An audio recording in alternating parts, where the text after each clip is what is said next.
changing faster than before. And just right at the center of every successful project, every groundbreaking innovation, we see a skilled project manager. But yes, 25 million project managers to keep up with the demand across industries. Tech, construction, healthcare, finance, education, and beyond. That's where we come in. Welcome to the PM Tribe Academy, a revolutionary platform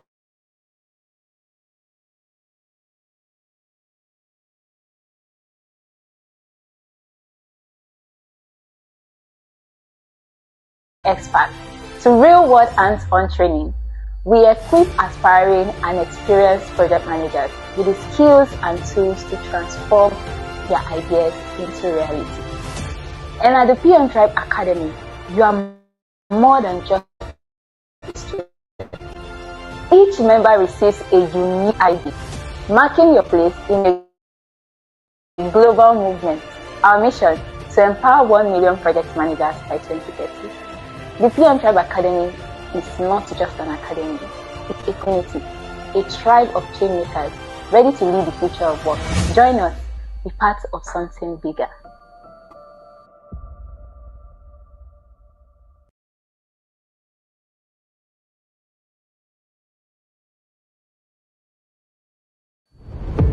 The future of work is changing faster than before. And just right at the center of every successful project, every groundbreaking innovation, we see a skilled project manager. But here's the challenge. By 2030, the world will need 25 million project managers to keep up with the demand across industries.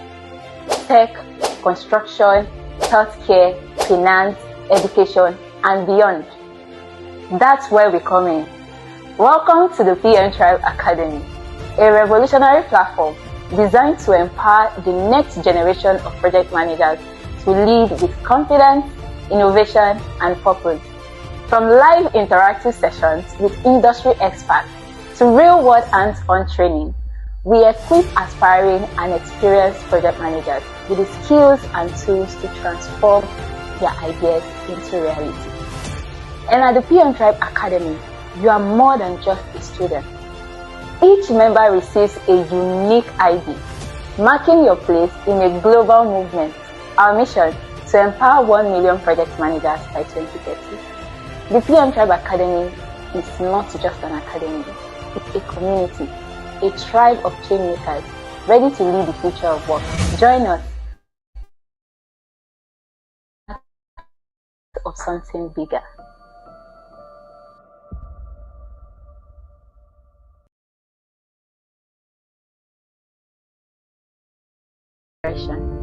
Every bold vision needs a leader. In today's fast-changing world, the demand for skilled project managers has never been higher. Yet, there is a gap between potential and success. The PM Tribe Academy was born from the belief that this gap can be bridged. Our mission is clear: to build 1 million badass project managers globally by 2030. We are not just teaching skills, we are creating leaders who will transform industries, organizations, and communities. Highly sought after project managers. We envision a world where anyone, regardless of their background, can access the education, mentorship, and resources they need to lead with confidence. From live tutor-led sessions to personalized support, we are shaping project managers who don't just work for organizations, people who bear ideas and breathe life into these ideas. At the PM Tribe Academy, our vision is simple but powerful: to build a global tribe of project managers who will lead projects without fear. Our students and community members aren't just learners, they are change makers.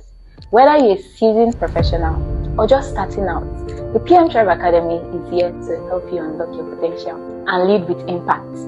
Over here, no project dies in our hands. Join us together, we shape the future of work.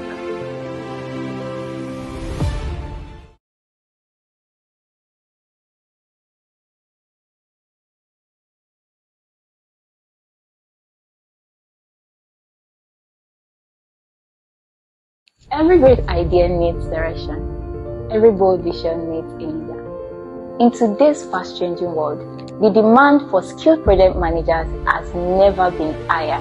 Yet, there is a gap between potential and success.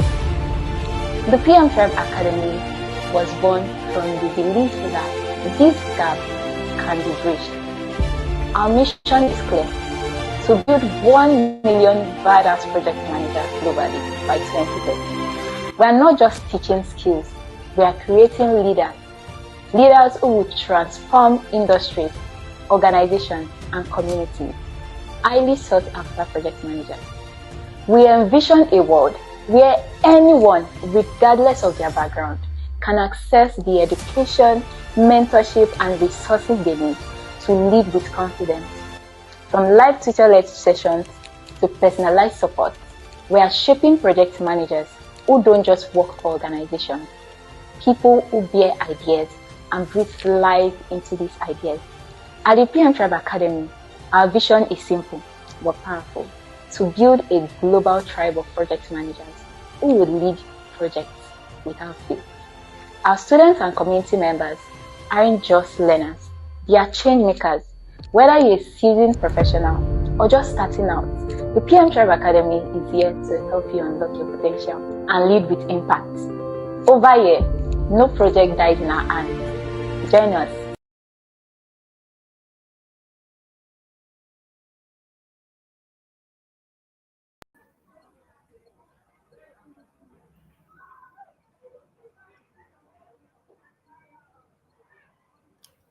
So welcome everyone. Good morning, good afternoon, good evening from wherever you are joining us from. It's such a pleasure to be here. Are you as excited as I am?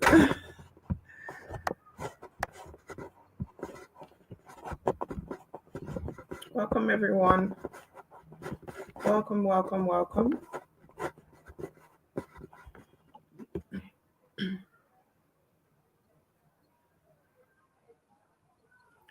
I can see you guys joining. Welcome. It's so lovely to be here. Amazing. Yes, we are excited. This is the Global Project Manager Summit 2025. We're excited to be here. If you know you're excited, drop the fire emojis in the comment section. I'm so glad to be here. I am so glad you're part of this as well. It's such a pleasure to be here. My name is Vanessa Nelson, and I'll be the moderator for this event. Listen, this event was put together with so much love and passion. We had all of you in our hearts when we put this event together. So much love and work and passion has gone into this event. And if only you knew what you've done for your career, trust me, those fire emojis will be pumping right now, because you have taken the step to pivot in your career. You've taken the step to change your lives. I am so proud of you for being here. I am so proud of you for registering and taking out your time to be here. You're all welcome. Yes. Let's see those fire emojis popping. It's like some people are not excited. You're not as excited as I am. Fire emojis. Yes. All right. So right about now, this is a global summit, like we mentioned earlier, and this is the time where you get to network with industry experts, network with your fellow project managers. If you're here, you're new, you're transitioning, wherever you're coming from, whatever level you are in your career, it is time to network. Start reaching out to people. This is a global networking platform. We did all of this for free, guys. You're coming here. I know what it will cost if we're to pay to network with these kind of people.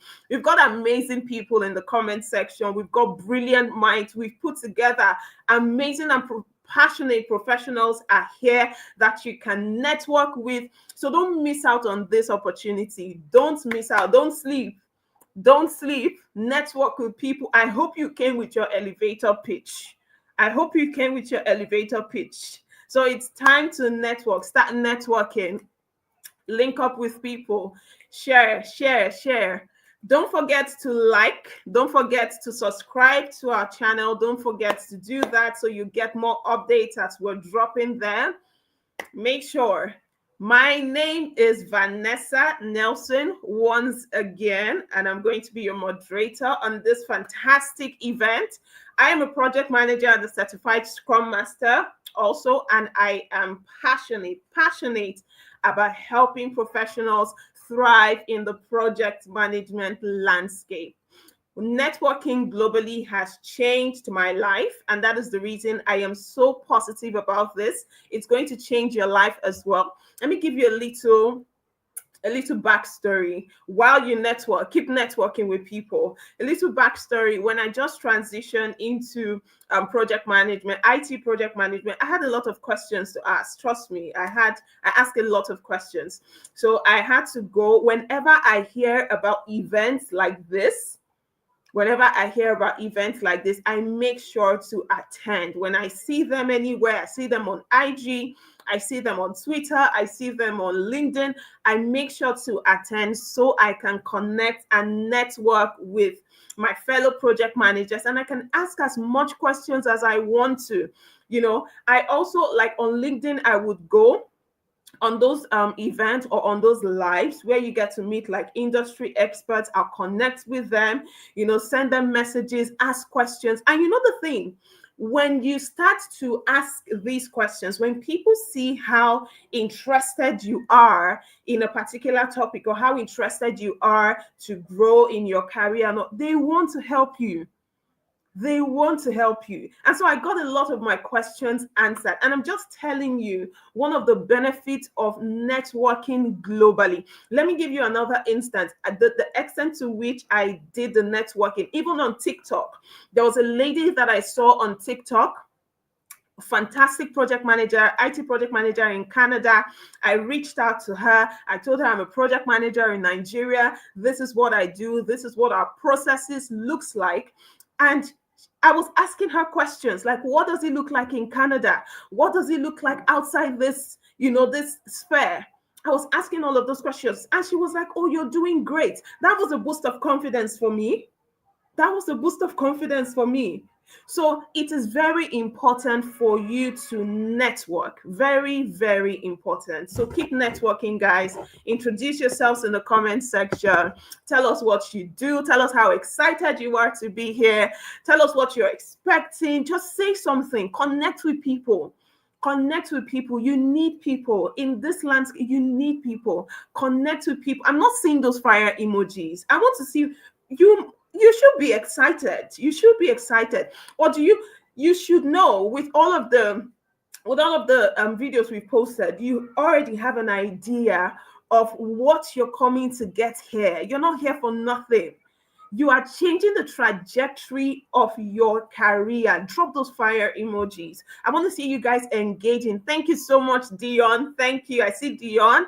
I see Alluring D. I see Olorun Fumi. Thank you so much. Keep engaging. Network with people. Yes, I'm seeing someone saying, I'm looking forward to you all I'm looking forward to meeting you all. Fantastic. Yes, Tola Olori. It's fantastic to see you. Thank you so much for being here. Keep networking, guys. Keep networking.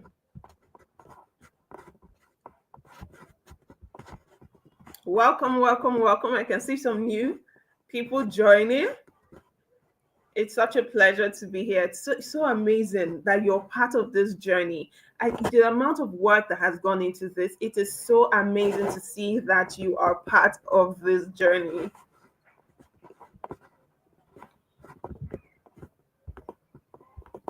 All right, so right about now, I'm about to introduce an amazing person to you. We're starting. I'm about to introduce an amazing person to you. Now, she is the co-founder and the COO of Semicolon. She's passionate about creating impact through technology, innovation, and education. Now, through Semicolon, She has been driving digital transformation in Africa by building tech-focused talent and businesses. She's coordinating the semicolon work to train talent and help companies access the right talent. I'm sure we have right talent here as well. And the right team to build their technology. So she also helps build early stage startups through training and venture building. She has nearly 2 decades of experience coordinating impact-focused work worldwide. And prior to Semicolon, she is the CEO of FINA, an organization that is driving inclusive finance and innovation in the Nigerian financial sector.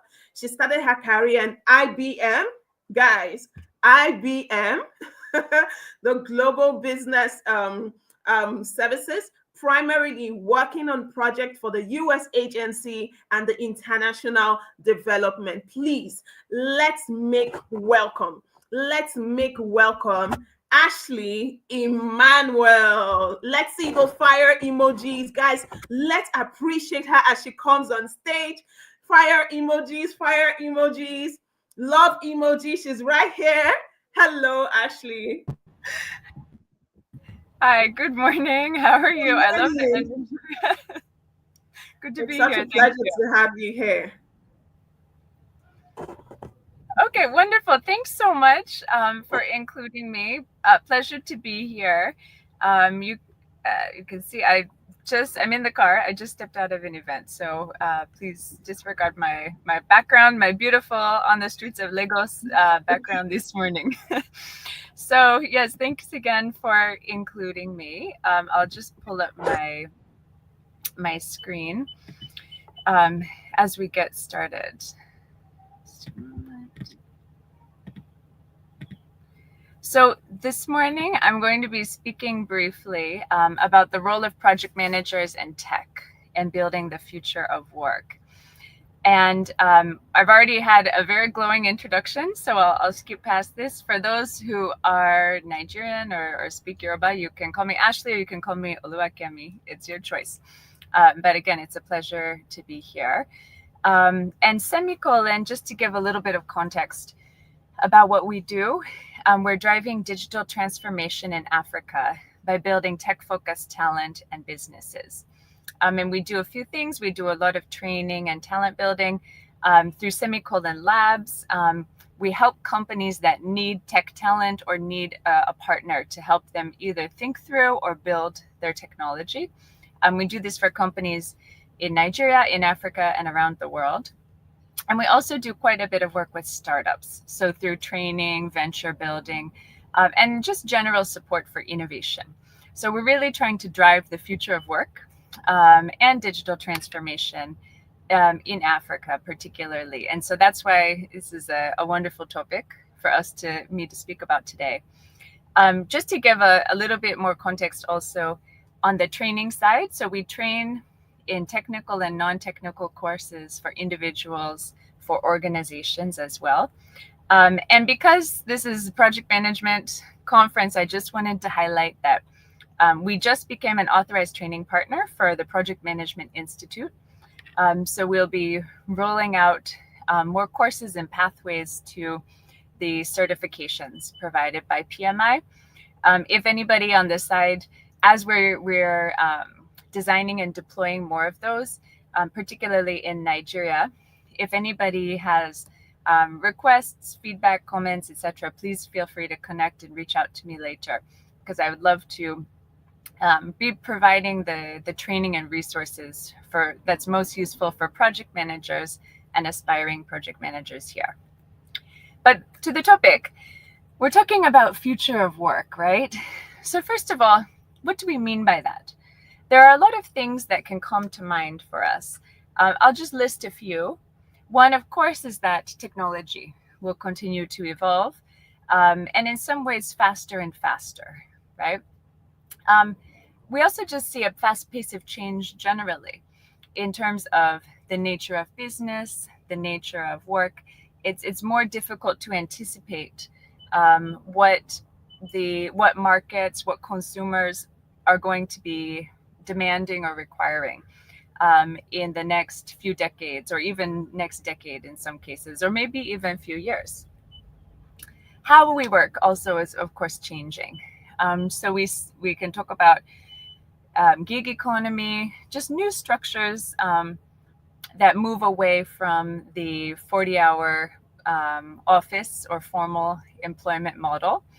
Of course, remote, hybrid, distributed teams, etc. But of course, we also anticipate that some of those components of the team or some of the work that's being done will increasingly not be done by humans. So we'll have new types of human-machine interaction as well. And then because this technology is enabling access to a lot more data that's being captured, we see more capabilities around data analysis, insights, etc. And so we'll also expect the future of work to be more data-driven, hopefully.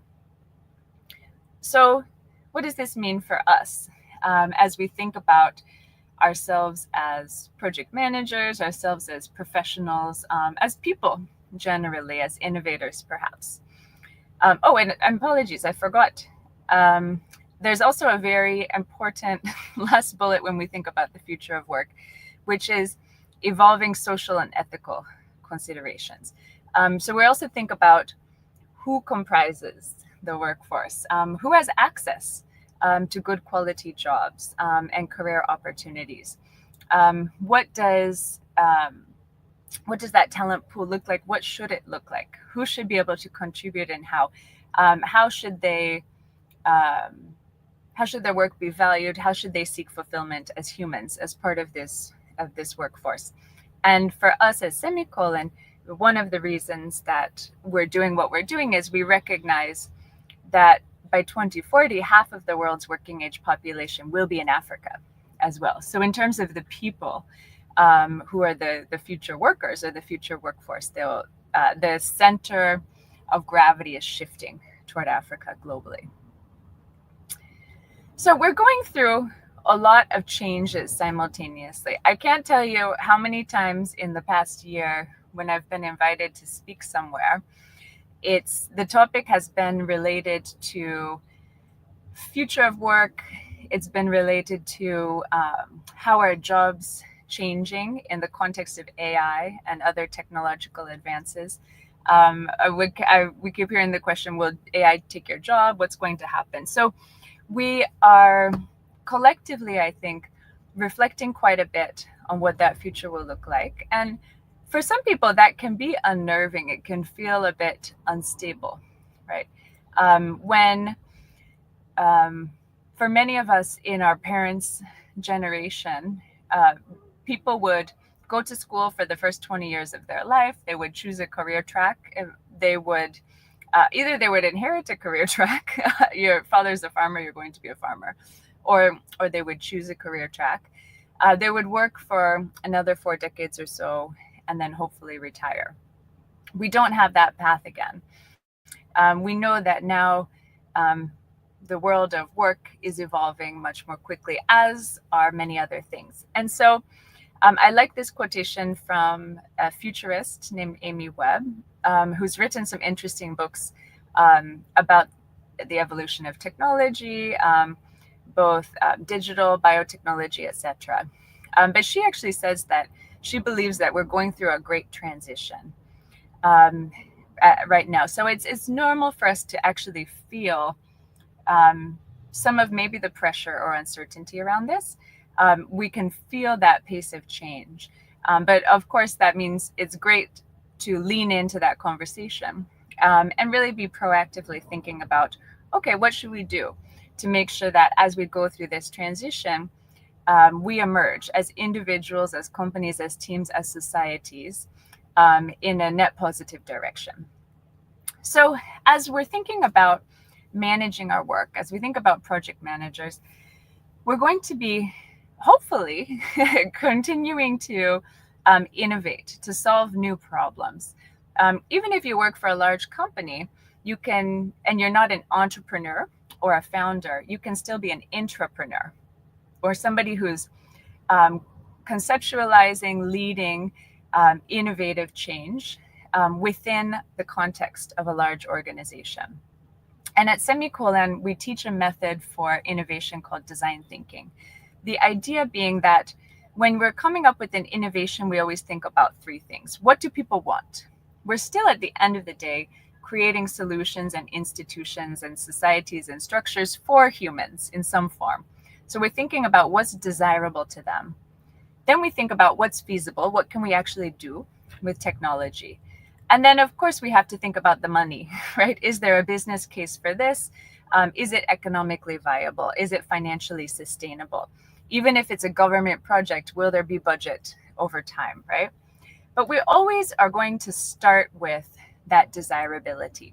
So even as technology is growing and advancing, and we're thinking about, okay, new things are now feasible. For example, with generative AI, if we come up with if we focus on building new solutions using generative AI, but we forget about to look at what people actually want, the solution won't succeed, right? So we always want to come back to that human side. And as we think about future of work, we'll see that increasingly that human-centric mindset and skill set is going to remain relevant. Now, we know for those who have been exposed to the lean startup approach or have been exposed to agile methodologies, I just wanted to share this image that I like from Gartner that sort of the key takeaway is that as we're coming up with solutions or improving upon solutions, we're iterative, we're cyclical, right? So we're increasingly going through the process of testing something out, taking feedback, improving or pivoting or changing, and then pushing out the next version. And that's happening in our projects, large and small. So for those who have been managing projects for some time, for example, when I started managing projects for financial system projects for USAID, we were using the waterfall, what you call the waterfall project management approach. You might have a project plan that was very complicated that told you who's doing what for the next 18 months. Sometimes that will still happen, but increasingly we're seeing businesses and teams and definitely startups take more of that lean startup, that agile approach, going through cycles. So that's one thing that we're going to want to be thinking about as project managers. How do we make sure that we're in this mindset of deliberate experimentation, this mindset of iteration, knowing that when we launch something, when something goes to production, if it's technology, when we put a product into the market, that's a stage, but that's not the end of the project. That's just having gone through that one cycle, and we anticipate many more. So project managers, outside of that iterative, innovative, human-centric mindset, there are a few key skills that come to mind for me as we think about the future of work and how technology is enabling that as well. And the first that comes to mind for me is managing risk and uncertainty. So innovation is great. New technologies and new systems are great. But of course, with every, we want to make sure that we're always thinking through the complexity of the work that we're doing, the solutions that we're introducing, and evolving risk. So if the landscape is changing quickly, that means that risks may also change quickly, and we need to keep track of that. We also want to think about the risks that might be unintentionally introduced by the solutions that we're putting out. And certainly we have seen this with tech solutions. The founders have a wonderful vision, for example, about connecting people, but they have targets around user engagement and retention, but then they don't maybe manage the unintentional risks around mental health, around addiction, around maybe exposing vulnerable people to online predation or threats, etc. So I would say that as project managers, that's one of the key things we've always done, but we're going to need to probably do a lot more of. And I think that's a key skill set and piece of value that we're going to really need to be adding. both in terms of our capacity and also the process and the orientation that we feed into our teams, into our stakeholders.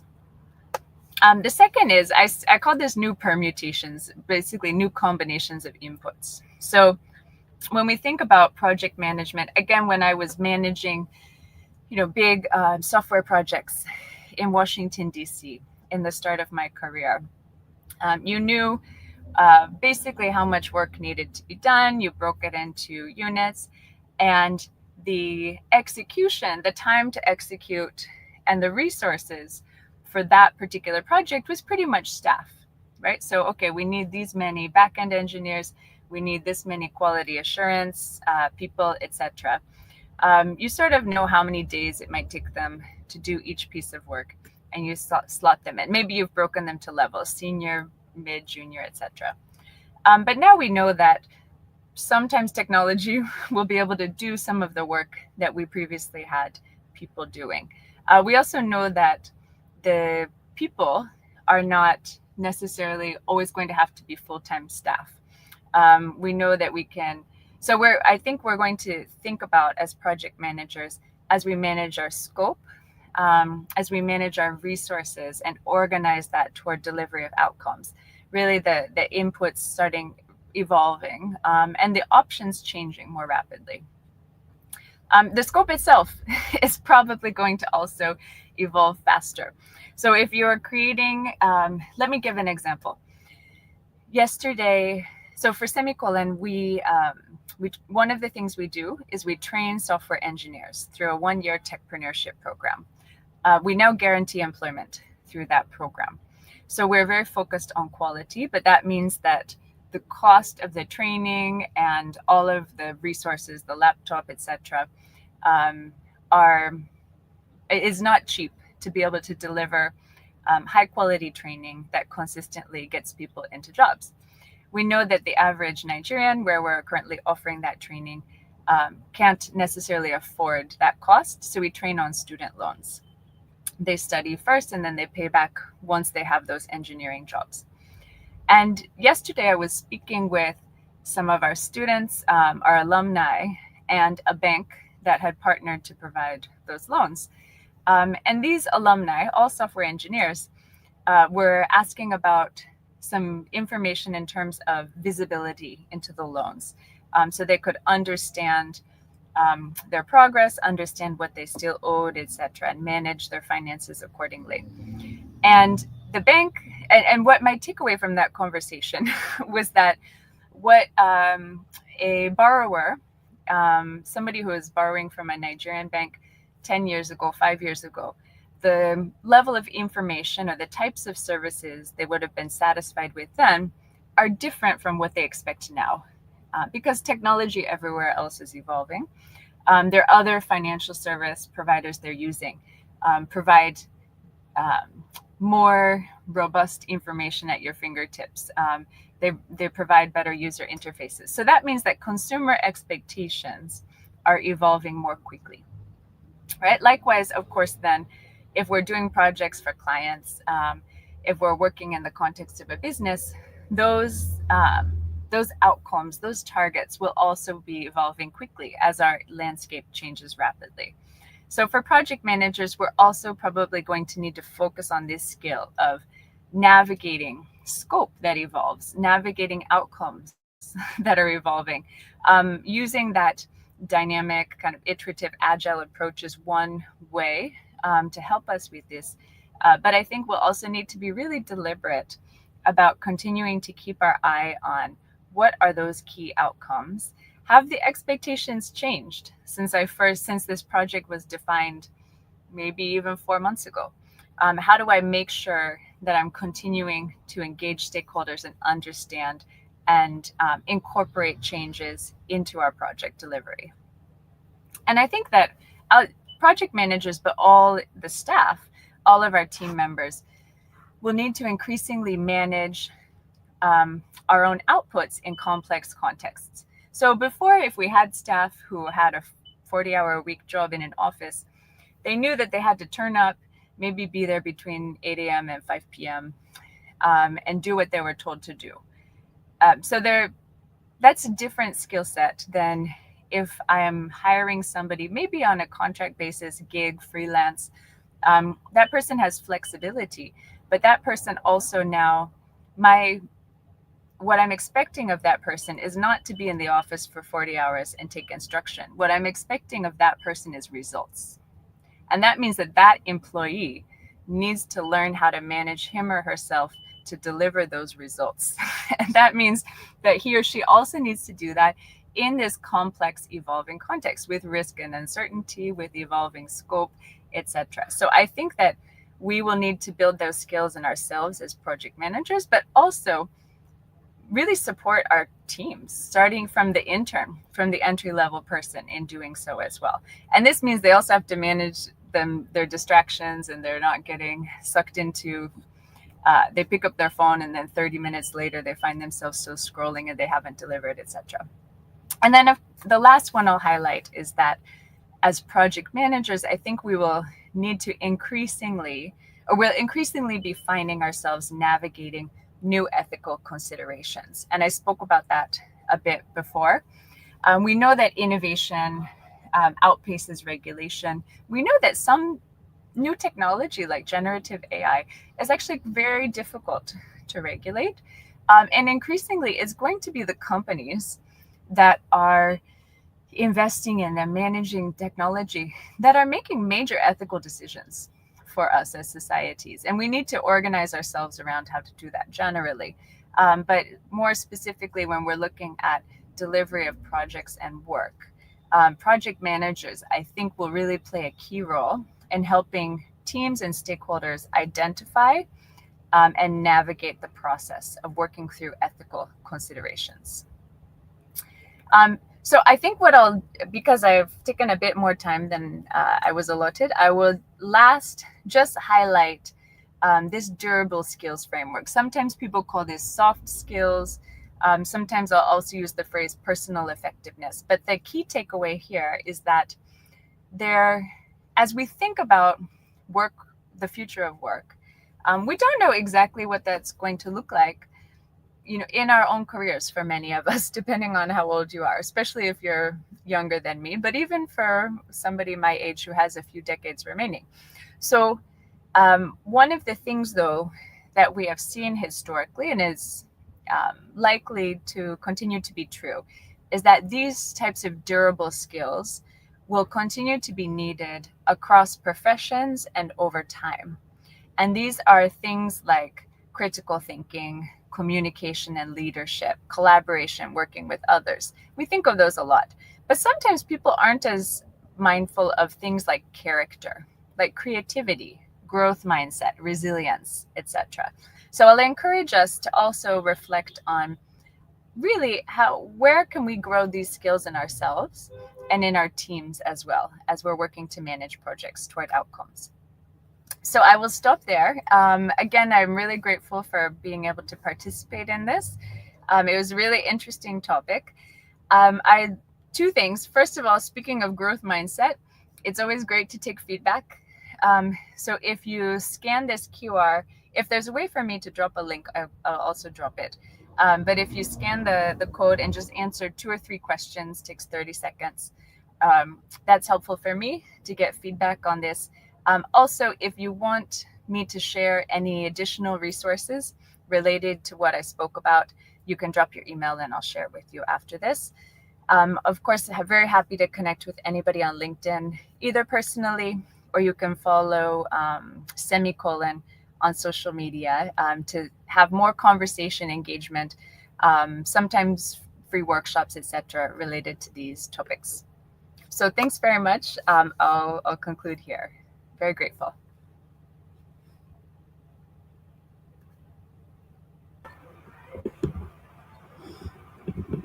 All right. Thank you so much, Ashley. That was really insightful. I've been able to take a couple of things down. I hope everyone was able to do that as well. I hope you came with your journals because we're going to be dropping gems here today. I'm sure you can see the caliber of professionals that we have brought here to you today. So I hope you got your journals. I've been able to pick a couple of things, for the future of work, talking about agile. I love agile, by the way. I love the iterations. I love that you have an opportunity to be flexible, pick something, it's not working or it's not giving you the results that you want, and you have an opportunity to go again. You have an opportunity to, at the end of the day, you're creating something valuable, you're creating something of quality, and that also speaks to the customer's needs at that point in time, because their needs are always changing.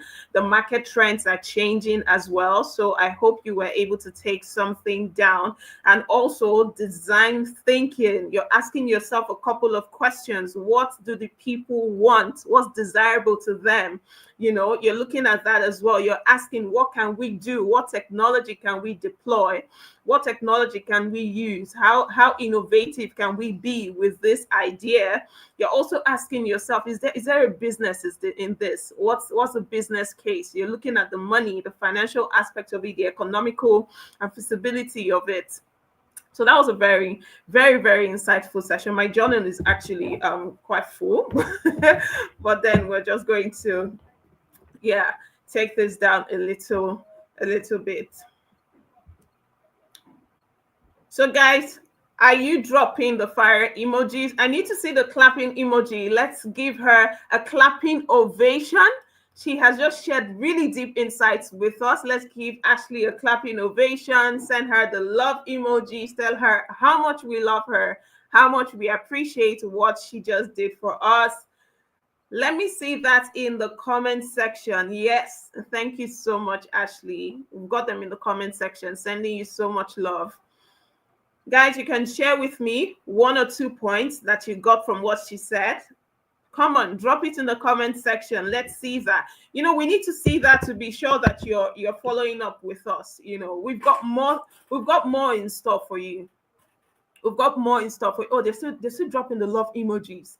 Yeah, keep them coming. Keep them coming. The love emojis. Yeah, they're still clapping. Come on, guys. Yeah. Thank you so much. Thank you. Thank you so much, guys. I hope you guys are ready. I think it's time for you to flip to the other page of your journal, because I'm about to drop it hot. I'm about to drop it hot. Now, lest I forget, this event was brought to you by the PM Tribe. I'm sure we all know that. Brought to you by the PM Tribe with so much love in our hearts for you. The PM Tribe is a project management community for aspiring and professional project managers. We'll give you all of the resources you need to thrive in project management, pivot in your career, and stand out in the job market. And this is one of the amazing resources that we are giving to you. So flip your journals. We're about to drop it hot. I'm bringing up the next speaker. I want to see those reactions. I want to see those reactions in the comment section. Yes, we can do it. Yes. Someone said they're flipping the page accurately. I like the sound of that. It simply means you didn't come here to play. Flip it accurately. Someone says yes, with resilience and grit. Yes, I love the sound of that. All right. So right about now, I am bringing in a powerhouse in project and programs management. I'm talking about someone with more than 25 years of experience in development, business analysis, project and programs management, operations, strategy, a chief of staff role. I am talking about someone, a project and a programs management expert, a coach, a consultant, and the co-founder of a service company. She has worked with dozens of companies, and which has taught her the in and the outs of project and programs management, which they would need in their arsenal to deliver results. And now it's her turn to share deep insights and knowledge that she has accumulated over the years and to help simplify project and programs management. Her mission is to help project managers thrive and become an inspiring and influential leader who drives success in every project or program. I'm very sure many of you want to be like that. So she's going to be speaking on a topic, the project management power moves. Are you guys ready? The project management power moves, how to build a career that stands out. I am talking about none other. Let's make a warm welcome for Raquel Orta. Let's give the clapping emojis in the comment section. The clapping emojis. Hi, Raquel. It's Hi, amazing. Viol. Thank you so much for this kind introduction. Thank you. You're welcome. It's amazing to see so many people here in Summit. Wow. So much participation. Thank you, everyone. And thank you for the great insights that we just heard from Ashley. Yes, the future of work, everything is changing. The world is evolving, it's changing so fast, right? And there are so many unknowns, and that's why we really need to build this career that stands out. I need to apologize because I have my two monitors. I have the chat that I want to keep seeing you. I have my image, I have my slides, I have my notes, gosh. So you will see me around, okay? But I'm with you, that's for sure. Before we start, and first things first, I really want you to write a number, okay? A number in the chat, write it in your notebook, in your journal, in your hand, write it anywhere you want, but it's a very important number. And that number is 25. So please write in the chat 25. We will talk later about this number because it's really a very important number, okay? 25, keep coming with 25. It's really important, keep it in mind, okay? We'll talk about it later. I want also to ask you something. Who wants to have a standout career? Write me in the chat if you really want to have that standout career. Me, yes. Who doesn't, right? We usually define standout career being recognized, right, and achieved a certain level, can be a director, a VP, or C-level, doesn't really matter. And we consider that a successful career. Success, team, maybe if you just can remove the slides for now, I just have something to share before the slides, and then we show the slides. I have a few slides to share with you because I have lots of things actually to share with you, so it's always important to have some slides. Anyway, if you want to remove the slides now, just that everyone can see me, and then we share the slides just in a few minutes, as you prefer. So many of us has a different idea of success, right? I can have an idea, you have a different idea, but we usually, and the common thing is that usually our career is to really climb the ladder, right? And to achieve a certain level. That's usually what we call a successful career. And many of us start our careers believing that doing our job, well done job, is more than enough to achieve that successful career. I have to tell you, it's not. Sorry, but it's not. Raquel, you are not getting the promotion. That was one of my managers told me. Actually, I heard these words twice in my career. And this second time was really frustrated and upset. This really mix of feelings, right? I was really expecting this promotion. I was doing a great job. I was delivering on time. I had a very good relationship with my stakeholders. Why I was not getting it? How many of you identify with this situation? Write me in the chat if you had this situation already, that you really was expecting a promotion and you didn't get it. Write me in the chat if you had. So I had twice in my career. And the previous time my decision was, let's search for a new job and move on. This second time I was really happy in the company and I decided really to go deeper on this conversation. So I'm usually a very fast and quick decision maker. So I said, No way, I will just put in a document everything that I've been doing in this company since I started, and I will have this conversation with my manager this time. So I prepared that. I was really well prepared for this meeting, I have to tell you. And I scheduled that meeting. So during the meeting, I was just talking. My manager was actively listening.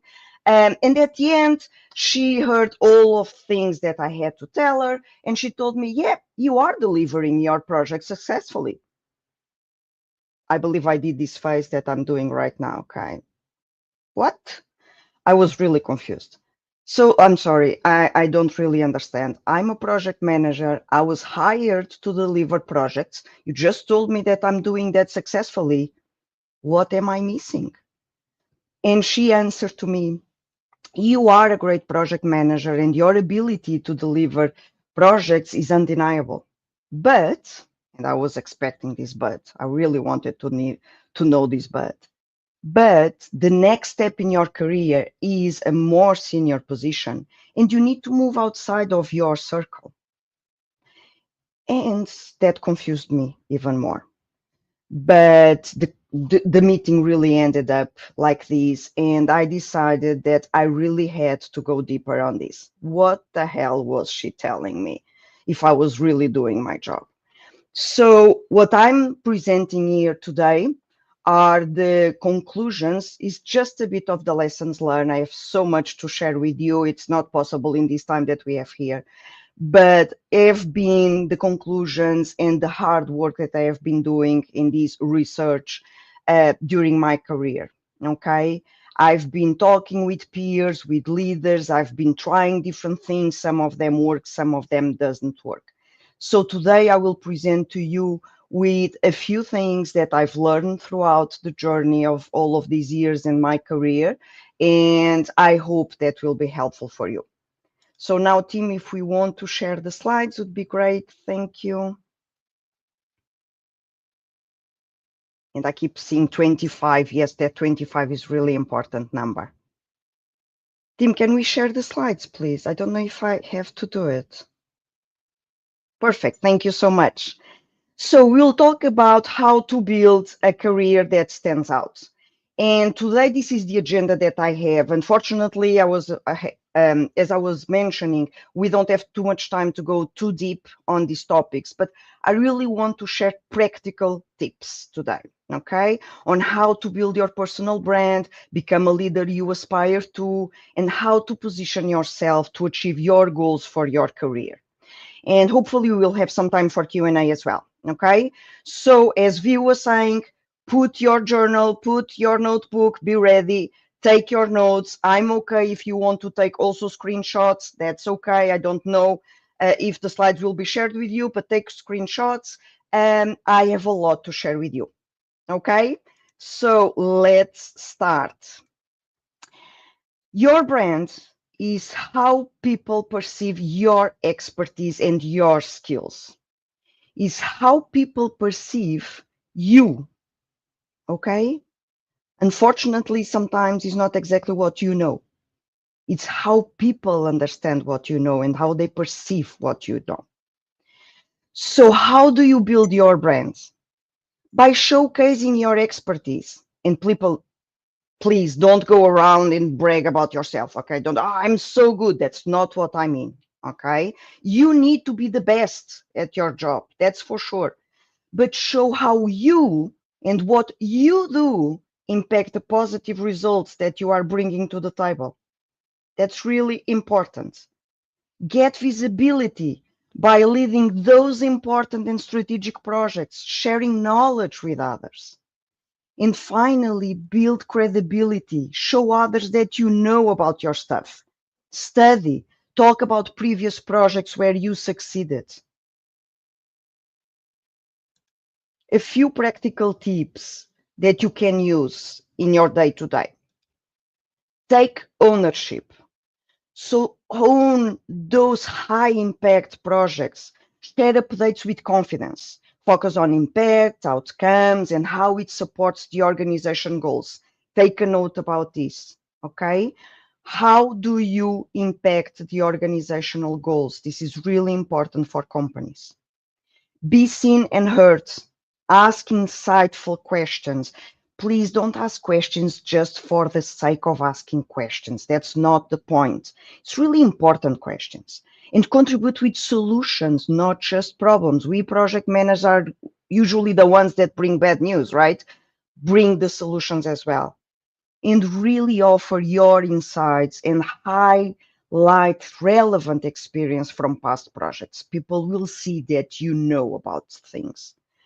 Build strong relationships with key stakeholders. I really want to emphasize the strong relationships here. Be visible, not only within your department, but across the organization. Celebrate others' success as well. This is a two-way thing, right? If you celebrate others, they will celebrate you. If you support others, they will support you. It's very important.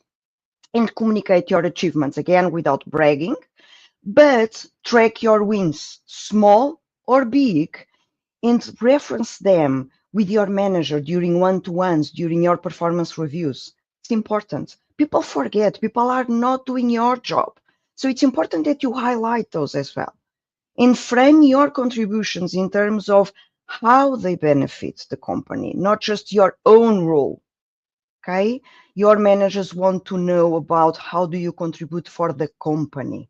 That's how leaders think. So that's important. So let's now talk about leadership, which is the #1 career accelerator for project managers. Great leaders motivate their teams, model integrity, and align efforts toward meaningful goals, right? We know that. For that, be a visionary thinker. Craft that compelling vision that unites your team. You know, everyone follows you, stakeholders, and aligns with strategic objectives. Empowerment and support provided clear guidance, resources, and autonomy to help the team members thrive. And finally, cultivate trust and mutual respect to improve team cohesion and collaboration. I know that I'm going fast, but I have so much to share with you. So a few practical tips. If you want to get a screenshot of this one, because of the link that I have at the end of the slide, please do it. I will explain what the link is. Set a clear vision and goals and connect it to the daily work. Don't just talk about project goals. People, it's not that they are tired to listen, but they don't understand sometimes what exactly you are talking about. So help your team understand how their individual work contributes to those goals and to the bigger picture. That's the important thing. People feel that they need to contribute. They are contributing to those goals. Delegate, assign ownership to key deliverables, and let the team just decide. They are good on that. They are the SMEs. Don't micromanage. Okay? Trust your team to solve those problems, but be there to support them. That's important. Model integrity and accountability. Be transparent about the challenge and decisions. Own your mistakes. So you should be the role model. Show the accountability you expect from your team. And the last but not the least, prioritize people. Create that safe space for open dialogue. PM is not only project management, it's so much about people management as well. And the link that I have at the end is a leadership assessment. There are many leadership assessments in the market, as you know, but this one I discovered very recently. Someone mentioned to me, and it's a short one, very easy to do. And they send you a report with very interesting results. So try to go and do it. I hope you had time to get the screenshot. So it's not about the leadership only. It's about mastering all these soft skills. And Ashley also talked about those soft skills at the end of her presentation. It's really important. Think about resilience, be a great communicator, think outside the box, thinking ahead, continuous learning, emotional intelligence, flexibility, adaptability. Wow, it's a huge list of soft skills that project manager somehow needs to master. So I've compiled those important skills in 5 main categories that for me are really important. Problem solving, communication, leadership, strategic thinking, and growth mindset. For me, those are the 5 core power skills that a project manager should have. I'm not sure if you are familiar with power skill. Term is not a term that I came with. It's a PMI term, and I really like it, so I use it. They talk about 4 power skills. I talk about 5. That is growth mindset. For me, really important for a project manager. So how do we position, or how do you position yourself for a successful career? I recommend 3 steps. Please really take notes on this. These are really important. Clarify your value proposition and goals. So define what makes you unique and what do you want to achieve. Second, build strategic relationships. I will tell you again, I already mentioned strategic relationships and strong relationships several times. It's really important as well. Connect with the decision makers. Find a mentor that helps you. And the third step is be proactive in seeking growth opportunities. Those strategic projects, cross-functional roles, whatever you need to achieve your career. What I'm trying to tell you is be intentional in your career. That's really the important thing. You remember the story that I start this presentation with, right? That I was not getting the promotion. So I've been applying my lessons learned and climbed the ladder, and actually I did that twice in my career. First time in Portugal, I'm Portuguese, and I moved 12 years ago to Ireland. So the first time in Portugal, I was a consultant in a consulting firm, and I was offered to lead a business unit. I climbed several different levels in that position, with that offer. And the last time is one of last corporate jobs that I had here in Ireland, and I was offered the position of Director of Strategy and Operations. So again, I moved from Senior Program Manager and I jumped 2 levels up. What did I do? And let me share with you a few things that I did in this last company. I volunteered to lead a ERG. I'm not sure if you are familiar. This is usually something that big companies have. So those are employees resources groups. And I offered to lead one of those. Interesting enough, the VP of my department, that was my boss's boss, joined also the same ERG. And we had the opportunity to work together. Actually, it was interesting because I was leading the VP. So it was very interesting. The company offered a few days a year for employees to help and volunteer with charities. So I did that. It was really interesting because I was able to know new colleagues, new leaders, and create really good relationships with them across the company.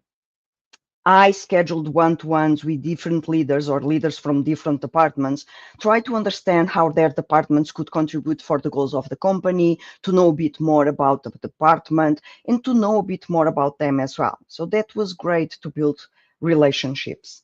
And I offered to lead the biggest and the most strategic program in the company. That was a success.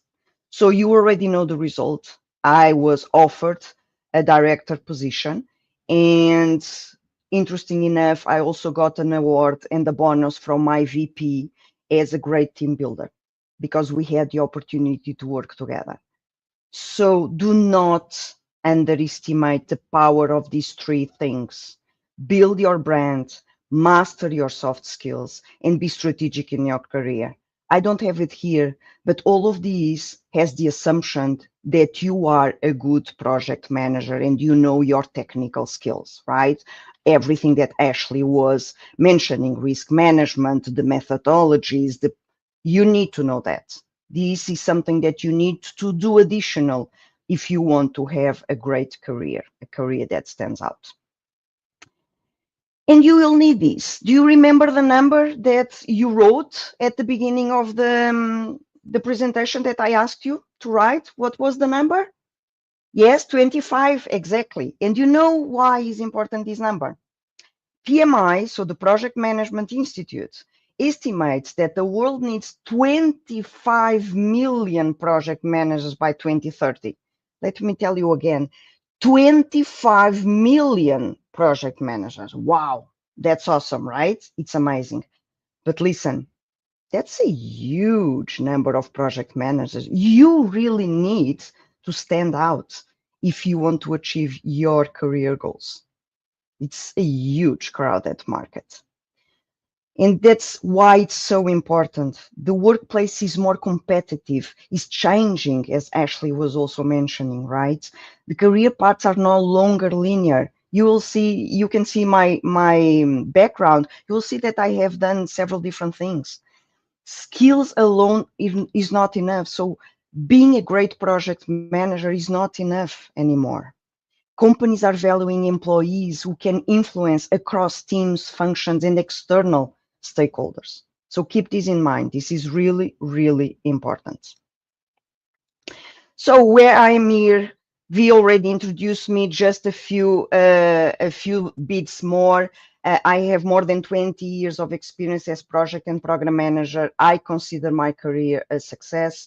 I'm currently a personal and professional development coach, and I help project and program managers. And you probably are asking me what exactly a personal and professional coach does with project and program managers. So let me ask you a few questions. Please, is a yes or no question. Write in the chat your answer for some of these questions that I have here. Do you feel you are firefighting all the time as a project manager? Tell me yes or no, if it's not the case. Come on, guys, wake up. I want to see that chat.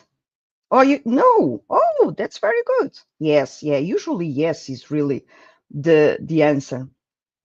Do you feel that everything is a priority in your project? Yes, of course. Do you feel that dealing with stakeholders is hard? And I'm not saying everyone, but the majority, it's not easy. We are talking about people, right? Yes. Few knows, which is great as well. Do you love to get a promotion? Yes. Do you feel you could have a better work-life balance? I would say that the answer for this one, it's probably yes. Yes, a big yes, I can see. Do you feel frustrated or overwhelmed? And I'm not saying all the time, but lots of times as a project manager. Yes. So I can help you with all of these. I help you to conquer your projects, to thrive in your career and enjoying the journey. That's what, as a project, as a personal and professional development coach, I do with project and program managers. So if you want to learn more about me and my story, just scan the QR codes and read it. And you have here my email and the LinkedIn. Please reach out. Really feel free to reach out. And I need your help. So if you want to scan these QR codes, let me explain how I need your help. I'm conducting a research with experienced project and program managers, and I would love to hear your valuable insights. I'm particularly interested in learning more about challenges you are facing, your career journey, your goals as a project and program manager. So if you have 5 or more years of experience in project or program manager, I would really appreciate the opportunity to chat with you and hear your perspective. This is just a 30 minutes chat, okay? I will ask you a few questions and hopefully we have some time to chat. So if you are attending, I believe we have many. I cannot really see how many people do we have in this summit, but I don't have spots for everyone. I'm sorry. So be the first one, really. Scan this QR code, just book your spot right now and be part of this research. We'll talk more about that. This is really for people with more of 5 years of experience, okay? So if you really want to be part of the research, but you didn't really get a spot, reach out to me with the contacts that I shared before, and let's find out a solution. So if you want to scan the QR code, please go and be part of it. I'm really interested in talking with you. And I have a gift because you are here and you were so participative. Thank you so much. I keep looking to the chat. I have a gift for all of you, my 5-day email course about soft skills for project and program managers. So scan this QR code, register, and you will receive an email for during 5 days with very practical tips on how to master your 5 power skills. You remember the 5 ones that we talked about. So this is a very interesting one. Go to the QR code, or you have the link here at the end as well. Please go there and get your gifts. And I promise now is the last slide. Opportunities don't happen. You must create them. You cannot expect opportunities to fall on your lap. So I want to leave you with a powerful exercise. Let's do this just in a few seconds, but please continue doing this after the submit, okay? Don't do this during the submit because you have lots to learn during the submit. But let's just take a moment now. I will share with you the exercise and you will do it later. Take a moment to imagine true success, a life where you have unshakable confidence in your abilities, strong leadership skills that inspire others, a resilient mindset to overcome any challenge, genuine happiness at work, and work-life balance you need to thrive both professionally and personally. So imagine your life with all of these great things. And now, in this ideal future, ask yourself, where are you working from? Who are you working for? What kind of projects are you leading? Which industry are you well excelling in? How did you achieve this incredible life? Spend some time with this exercise. Your answers will help you shape the path toward the career and the life you truly want. But remember, opportunities don't happen. You create them. And with this, thank you so much. Thank you for participating. Really happy to be here with you. Thank you so much, Raquel. Thank you so much. That was so insightful. I'm so excited to tap, from your wealth of knowledge for over 20 years. That's a lot, and it's so amazing that we have an opportunity to hear such a brilliant mind like you speak to us. So thank you so much. Come on, guys, let's give her the clapping ovation and send her the love emojis in the comment section.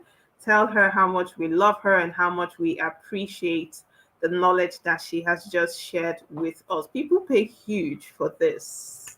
People pay huge for this. So let us appreciate her in the comment section. Come on, guys. Let's go. Let's go. Thank you so much, everyone. I can Thank see all the comments. Thank you. It was really a you. pleasure to be here. And contact me, reach out to me. Thank you. Thank you, V, and thank you for everyone that is putting this summit together. I will go in and out, but I want really to be part of this and listen to all these great speakers. Thank you, V. Thank you so much. Thank you. Guys, say thank you. All right, so that was fantastic. See, if at this point your journal is not hot, then I don't think you're writing, you're documenting things enough. Your journal should be getting hot by now. Maybe by the time other speakers come, hopefully it doesn't catch fire, but don't worry. Okay, so Raquel said a lot of things. To take away for me is number one, doing only job well is not enough for you to build a successful career. Yes, that is very important. And also opportunities do not happen, you have to create them. Yes, and I can attest to this. I remember when I was a new project manager, I had to come up with project ideas, because no one is going to want to, get a rookie IT project manager. Even though I was transitioning, from another industry, I was already a project manager, but I wanted to be an IT project manager. I was transitioning, so I already had like some transferable skills and knowledge. But then in IT, I had to come up with ideas that I would work on. I had to come up with products to build that I would work on. I created an opportunity for myself to train myself. So opportunities don't just happen, you create them. So right about now, we are going to be bringing up the next speaker. Are you guys as excited as I am? Drop it in the comment section. So we're bringing up the next speaker right now. Comment section, the fire emojis. Let's see it. Let's see. I want to be sure that you guys are with me. I want to be sure that are you guys with me? How come I'm not seeing the fire emojis? Fire emojis. Yes, I love that. I love that.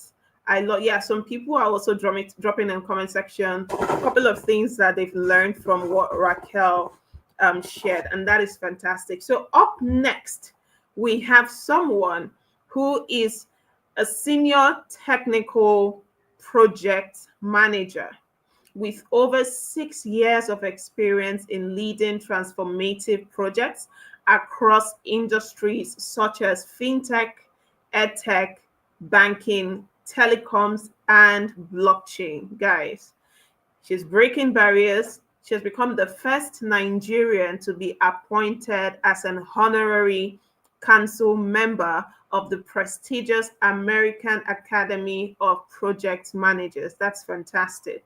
So, as a member of the Certified Managers Institute, she holds an impressive portfolio of certifications, including a PMP, a CSM, a CSPO, an MBA, and an MSc in project management. So she also is the author of the newbie's guide to success, and that has become an essential resource to those embarking on their project management journey. She'll be talking about climbing the PM career ladder, and we're talking about none other, a trailblazer in the world of technical project management. We have Temi Dayo Adeoye. Let's give her the clapping ovation in the comment section. Hi, Oh, Temi. hello, hello. Can you hear me? Yes, Am I we can hear audible? you. Yes, you're audible. Awesome, I awesome, see you a lot awesome. doing fantastic Okay, work on LinkedIn. It's so lovely to have you awesome. here. Beautiful smile you have. I just want to ask one Oh, question, before we dive into this particular okay, session. Fantastic portfolio please you go have. ahead. Go ahead. If you are to choose one project management Hmm. tool that you will keep in your arsenal for a very long time, what tool would that be? Oh my goodness. That's a difficult question because I've worked with, a very difficult one. I've worked with a lot of tools, right? So if Mm. I would answer that question, I would say the tool is probably myself, right? At the end of the Oh, day, right? Because clapping if you look emojis, at it, guys. yes, the tool is myself because you move Yeah, across different industries, right? And you yeah, realize that what tool works for company A usually doesn't work for company B, right? So if the company prefers to use, let's pick Jira for example, another company will say, you know what, Azure is what works for me, and there's just fantastic. that diversification across Yeah, different yeah, industries. So the tool is yeah, actually you as a project manager. yeah, You are the yes, movers and the shakers. yeah, exactly. Thank you so much. The floor is Awesome. yours. All right, all right, all right, all right. I'm so excited to be here, right? Whenever it's time to, talk about my expertise in project management, see a lot of people or guide a lot of people in the project management space, you would always find me there, right? So I'm just going to give you like a brief background. I know they've said a lot of big, big things, this and that, let's let's leave that for the ground. Let's come back home, right? Let's talk about me, how I started my journey. I see a lot of people enter my DM on LinkedIn, how can I get started? What exactly, how do I go about this and all of that? Do I need to go get these certifications to get started? Do I need all of these certifications to, climb the ladder, right? As someone that has, gathered a lot of certifications here and there, because I'm actually on learning, not because of the certifications. If I were to put all the certifications I have on my LinkedIn or put them out there, oh my goodness, a lot of people probably feel something is wrong. I'm really, really high on learning, right? And one thing I can tell you, which I'm going to be discussing today, is that beyond the certifications, beyond that, I want to get started in project management, there is a source to actually climbing that ladder as a project manager, right? It took me a very short period, right, in my career to climb the ladder, right? Because at first, one of the things I did was I had to assess the situation. When I was coming into project management, I knew, okay, what exactly do I want, right? I had to do an analysis. What projection, what am I seeing in this career? What exactly am I supposed to do? How do I grow in this space? And, for some reasons, I probably had a little bit of figuring it out before I even got into the whole thing. And I'm going to be sharing a lot of insights. I want you to pay attention, right? There's so many things to learn. And yeah, let's dive right into it. I'm going to put up my slide. I don't know, is my slide up? Or can I just... Okay, awesome. Thank you very much. All right, climbing the project management career ladder beyond the obvious. Now, the topic I was giving was climbing the project management career ladder. So I added the beyond the obvious because what I'm going to be sharing is literally beyond the obvious. There's the obvious that everybody sees. You have to move from being a junior project manager, then you move to, becoming a project manager, then you move to becoming a programs manager, then, you move from there to becoming maybe a director of projects or something, right? That's the ladder everybody sees, or, the internet portrays to you that this is how to grow. So if you've been a junior project manager for a while, you're beginning to think, oh, how do I become a senior project manager? You're looking for titles on LinkedIn to say job descriptions that shows that, oh, this is for a senior project manager, or you're looking for that when you've been in the project management space for a while. You're looking for, oh, how do I become a programs manager now? I've been managing projects for a while. That's not what I'm discussing here, right? I'm going to talk about what is behind those obvious routes that you see on the internet about how to, grow or climb the career ladder. All right, to the next slide. The real strategies to grow, stand out, and lead in project management. The strategies behind this. If you follow me on LinkedIn a lot, I use one word a lot. I use the word strategies, right? Because I'm a strategic thinker, right? I am a strategic thinker, and I use that word a lot because when there's no strategy, there's this statement I make, like, when the purpose of a thing is not known, abuse is inevitable. When you're diving into a new career, right, and you don't even know exactly what you want out of that career, trust me, you'll just be dabbling all over the place. There are strategies to growth. Don't let anybody deceive you that they just suddenly appear. There's always strategies. There are always strategies in place for people that you see that climbs the ladder. And even if you hear someone talking to you and the person has been a senior person for a long while, the question to ask the person is, what strategies did you use? What are the things you put in place to be able to achieve those results that you actually achieved? All right, let's dive right into it. Why so many project managers are stuck, right? And you see that cycle just happens. You move from here, you're not really seeing any results, or your salary just stays stuck in a particular space. You're not getting more. You're interviewing for roles, probably you're still getting offered the same salary or even lower than what you've been offered. If you've ever had this situation, give me an emoji in the what's it called in the comment section. Let me know that I'm communicating. If you've ever had the situation, or you've been applying, even though you've been in the project management space, you're not getting more jobs, or let's even assume you are new, right? And you've been trying to apply, you don't even know how to go about it. There are a lot of project managers that keep moving around the same cycle. Now, I tell people a lot, I want to get into project management because I know XYZ person earns this amount and I know I can earn that amount. It's not automatic. Being a project manager does not automatically mean that you're going to be an high-earning project manager. It's not like that, right? You have to be able to put things in place to make sure that that project management career for you is thriving. Now, I see people think that, I need to have this years of experience. Now, that's not to say that I am diminishing your years of experience, that you accumulate. No, right? But equivalenting years of experience to career growth is totally not true. If you heard Raquel, some of the things she said were excellent, right? Very, very excellent. If you listen to her very well, I'm sure that you took a lot of notes, right? It's about what? Visibility and impact. Visibility and impact. Now let me drop the sauce here for you.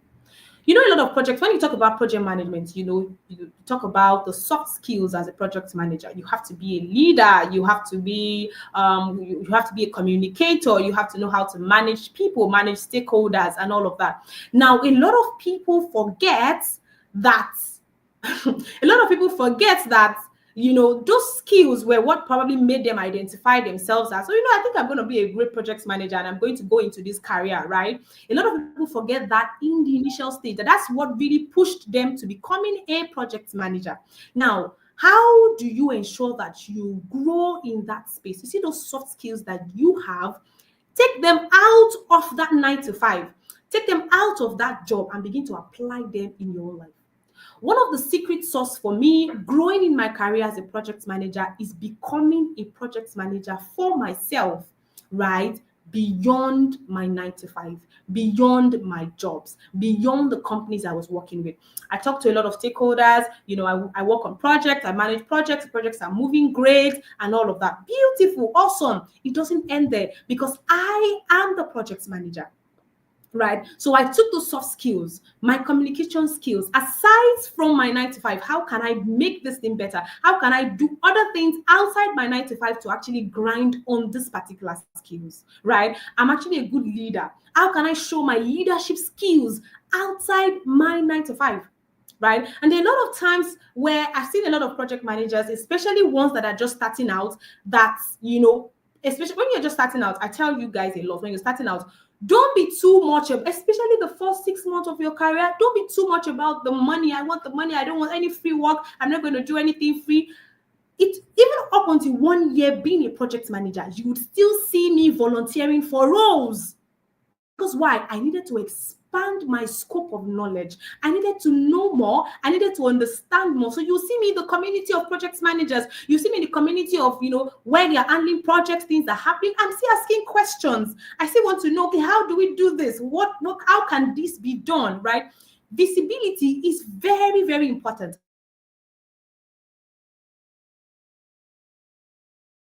Visible. How can we show visibility and all of that? You show visibility first by owning that thing you call project management. You are the project manager. The recruiter, the company are picking that skill from you, right? So you have to be able to use those skills outside that 9 to 5. Now let's dive right into more things today. Right. The project management career ladder is not linear. I mentioned in the initial stage, a lot of people just feel like, so I have to go from this route, being a junior project manager, to being this, to being that, to being this. It doesn't work that way, right? Most of the times. I'm not saying it doesn't work that way for some people, but most of the time it doesn't work that way. Now, your project management career can go in different kind of forms, right? It can go sideways, where you see a lot of people, what's it called? They move to another role, right? Even though there is no raise particularly, but there is something they're strategizing, there's something that is working at that point. They're probably expanding their scope of knowledge. Right. These are things that has works for me. So everything you see me put on these slides is not, maybe she's just creating some generic stuff. There are times I've moved within roles, right? To another organization within the same grade. Although my salary probably did not increase or something, I just expanded my scope of learning.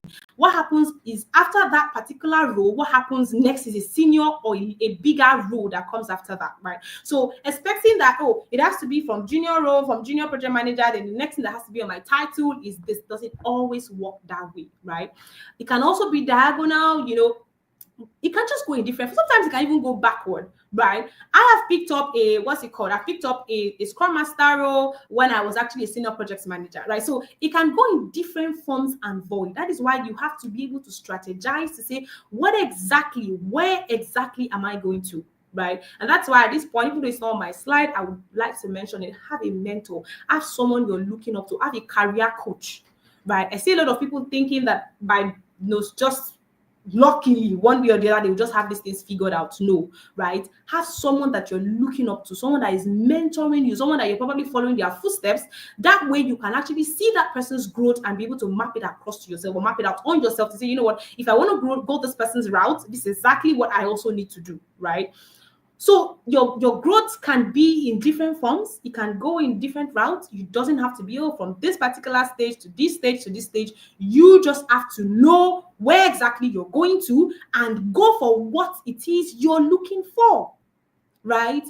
I've had to leave, a major organization, a big organization to probably go to work with a startup because I was trying to learn something at that point in time, right? And what I needed to know to expand my scope of learning, right, was very, very important to my growth or important for my growth, right? However it is you want to put it.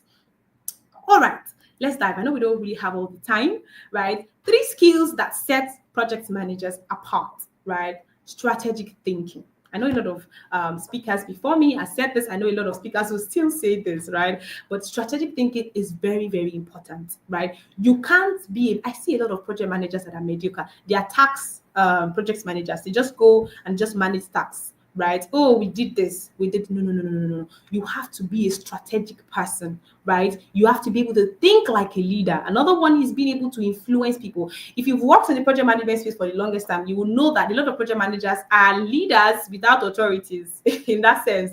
Oh, yeah, managers without authorities. Most of the time, you are given that position to manage people, to lead people, to do things. However, you don't have that authority in that sense, right? And that is where the power of influence comes in. How do you influence people? How can you influence people? Now, everything I'm saying it in 2 forms, right? The first form is what you use in your 9 to 5, what you use in your job, right? Another form is how you use this outside your job, because that's where the real growth comes, right? How do you use that outside? How do you refine the skills outside your 9 to 5, right? It could be through different means. I'm going to show you the different medium at which you can use this as we progress, right? Crisis management. Oh my goodness. How well can you manage crisis? This is not a textbook thing, right? How well can you take pressure, right? As a project manager, you are always in the middle of chaos, and that's what actually positions you for higher roles. How well can you stand your ground and stand firm and keep your composure in the middle of chaos? Especially if you probably work in the IT space, you know a lot of times timelines never go the way you planned them, right? And there's one stakeholder that needs this to be done and throwing a fit. How do you manage your stakeholders? How do you manage crisis? How do you on the spot? How do you solve problems, right? Project management is beyond, how do I put it? Project management is beyond what you do for a company. It's who you become in the long run. It's who you become. Because when you become it, it becomes so natural to you. And those things that are natural to you are what would actually, bring those growth spontaneously, right? So you have to be a project manager by heart. Right, there's this workbook I do give to my students that they always feel anytime we jump on board and we want to get started in their career. Right, it's when I ask them, how do you feel after filling this workbook? They tell me that it takes a lot of deep thinking, right? I needed to think hard. And why am I pushing them to think? If you as a person cannot even tell what excels or what you excel at as a project manager, there's a problem. Now, we have a lot of project management, soft skills and all of that. Trust me, you're not good at everything. You are good at some you're average on them, some you're very, very bad, some you're just number one, you're very good at it. The first thing you want to do for yourself is to identify what you're naturally good at, right? What you're good at is now what you begin to play to, which is your strength, while you're refining the other things that you want to get excel or what you want to work on, right? So let's move on. Now we have what we call the spotlight. I'm going to be talking about a couple of frameworks, right? The first one is the spotlight framework, right? Share impact, share your stories, right? Nothing is too small. Share. Talk about it, right? Internally and externally. I see a lot of people scared. If I share this on my social media, what will people think? Blah blah blah blah blah. If you hear, there was a statement that Raquel made. She talked about perception, right? Perception is how people think about you, right? And we have that capacity to create what we want in people's mind. People are like this, like right? People can be very, very fickle. That's just the honest truth, right? You have that capacity to create that perception of yourself that you want on people's mind. That's how powerful it is. So thinking that, oh, what's the purpose of even sharing this? What's the purpose? Am I bragging? Maybe I don't want to brag. I just want to be low key. I don't want anybody to know. Doesn't mean success does not mean that you have to show off or something. It means you're getting everything wrong, right? Share your story. If you even have that kind of thought, we need to check you out, because obviously there is something not right with your mindset. Is it that you're dealing with inferiority complex? Is it that you're dealing with something must be wrong somewhere, or you have imposter syndrome? Those are the things you should go and start figuring out. There might be background things that are actually keeping you stuck somewhere, right?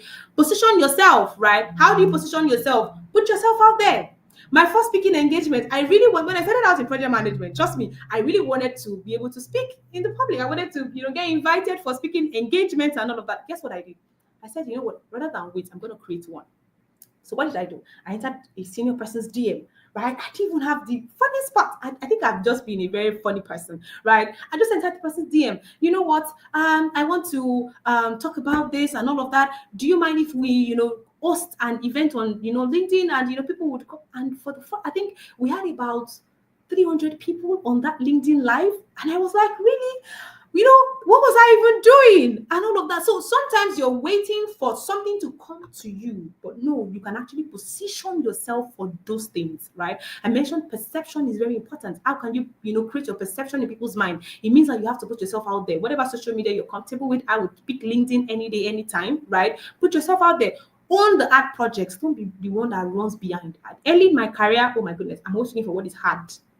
Those art things that might make me feel like I'm going to fail, that's what I look for, right? I want to be in those art projects. Those things I don't understand, right, is what I'm looking for, right? Those things that will push me beyond my limit, that will make me question myself, that will make me have to go back to the books, that will make me have to go back to learning, that will make me have to buy a course. I don't think I picked any projects before that I don't have to buy a course on. And that's what intrigues me. I thrive, maybe as a project manager, I personally thrive in chaos, right? Something that makes me want to learn more. If I'm in a company and there's really no reason to learn, and I wake up in the morning and I can tell how my day should go. No. I'm already leaving, because why? I can't see anything challenging anymore for me to go, right? What's it called? Trying to see what I have on my screen. Yeah. So these are part of the spotlights, that you have spotlight frameworks that you have to use for yourself. All right, let's get into it. Now, there's something I call the 10,000 hour myth, right? If you follow me a lot on LinkedIn, I speak unconventional things about project management, actually, because I've gotten to realize that some of those things you have out there are really, really, really, really not even true, right? You see that? Oh, yes. What's it called? Equivalent experience. That's not true. That's not true at all, right? Intentional learning is very, very important. Now, when I mean intentional learning, I meant that learnings that you took upon yourself, or you took upon yourself to actually go out for, not the ones that was forced to you by the company, not the ones that you needed to learn because you just wanted to allow that project to move on. No, you have to be intentional about your learning, right?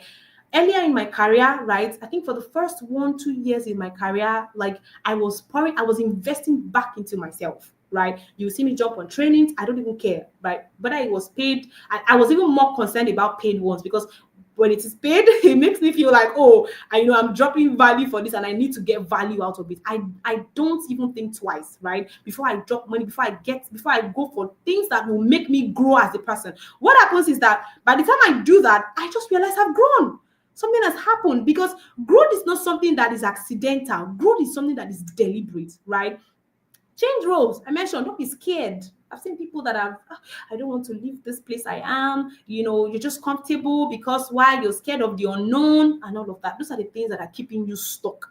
If you've gotten to a place in a company or probably where you are and you feel like, okay, nothing is challenging you anymore. You're just in a space. You're just redundant. You're just, more like, marking the register, every day. It means that it's time to leave that space. It's time to get uncomfortable, right? It's time to go after what exactly it is you don't know. I remember picking up one project at the time. Oh my goodness. It was really, really funny because I was like, what exactly am I doing here? At some point, that project really, really shook me. And when I came out of it, right, I was a different person entirely. My language, my lingua in the space just automatically grew. I knew what I was doing. I knew how to position myself. I knew what to say, right? And, it was one thing that stood me out that actually allowed me to grow at that particular point in time. All right.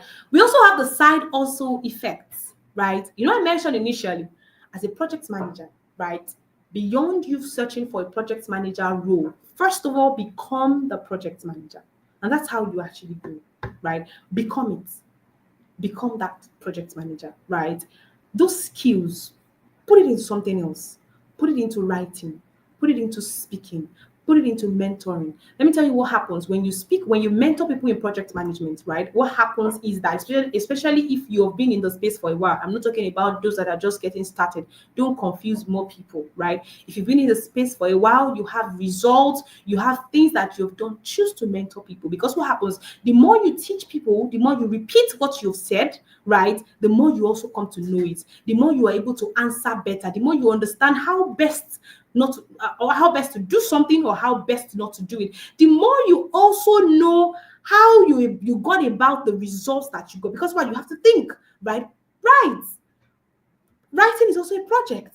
Ask yourself, okay, what I do on a day-to-day, right? How do I put it into writing, right? How do I share this knowledge? So these are the things that you can do that actually helps you position yourself for those growth that you're looking for, right? The impossible leap, right? Solve the next level problem. Instead, I put it into different categories. Solve the next level problem. You have to keep solving the next level problem. You can't afford to solve the current level problem. That is how growth happens, especially if you've been in the space for the longest time, right? You have to be interested in solving the next level problem. What is the problem? What is, you have to be the person that, now, one thing about project management is it's a very funny kind of role, right? It's a role that if you're not careful, you can get skipped over the time for management roles or for growth roles. Because why? Everybody just expects you to just, do the job, mark the task, and just deliver the projects. Even if you keep delivering projects, it doesn't mean that automatically they will just notice you and say, oh, this person is the best fit for, the job opportunities, or sorry, the what's it called? The next senior roles and all of that, right? There's just that way, if you're not careful, what you do or what you've done or what you're doing can actually be subdued, right? And how can you get out of this scope? It means that you have to be able to get out of that role, right? You have to be able to get out of that role of just managing things, of just putting things in check. You have to be able to get out of the role to actually speak to the decision makers. As a project manager, you always want to have the decision makers on your side, right? That's how growth happens. That's how, climbing this ladder in that sense happens, right? You have to be able to what's it called? You have to be able to play to the stakeholders, right? There's this funny thing that when I started out my career, a mentor said to me, right? It never left my head. It says project managers are politicians. I don't know how true it is, but whatever. Whatever, just take it like that from me, right? You have to know how to speak the language, right? You have to know how to manage multiple people, manage the stakeholders, speak their language, show that you're interested in that next level problem. You have an idea, right, of how things can be well solved. Speak to them, show that show that visibility that, what, I can actually do this. Now let's get to the secret weapon, right? Managing perception. I spoke about this earlier, right? You have to be able to manage people's perception. Perception is in the mind of people, right? Anybody can create any perception in anybody's mind. That's how powerful you are, right? There was a particular time I was posting something on my WhatsApp for a very long time. I just kept on saying something repeatedly, and I didn't really pay attention up until somebody said something to me and said, you know what you've been saying, like somebody said that thing, and I'm like, really? Were you really listening to me? And nobody was commenting, nobody really liked what I was posting. I didn't know that I was making a change. I didn't know I was making a difference. Like, different people started saying the same thing. I'm like, oh, really? So people were actually observing. People were actually seeing, even though nobody commented, nobody said anything, nobody said a word, people were actually watching, right? People were watching. Now, The next secret weapon is how to sell yourself, right? I speak a lot about this, on my LinkedIn. If you don't follow me on LinkedIn, you should look for me on LinkedIn and follow me, right? Selling yourself. Oh my goodness. There's this formula that I came up with that, you should not be running after recruiters. Recruiters should be running after you, because that's how it is in my own career, right? You should position yourself. You should be able to know how to sell yourself. You should stand out as an high value PM, right? Not the one that is looking to to just get hired and just get the next job and all of that kind of thing, right? So you need to know how to sell yourself, how to communicate your value, right? How do you communicate your value? First of all, don't forget, if you forget any other thing I have said today, don't forget when I said be a project manager for yourself, right? Know your own strength, map it out. You know what we call transferable skills? If you're moving from a particular industry, you're going to become a project manager, right? They'll say map your transferable skills from the company or the previous industry you were in to what you're doing. Now, that same transferable skill, map it for yourself in project management, right? What are the skills that would make me that would make me thrive being a project manager? That is just good. Every one of you have a strength. There's something strong about you. That thing that is strong about you is what you use to develop your unique value proposition, which is something that is unique to you, that will make you stand out in that industry, whatever space that you're staying. Know that thing that you're naturally good at, right? Career growth is a strategic game. I mentioned that earlier. Be the player, make moves, right? Be the player and ensure that you make the moves. Don't wait until the moves comes to you, right? Because nothing will naturally come to you first. You have to make the move. Everything you want to do, you have to make the move. Now, remember this, right? When it comes to when it comes to career, when it comes to success, when it comes to career ladder, we all decide what we really want, right? Some people want to go the consulting route, right? They necessarily don't want to be the director here, right? They just want to manage multiple projects across. But most of the time, I didn't know those kind of people are still taken to the director level, because why? They've amassed a lot of knowledge over the years, consulting for different companies on different projects and all of that, right? Some want to go the route of, I want to grow in a company, I want to climb that ladder in a company. I will tell you that particular line is actually an old school way of doing things, and if you're not careful, it can lead you to being resentful in a company when you finally don't get the result that you actually really, really want, right? So define what success means to you, right? Map it out into your career. You have to own your career, right? Don't let somebody else own your career for you. Like, you have to own it. You have to be strategic about it. You have to think about what you want. You have to have the right mentors that have done exactly what you've done, that they have a particular result that you want to have, right? And you have to follow their footsteps. You have to be in their proximity. Listen to what they say. Pay attention whenever they are doing things. Be in their comment section on LinkedIn or whatever platform that they use, right? Be the one showing that you're there, right? Because why? The more you do that, the more they recognize you. When they recognize you, when opportunities come, they might be that first person that will get to you and, let's come on board and let's, get you this and all of that, right? I understand that we have a mixed audience, right? We have audience of people that have project managers for some years. We have audience of people that are aspiring project managers and wants to get started, right? I'm doing what's it called? It was spontaneous because I was just thinking and I was like, okay, what can I do, right? A lot of people that are just getting started, right, that don't even know exactly how to do a lot of transferable skills for themselves, how to position themselves. I want to give out my book to just 20 people, right? Just 20 people. That's my book, right? So if you know that you really want it, you're starting out, you don't know how to even move from where you are to where where you want to be, just send me a message on LinkedIn, right? I'm just going to be counting. Once it's 20, that is, or any other person that comes after that, you can actually just go by it, right? So I'm just going to be, if you know that you're just getting started, you really don't know exactly how to go about it, right?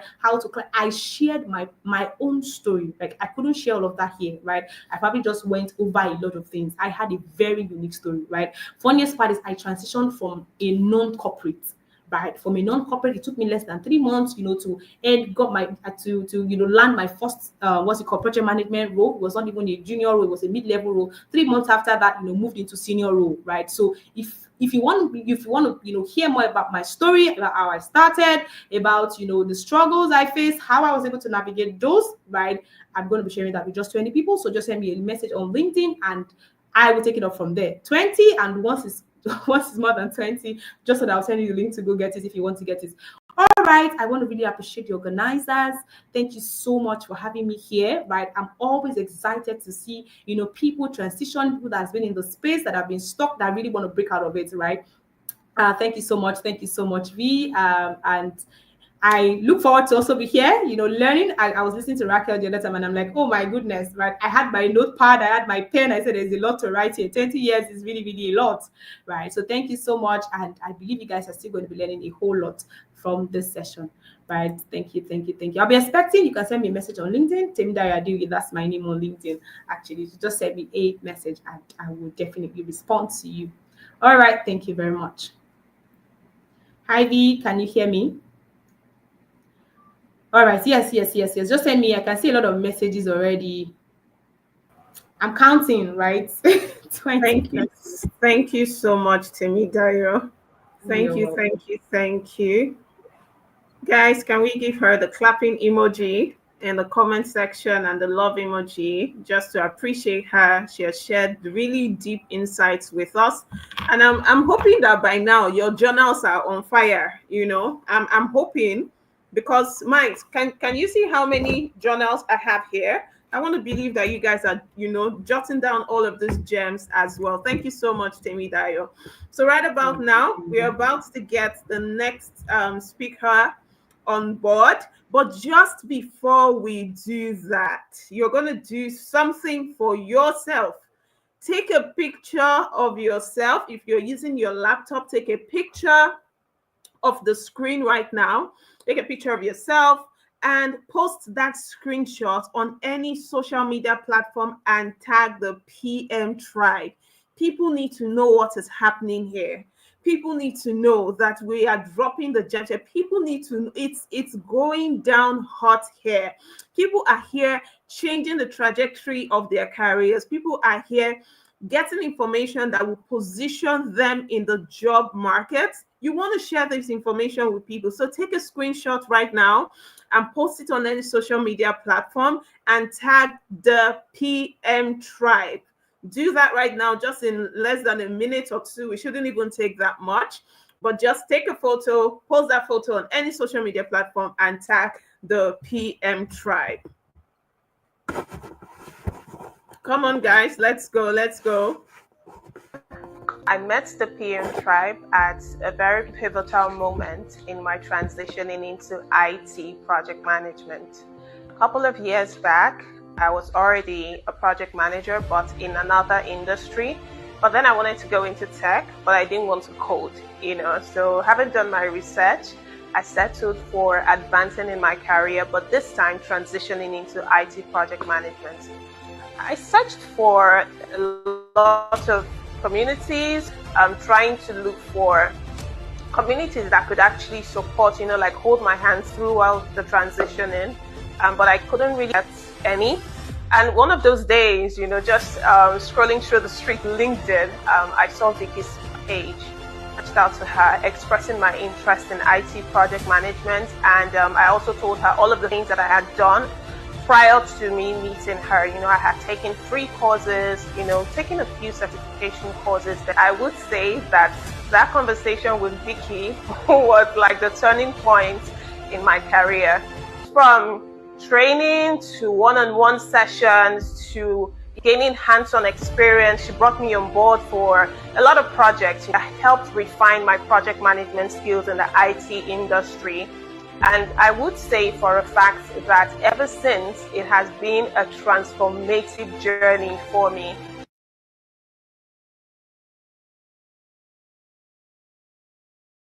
Management. And a month later, I landed my first major international role. For those of you who don't know me, I'm Victoria Ginobu, the Badass Project Manager. I've spent over half a decade leading teams both small and large to bringing ideas to life across the globe. A few years ago, I was managing projects just like everyone else. But in just 1 month, my life took a complete turn. Since then, I haven't had to apply for a single job. Opportunities now come to me. For the past year, I've been working on a way to help others replicate this same transformation. That's how our 3-month bootcamp was bettered. Here's the truth. you have everything inside you to become a top-tier IT project manager. In this bootcamp, you work on real-life projects with a team, gaining all the hands-on experience that every employer wants to see. You walk away with a portfolio that proves you can deliver. Plus, you have a community walking this path with you. People who will support you, encourage you, and push you forward. You even get access to job opportunities that could be the stepping stone to your dream role. It's your chance to rewrite your story, just like I did. Are you ready to take that step? Click the link below to join us, and let's build your future together. All right. I hope we have posted our screenshots or our pictures on the social media platform. Now, I'm sure you guys must have seen my beautiful video as well. I am a beneficiary of the PM Tribe community as well. Now, I want to shed more light on the IT training. Look, if you're thinking of breaking into IT project management, or you're thinking of pivoting in your career, the IT course is everything that you need. I say it again, it's everything that you need to excel in IT project management. And I say this because what we'll give to you is practical project management classes. So it's unlike every other project management course that you've taken before. This time you're working on a real life project. You're working with a cross-functional team. You're working with the developers. I'm talking about a real life project that by the time you are done, you will put it on your portfolio. And I don't see how you're not going to land that job. I don't see how you're not going to land that job. We took it a notch higher. We're not just dealing with the theory and all of that. I want to believe that by now you've assimilated enough theory. So we are doing practical lessons. The real life project is what you're going to work on. We've been doing this for quite some time now, and we have lots and lots of testimonies. Students who have taken this course are working in reputable institutes as we speak. You get internship opportunities as well. You get job opportunities as well. The kind of reviews that we have gotten from this training, the kind of reviews that we get from companies where our students are working. I'm sure you want to be part of that statistics. You surely want to be part of that statistics. So imagine where you're having one training that is going to give you all the skill that you need, that's going to give you the industry recognized knowledge. I'm not talking about, it's not generic. Real industry recognized knowledge that's going to give you that confidence for you to land that project management job. You don't want to miss this opportunity. The link is currently in the chat box. You want to go through the chat box. The link is there. And you registered for this Global Project Management Summit. So if you're in the group, the link is also going to be pinned on the group. It's also going to be pinned on the group. So you want to go there. You want to register for this course. This training is starting on the 16th. So I'm talking about next tomorrow. The training is starting next tomorrow. We already have a lot of people that want to start this training. So you want to make sure to make that decision. Listen, I had this in mind to talk about this, but I think Raquel also mentioned it. 2030, 25 million project managers will be needed. And I'm sure you won't be part of that statistics. 25 million, just imagine it. Please do not be part of the statistics that heard about this but did nothing about it. Do not be part of the statistics that heard about it but they were thinking, should I join? Should I not join? Do not be part of the statistics that heard about it but they kept dreaming. Oh, one day I'm going to be a project manager. Listen, you need to make that move now. You need to make that move now so you are part of that 25 million. I don't know about you. Anyway, I am part of the statistics. I'm part of the statistics, and I don't want to leave anyone behind. We at PM Tribe, we care so much about your career. We don't want to leave anyone behind. We all want to meet at the top. We're meeting at the top. We are there. We're meeting at the top. So be part of the right statistics. Check the chat box. You're going to see the link there. working on real life projects. We get these questions a lot in our DMs. We get them on all our social media platforms where people are saying, oh, they want to work on real projects. People are saying, oh, they have the practical knowledge, but they still don't know what to do. They still don't know what to do. Majority of them have taken certification courses, but they still don't know what to do. And trust me, there's a lot that you need to learn. And you cannot know these things if you do not put it into practical. If you don't practicalize it, you can't know it. There's so much theory can do for you. So check the comment section. Because you registered for this global summit, we have a goodie for you. We are giving you a 20% discount as you're registering right now. You need to make that decision now. You need to check the chat box, go to the group where it is pinned. We are giving you a 20% discount. The moment this program ends, I'm not sure you're going to get it. I can only guarantee, I'm the one guaranteeing you. Yes, Vanessa Nelson is the one guaranteeing you. As you're making that decision right now, you're getting a 20% discount. The cost is just a 200K. Trust me, I know how much I personally have spent taking courses.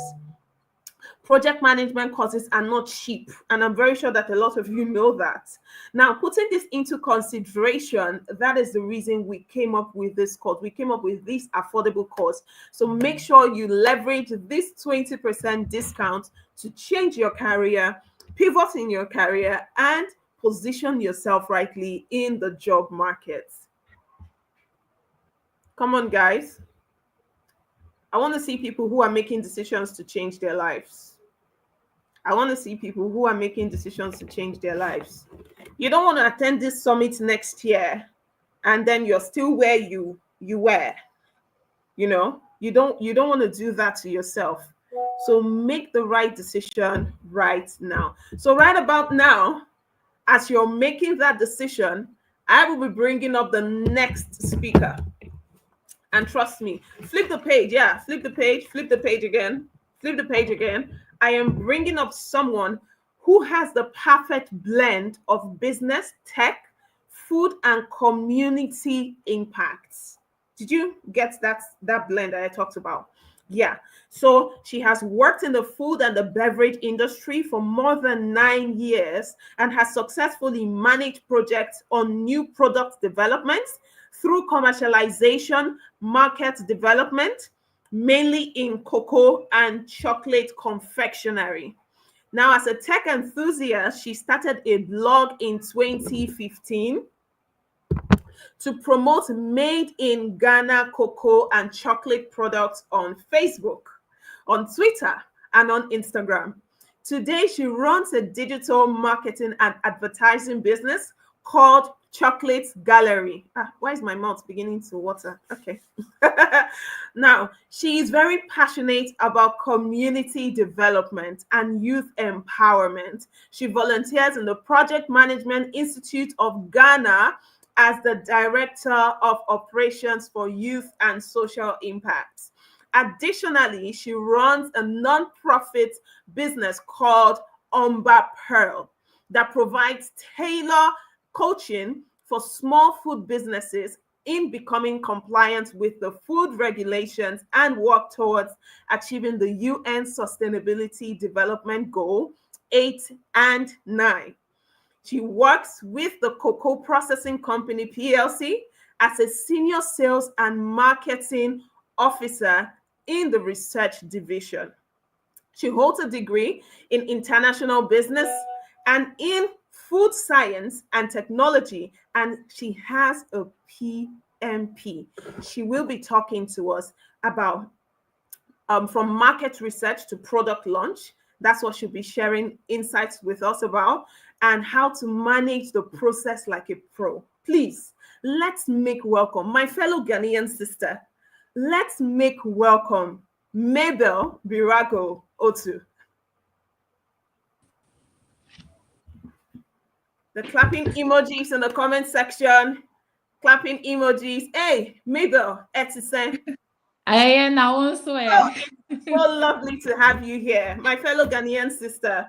I'm from Volta region, by the way. Thank you so much for being here.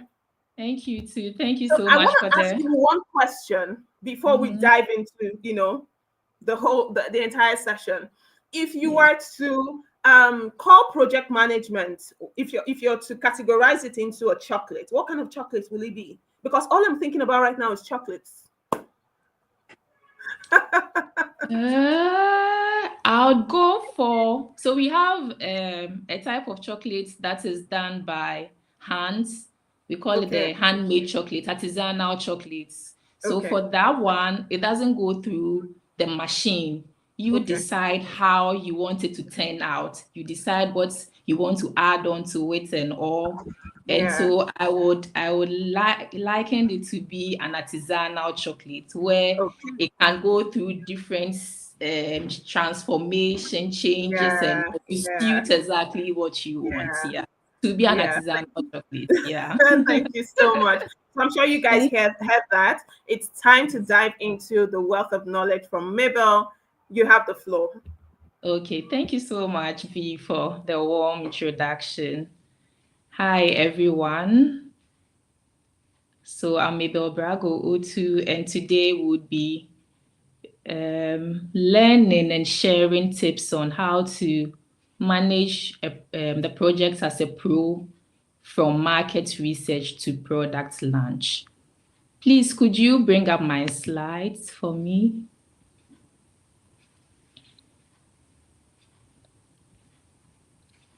Okay. So I decided to add a bit of the PMI values.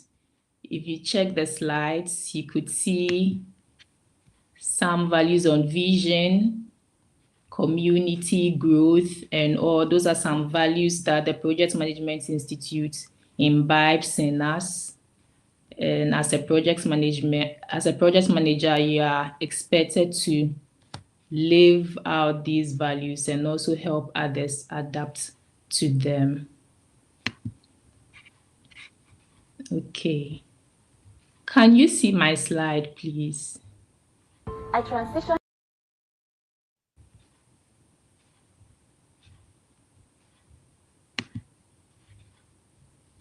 Hi, V. Is it possible to bring up my slide? Okay. Yes, perfect. Thank you. So I believe every business operates to make profits, even for the non-organized, not the NGOs and all. They also try to not necessarily make profit, but give to the market something that is of essence to them. And in doing that, they are able to make for themselves a good brand name, goodwill, and all that. And usually for businesses like the one I'm in, we want to bring onto the market something that consumers will be willing to pay for, consumers will be interested in and all. But I don't know if there are any ones of us that have tried a business before that we are currently not pursuing anymore. We started the business, maybe we saw that everybody was starting to make cosmetics, and it looks so easy to do on YouTube and all. So you felt, oh, maybe I could also try and start my own cosmetic business. And then halfway through, you realize, no, this is not for me, and then you had to drop it alongside. Many times there are several ideas that comes to mind that we would like to try out, but before you try out any business idea or come out with any product or service, it is very essential to conduct market research. Market research will help you to identify the actual need of the customer. Sometimes there could be things that you think the customer needs, but they actually don't. Or you could identify a problem which you may think the customer wants that problem to be solved, but they actually do not want that problem solved. So market research helps you to identify the actual need that the customer currently has. And then I remember Temi mentioning strategy. So for every business, before you come out with a product or a service, you need to have a strategic plan. You need to have a strategic plan as a project manager. Before any project is rolled out, there should be a strategic plan. It doesn't have to be the entire plan. You can have just the basic, and as you move on, you build upon them. So some of the processes that moving from market research to product launch, you could get yourself trying out. Could be formulations, could be a recipe formulation, could be pilot trials, could be analysis, several of them, fine-tuning of if it's a recipe, if it's a machine you are building, you might want to fine-tune all those things. Sometimes you have to get some certifications, some permits, some registrations before you can launch a product. So understanding market research, when we talk of market research, like I mentioned earlier, you want to come out, you want to bring onto the market something, let's say a product, but you need to know whether that product you are bringing onto the market, whether the customer actually needs it. And how would you know? You would only know if you conduct a market research. And so when you conduct a market research, your aim is to identify the customer need. And in that process also, you get some information on trends that are currently in that industry and who your competitors are. So usually you would have to structure questions. We call them questionnaires.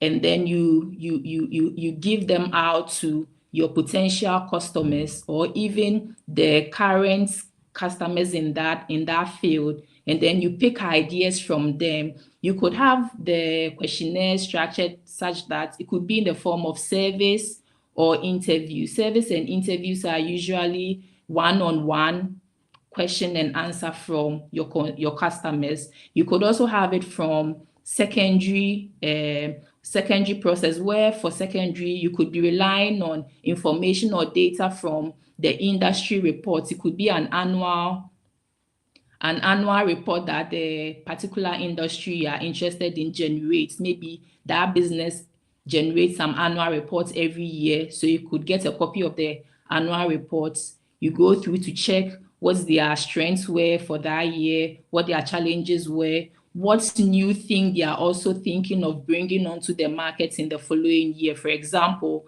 if you are going to develop a mobile phone, and say iPhone is your competitor, and for now, iPhone is probably developing iPhone 17, iPhone 16. You wouldn't want to bring onto the market a phone that matches iPhone 10. So you need to know what the industry trends are. What are they? What is the industry going for now? And then how you can match up. In knowing your competitors, what are the things that make them have an upper hand, and how can you be able to meet up to them or even overtake them? So the most important thing behind market research is to know the customer's need, to know the current trend in that industry, and to also know who your competitors are. So when we are conducting the market research, like I mentioned earlier, you need to know who the existing customers are in that field. For example, if you are developing a mobile phone, which people currently buy mobile phones? Is it the youth? Is it the working class? Is it those in school? Which people use mobile phones? Which people are buying this? You need to know currently which people are buying those phones. And then you also have to know the potential customers. Are you targeting the local market? Are you targeting the foreign market? The phone that you want to produce now, are you going to sell it onto the local market? Are you going to sell solely to educational institutions? Are you going to sell solely to industries? Who exactly are your potential customers? You need to know all those things. And one thing that we mostly leave out often is finding out from community groups what they are saying. So example of a community group could be, say you go on Facebook and they have these pages where they are like clubs or fan-based pages for industries. There could be a fan base for Adidas. There could be a fan base for, say, Benz. So usually if you are going to manufacture a car and you are looking at developing something that will mark up Benz, you might want to go on Facebook and find out if there are any fan clubs for Benz. You go in there, find out what they are talking about. Are they expressing any challenges? Is there anything they are telling Benz, the Benz company, to actually try and do for them? Is there any gap? And then you can pick clues from there. Maybe what you are trying to even bring on board, the customers do not even need that, but you wouldn't know until you go onto these platforms to see what the customers are actually talking about, what are they complaining about, and then you can find the gaps and then the lapses that you would now inculcate in your product to make yours of superior than the others. And then there's another thing which we call the buyer personas. So, for example, because I'm from the chocolate industry, it's easier for me to give an example from that industry. For example, you want to develop a beverage. Let me just put it that you want to develop a beverage, and you know that children consume the beverage, the elderly also consume it and all. But are you just going to produce and send everything on the market and assume that everybody would come for it? No, you need to develop buyer persona. So for example, a buyer persona would be that there is a mother who has a child and a husband, and then she prepares breakfast for the family before they go to work and to school. So let's say the child is, say, 6 years old. So in the morning, the mother will prepare the breakfast for the family. They all eat at the table before they go to work and school. And then there's also another university student who probably has classes starting at 7 a.m. every day. And for all you know, she doesn't even live on campus. She lives off-site. So it takes a while for her to even get to campus before going for her lectures. So breakfast has to be like later in the day for her. So she barely takes any breakfast at home before going to school. So for someone like that, their needs are not the same as the mother who gets to prepare breakfast at home for her family before they go. So for someone like the mother, having a product in a can or a big pack could serve her best, because then the can just be on the dining table where they sit, then she just dispenses for everybody. But for the student, she may be more comfortable with going to school with a sachet, the same product in a sachet form, a more convenient form, that maybe after her first lesson, there could be a break where she would now go and prepare the drink and then have some breakfast. So developing buyer personas helps you to know how to tailor the same product to meet the needs of each segment of the market. So for the mother, having the product in a bulk pack would serve her best. But for the student, having the same product in smaller sachets would rather be ideal for her. So that's the main idea of having buyer personas. And one other thing too is that you need to always know what your competitors are doing. So I add an example of how a customer was complaining of one company, Xfinity, of a terrible customer service they had, and then how he was thinking of switching to another company. And if you could see clearly, the customer didn't even highlight the Verizon, which is the company they were considering switching to. But Verizon was so online that just when the customer made that post, they came back to reply that they are happy to welcome the customer, and they provide services 24/7, blah blah blah. That they were so quick to come for the customer. So it tells you how competition is quite high. The least gap another competitor is ready to take your customer away from you. So in developing a product onto the market, you also need to be very aware of what competition is like.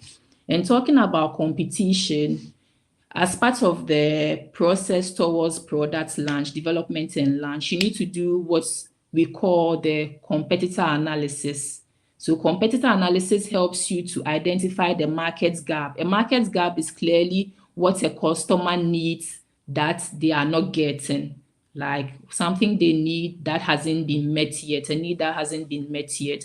And product differentiation, for example, if you want to develop an iPhone, if you want to develop a phone and there's already iPhone, what would make your product stand out from iPhone?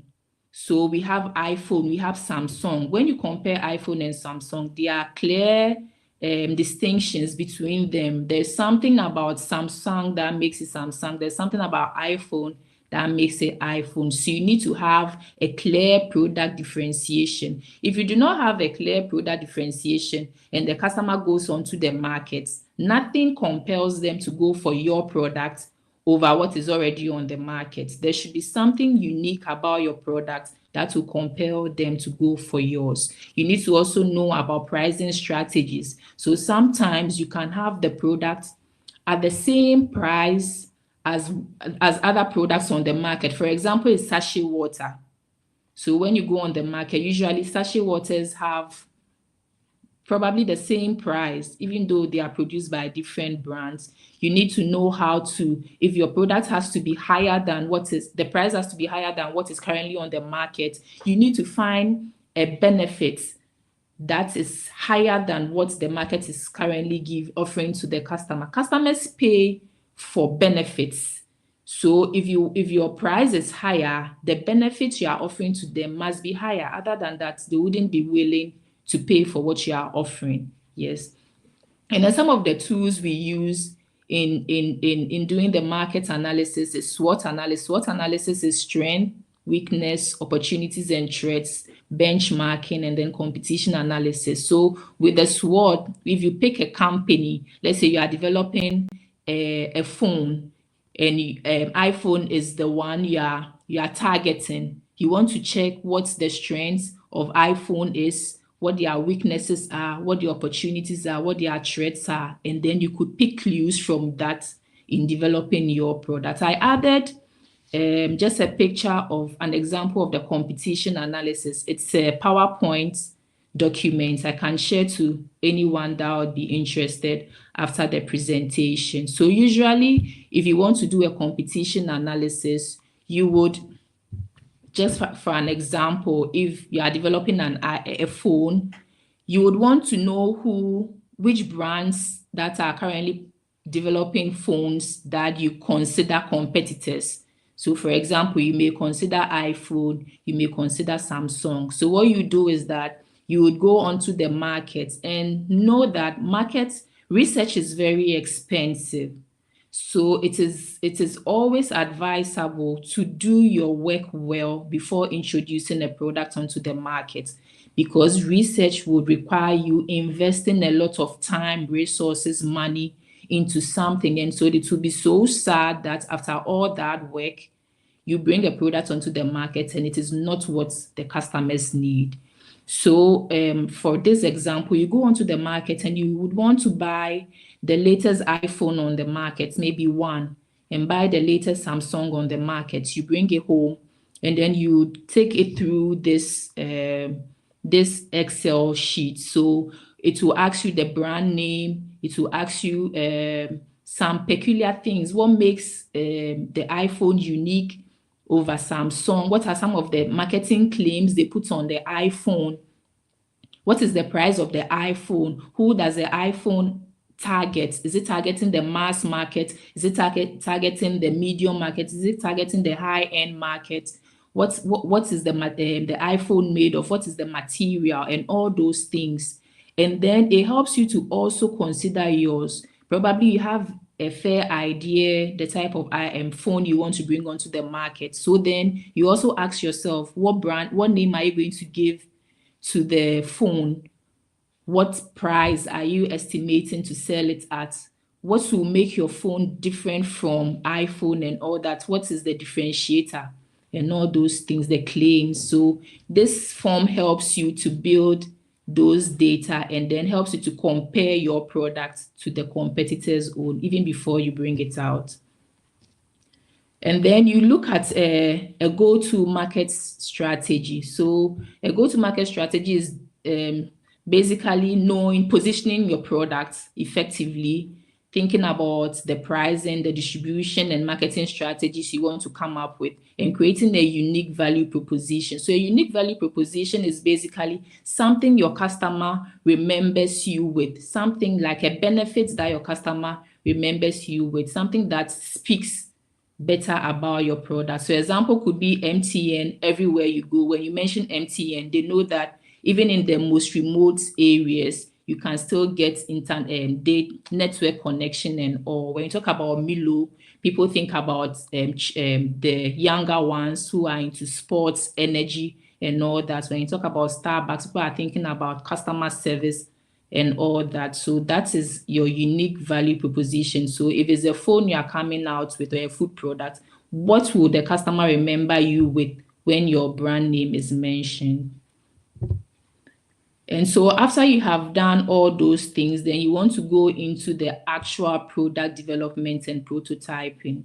So here, as project managers, we know that when it comes to Agile, you have the option of iterating your projects. It doesn't have to be one thing and that's all. You have the options of modifying here and there based on feedback and all. So you try and then start putting the phone, fixing the phone or developing the phone. It could be, if it's a recipe, you could do maybe 3 recipes, give it out for people to try and give you feedback. Then you know out of the 3 which ones they prefer the most and all that. And then there is something we call the minimum viable product.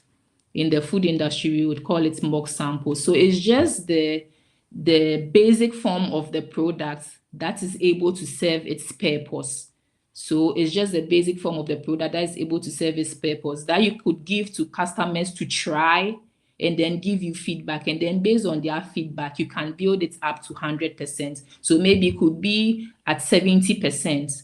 The phone has been developed at 70%, but if the main gap you identified was maybe core quality, that phone at 70% is able to offer quality calls. And so then you give it to customers to try and then give you feedback. Then after they give you feedback, you now be thinking of adding flashlights, timer, and all those to it. But at 70%, it should have that basic, it should be able to meet that basic need of the customer. So that's what we call the minimum viable product.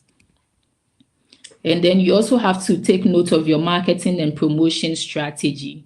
So when it comes to marketing and promotion, you have to think whether you want to do it online, whether you want to do it physically. So an example I put here was Nike introducing their Nike bra, and they made the notice on social media for their customers to go check out and all. We also have on this other side, Hollard is an insurance company and they partnered with Melcom. Melcom is a shopping center and they have branches all over. So Hollard partnered with Melcom and then they had their setups in the Melcom shops where customers get to see about the Hollard information and then even sign up for some of their insurance packages. So as a business, you need to know which of these would work best for you, whether it's online or whether you need a physical structure. And then you also need to know about your sales and distribution plan. So when it comes to sales and distribution, for example, if you're a small business and you are now developing a product or a food product, are you going to set up, do you have to go and rent a place to now be your physical structure? Or would you still want to be working in your home and then delivering your products via courier services until you are able to set up your own physical structure? You need to check all those things, the resources that would be needed. If you are to do it at home, you need to, and you are going to be using courier services, you need to use a courier service that will offer quality customer service to your customers so that it doesn't rather work against you. If you have the means to set up your own shop, to do the distribution and sales yourself, that's also fine. And in sales, we have something we call sales pitch, which is very, very essential. For example, if you have developed your phone in your home, let's say, and you now want to start to sell to the customers you have identified, maybe you want to sell the phones to an educational institution, say a school, where they would give it to the kids to learn.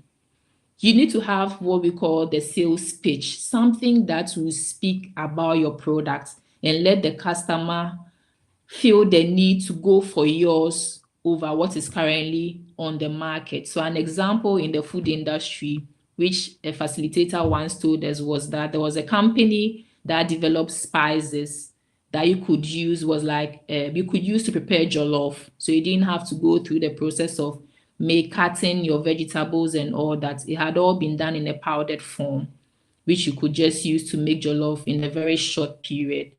And so the company decided to sell that product to restaurants around and hotels. So they had a script where someone was to call so they actually went around to comb and note down all the restaurants and hotels that were in their vicinity. And they took note of all their contacts. And then there was a script where someone was assigned to call each and every hotel or restaurant, tell them about the product, a short script, and then seek to find an appointment where they would come over and do a demo. And so the companies that gave them the go ahead for them to come over to do a demo, they went with their small rice cooker, their spices, of course, and then a stock of their products in their car boot, just in case the company was ready to make sales. So they went, they had a meeting with the influential people, the people that would be taking the business decision, like maybe the accountants, the matron, and all that. They did the demo there and then. They prepared the jollof there using the spices, served it to the panel, and then they all tried it. And then they asked the question, are you ready to make a purchase based on all this demonstration? And so when the person says yes, they have samples in their car to sell. And if they need even larger quantities, then later they would bring that. So that is a sales pitch. You need to give them something practical, something that would really show the benefits that your product is going to give them. And so it's not just about starting to sell online. You need to have a sales pitch to tell your story better. And then in setting up the distribution networks, we have what we call the direct to consumer, where you sell directly to consumers. And I think that is what most small businesses do. And or we have the e-commerce where you sell online, the retail distribution. You could have people that would come and pick your product and then distribute it on your behalf.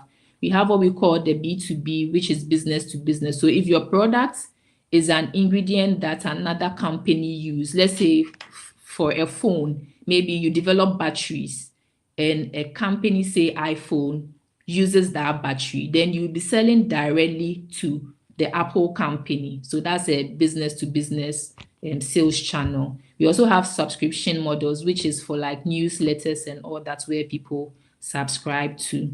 Third-party logistics are the DHL and the rest, where they can give you warehousing, transportation. They can work on all those things for you. They can even fulfill your delivery and other requirements and those things for you. So you need to know which of these ones you are going for. It's not just about you get up and you start selling, or you get up and you start distributing. You need to know which one works best for you. And then it's time for the launch. So before you do the launch, you might want to do what we call the pre-launch activities. So for pre-launch activities, you want to give the customer just an idea of what is to come. So I just added an example of Netflix, where usually they'll give you a trailer of the movie, and then customers will be looking forward for the day where the actual movie would be released.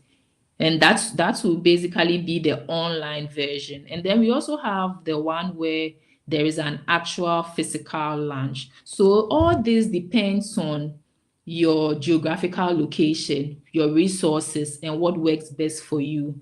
There are some things that you could launch online. There are others that you need to do it physically. So an example is Unilever launching their close-up toothpaste, and they did an actual launch where they set up a place, invited the communities and stakeholders to come and then have an experience of it. An example also is that you want to probably launch a phone in let's say a rural area or something.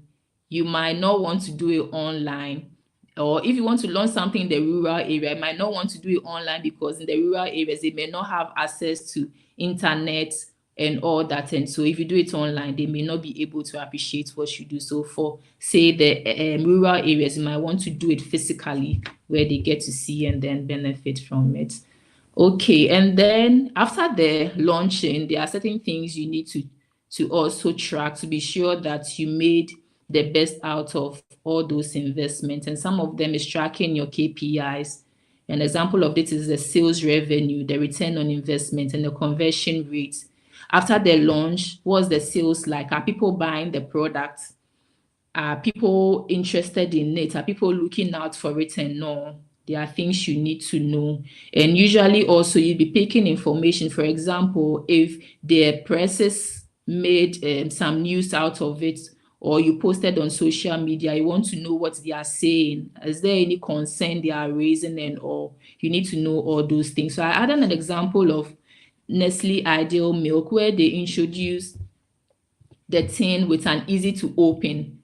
Initially, it used to be just a plain surface where you would have to use a knife or something to punch holes. And then they came up with a new packaging where they had an easy to open. And there were mixed reactions. People felt it was a good idea. Others felt it was a bad idea. But I think those that felt it was a bad idea were more. So in the end, Nestle had to revert back to the plain tin where you would have to use a knife to open. So sometimes there could be a clear need, but the customer hasn't asked you to fix it for them. And that is a clear example.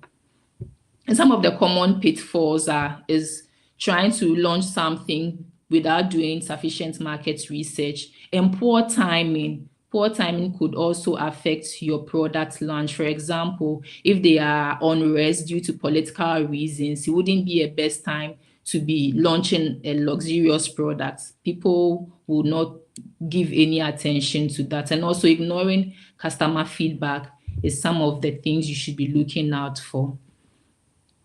A clear example of a successful product launch is the Airbnb. We all know how it's faring now, and they leverage a lot on community marketing, community-driven marketing, where they want customers to know about luxury things that you can have. Say when you go to Nigeria, the posh areas you could live in, facilities that are there that you could benefit on and all. They try to do a lot on their marketing. So in conclusion, if you don't remember anything from this lecture, at least I want you to know that before you bring any product onto the market, you need to identify a need for it. And when you identify the need, use market research to verify if it's actually something that the customer is willing to pay for. Then you develop your strategic plan, you start your development process, you launch your product, gather feedback from the launch, and then if there is a need to modify something out of it, you do the modification. And one thing is that as project managers, you should be able to manage the team that they are not in a hurry. Sometimes business leaders can be very intimidating, asking you that we need to get this on the market so quick and all, but you need to go through the process. Do not be in a hurry only to fail. And always know that research is expensive, but a product or service which does not meet customer need is more costly. So I'll end here, and if there's any questions, I could take them. If you have any further discussions also, you could send me an email or reach out to me on LinkedIn. Thank you very much.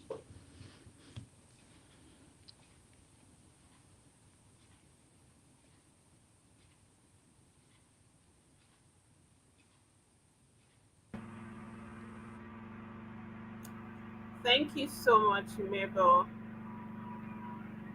Thank you, V.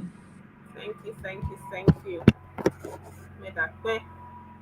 So, guys, let us drop the love emojis. She has shared a lot of information. The page I usually tell you to flip in your journal. I'm very sure that that page was not enough to take how much knowledge she has shared with us. So, let's drop the fire emojis and say thank you, Mabel. Drop the love emojis. Oh, they're dropping so many love emojis. Thank you Love so much. emojis and say thank you, thank you, thank you. So I'm sure you were able to get some points as well.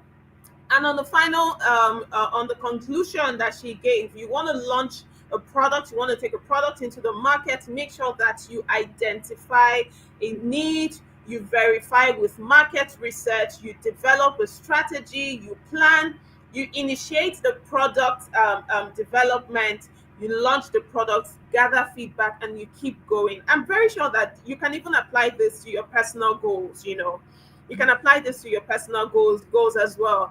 So let's keep dropping the fire emojis. We are about to move to our next speaker. So this time, you need to get ready for a game-changing insight. I think if there's one thing that Mabel has showed us is that you can be a project manager in any industry. Even though we thrive, in IT industry, you can be a project manager in any industry, and you can thrive where you are. But now we're having a game-changing insight because our next speaker is a true expert in project prioritization and governance. Don't play. I need to see those fire emojis. Don't play. I need to see those fire emojis. Let me be sure that you guys are with me. Start dropping the fire emojis. Start giving the clapping ovation. Do it. You need to be fast. So I can bring the speaker on stage. Make it snappy. Make it snappy. Is anyone dropping questions? Okay, let's make the comment section as engaging as possible. As I bring up, he's a CEO and a co-founder of Transparent Choice, helping PMO leaders and executives make high impact decisions using advanced decision science. I think I'm very interested in this decision science. It said, and he is a 5-star accredited international speaker, PMI, and a guest lecturer at the Oxford University and the USC. Specialized in project prioritization and portfolio governance, his expertise has guided top organizations like the US House of Representatives, Susano, and the McCormick in optimizing strategic execution. With AI shaping the future, Transparent Choice remains at the forefront of enhancing project portfolio governance. This amazing speaker of ours is going to be speaking on a topic called the future of project management and how we can make data-driven decisions to shape your career. Please make welcome, let's see the fire emojis, make welcome Stuart Easton. Thanks, V. Thank you. Can I just get a quick thumbs up that you can hear me?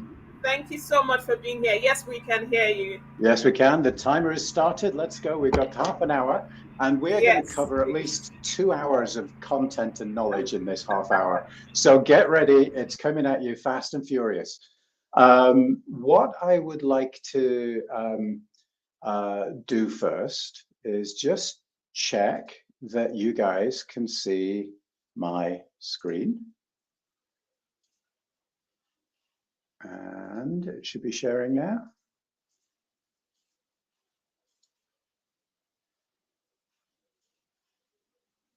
Can I see some, thumbs up? Excellent, we got a thumbs up. Thank you very much. All right, here goes. So hopefully we can all see this. We're gonna have some fun. We're gonna work a little bit with my friends, the ducks. Wherever I go, I take my little ducks with me, and we have a huge amount of fun with them. But it's quite a serious session today. I'm hoping this will really help people who are in project management roles step up, right? This is about taking your contribution and your career to the next level. If you're at the PMO level, this is about going from being a tactical PMO, stepping up again to become a more strategic partner to the business. And so we're going to cover a few topics, right? We talk about data-driven decisions. Oddly enough, part of the message here is that the data is important, but the insight is even more important. And so we're going to talk about how decisions matter. You need data, but it's insight that's key. And AI can help you with that, but not without data. So we'll talk a little bit about that later on as well. And I'm going to give some examples of how you might approach different kinds of decisions. So as I say, we've got a lot to cover. Before we do, why have I got all these ducks everywhere? Well, look, here's the thing. Your projects are like ducks, okay? By that, I mean that your executives don't care if you have a boy duck or a girl duck, right? They don't care about your project methodologies. They don't care about your Gantt charts or your earned value reports or any of that stuff that you learn about when you're doing your PMP. All they care about, all the business cares about is the value, okay? They care about the eggs, not the duck. They care about the egg. And so as project managers, as PMO leaders, our jobs, right? It's our job to maximize the egg, to give the best egg that we can. So my first thing, right? First question to you all is just take a second. I'll give you 5 seconds to think about this. Is this you? Do you spend all your time thinking about your ducks, about your methodologies, about your templates, tools, process? Because if it is, this session is for you. You're hopefully going to change the way you think. I don't want you thinking about ducks. It's all about the egg. So if this is you, wake up now and pay attention. Cool. So we're going to try and give the biggest possible eggs. There are several ways that you can do that. Today, we're going to focus on the decisions. Okay, we want big eggs, and that's why decisions matter. Now, historically, of course, in many organizations and many cultures around the world, it's about he who shouts loudest, or who has the most power, who has the most influence, who has the most leverage, who has the most senior job title. And it's not actually about data and what's good for the organization. And people have been making decisions this way since before we were even human, right? That's why I picked these monkeys, right? This is how we're wired to make decisions, but we're smarter than that. Now, there's actually research that shows us when we do this, when we have this kind of decision mode that's not structured, that's not data driven, then our decisions end up in failure half the time. And that was research done by a guy called Professor Paul Nutt, looking at big strategic decisions in the business. So surely data-driven decisions are going to be better, right? They have to be, surely. Well, yes, but only if you kind of bring that data and put it into context. And I'm going to use this little framework to help us do that. Okay, so we're going to go through framing. We're going to look at people, data, insight, and then finally we get to the executive duck at the end who can make a decision. But before we get into the detail of that, let's just look at, do decisions really matter? And I'm going to start with a sort of simplified, really simplified situation where we have a bunch of projects and we need to pick 3 projects, just 3 projects out of these out of this list of 6. Now, the numbers there represent how many eggs, how much value each project gives. Okay, so remember, the eggs represent the value, the business outcome from your project. And we care about eggs, not ducks. We don't care about the project itself, we care about the value. And because of the resource constraints that we have, we can actually only deliver 3 projects.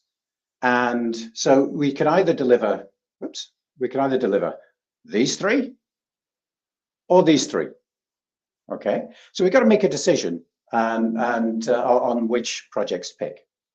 And then once we've picked projects and the projects are going, within each project, we're going to make, again, this is really simplified, we're going to make one key decision in that project. Maybe it's the vendor or the site that you're going to build a new shop or something like that, okay? Or the technology that you're going to use. And if you get that, if you do a good job of making that decision, you don't get one egg, you get 1.5 eggs. But if you make a bad decision, you go down half an egg, right? You don't get one egg, you get half an egg. So we do that for all the projects, right? You can either go up half an egg or down half an egg once you've started the project based on the quality of the decisions you're making. And so what we can do now is we can look at just the orange portfolio. And let's assume we make good decisions in all those projects. At the end of the journey, we're going to collect 15.5 eggs. Yay, that's great. We got lots of eggs. Now, if we made bad decisions in all our projects, we'd only get 12.5 eggs. And we can do the same thing for the red portfolio. We can fill in the table. And this table is really interesting. It's telling us something really key. So if we compare that first decision, the picking the portfolio decision, you'll see that just picking the right portfolio is almost doubling the value, the number of eggs that we get from our portfolio. And within a portfolio, when we make good decisions within the projects, when we make good decisions versus bad decisions, right, we're increasing the value of the portfolio by 1/4. And if you go from the worst situation to the best, we're almost tripling the amount of value that you get from the same resources. Okay, so this is all about decisions. So that portfolio decision is super, super important. Okay, so if you are in a PMO and your projects have been selected by those screaming monkeys, right, he who shouts loudest or the squeaky wheel, then you are wasting an opportunity to add a lot of value. So as a PMO, you can go and support that. If you're in a project, if we go back to this slide, if you're in a project and you're not paying attention to the quality of the decisions that are being made, then you are delivering smaller eggs than you should be. All right, let's move on.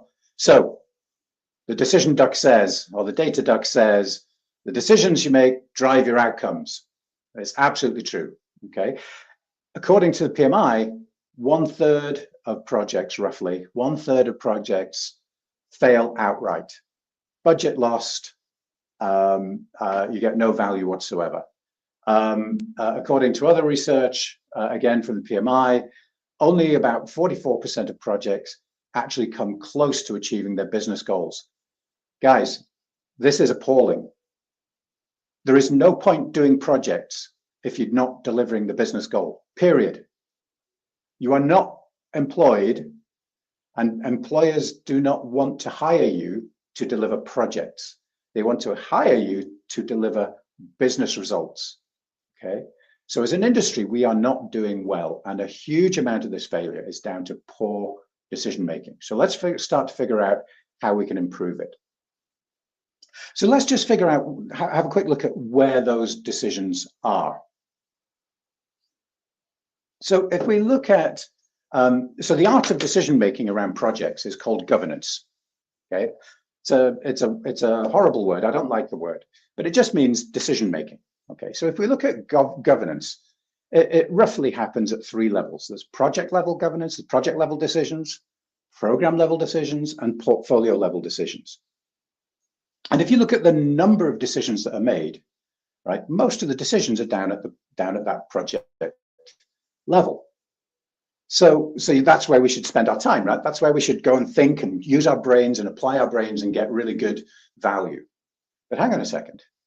If we look at the impact of those decisions, we just did the example and we saw that actually the biggest impact overall was in the portfolio selection, right? Doing that portfolio level decision.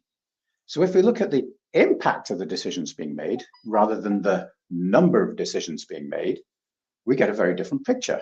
And maybe we should spend our time thinking about that. And the answer is that actually you have to think about all of it. And different people have responsibility and decision-making power at those different levels. So at the project level, it's the project manager. At the program level, it would be your program manager or program director. At the portfolio level, it's usually your senior leadership team that are making those decisions. So it's not just about data, it's about having the right people and the right people empowered to make the right decision. And that means that you have to think about actually setting up processes and mechanisms and lines of authority. So you have to actually say to the project manager, you know, up to this limit, up to these boundaries, you're allowed to just make decisions and get on with your project. Because otherwise everything goes up to the executives and no decisions ever get made, because the executives have got 100 decisions coming at them from different directions and everything stops. Okay, so the first thing is around project management is think about these different layers. Think about what kind of decisions you could or should be making at those different layers, and set up the right authority, right? Giving people permission to make those decisions. This is before we even think about data, right? So we're improving the decision making already. We're speeding them up, we're breaking them apart, and making sure we know who can make what decisions. Let's keep going. We're going to look at 3 top tips from the top. Okay, so our little boss man duck it has three insights for us. The first one is that, yes, I know the title of the talk is about data-driven decisions, but it's not data that matters. Okay, I'm going to say that again. It's not the data that's important. It's the insight you get from the data that's important. So if you go, just for example, let's say you've got a big decision around your project and you go to your executive in charge and you say, here's all the data I collected, right? The response to that will be something like this, right? You're fired, you're adding no value, right? I don't know how to read that. I don't have time to read all that information. I don't know how to interpret that information. So you're fired, right? So we need to add some context. We need to add some insight and some value to the data itself. Now, in project management, one of the key sources of data is the PPM tool or the project management tool. Very often people look at the project management tool as just that. It's a tool for managing tasks, scheduling tasks, measuring progress and all that kind of good stuff. But the reason that I think it's important to use a proper PPM tool is because it's so much more than just task management. It's a source of data. Okay, so it's about progress, task completion, velocity of projects, status of projects, actual versus budget, what risks do we have, and the ability to manage those risks across the portfolio of projects. So if you just try to manage projects in a tool, right, that's okay, you can manage your projects, but you're not going to be generating the data that you need to actively manage your projects at the portfolio level. So your PPM tool gives you data. That's great. But now we need to turn that data into information and insight. So at the PMO level, right, this guy's the PMO leader, right? At the PMO level, what we want to do is combine the data across projects, add in some business data, some business context, add in data about resource availability and scheduling data, okay, and bring this data together and turn it into insight. Now, one of the traps that people often fall into is they buy a PPM tool and they collect all of this data, and then in the governance meetings with the leadership team, they just put all of that data up on the screen. Now, the executives don't know how to interpret that data. It is possible to give decision makers too much data. And most project managers and PMOs do exactly that. They give their executives too much data and not enough insight about what's going on. Okay. So what we want to do is, rather than just giving them all the data, we want to use that data, massage it, assess it, and provide insight, useful insight. And I'll give you an example of what that might look like in a minute. And it's at this step that AI can be quite useful. So for example, AI might chomp through all your PPM data looking for risks, or it might look at your historic performance of project execution and forecast the end date from the data. Okay, from the historic data, AI might be able to forecast the end date of your projects more accurately. Okay, so AI and lots of these new technologies might be able to help you there, generate insight.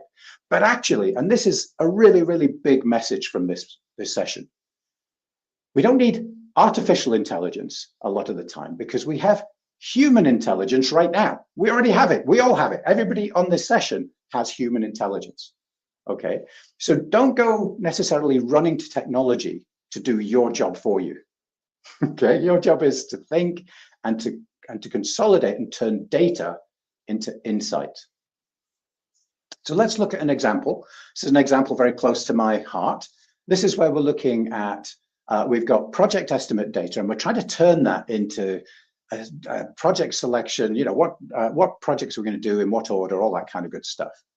So if I have 100 projects, or 20 projects even, and every one of those projects has got an estimate for, let's say I've got 10 different types of resources. If it's IT, they might be developers, architects, testers, and so on.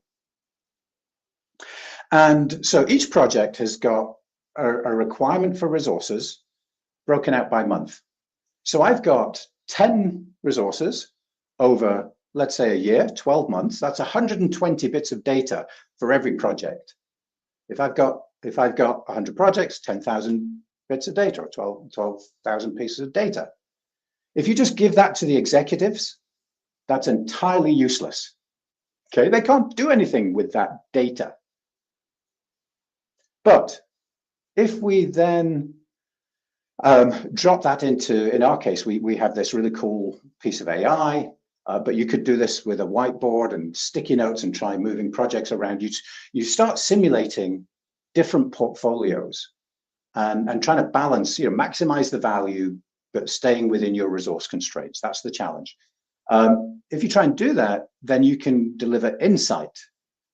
You can deliver optimized portfolios and roadmaps, and you can give rapid scenario analysis. So you're going from data to insight. Okay, what could we do? And then eventually you get to the decision maker, and this is where they really bring in business focus. They'll layer in organizational context, and they'll actually go ahead and make decisions. That's the ideal world. So we're going from data to insight to executives. And the flow isn't always through the PMO. Sometimes the project manager is presenting his, you know, there's a decision you need within a project, and you're presenting it to senior people, right? You need to fill in that step of providing the insight, taking your data, turning it into insight, so that the leaders can apply their wisdom to make a good decision. All right, let's keep going. So AI is cool, man, right? We all like a bit of AI. I play guitar. So I was at a conference last year in Lithuania, and one of the attendees created this guitar duck for me, which I absolutely love. It's absolutely fantastic. So AI is cool, man. And these ducks are all AI generated, right? So this is cool, but so AI can make it easier to interrogate the data, to work with the data, and to get insight out of it, just like we did a second ago.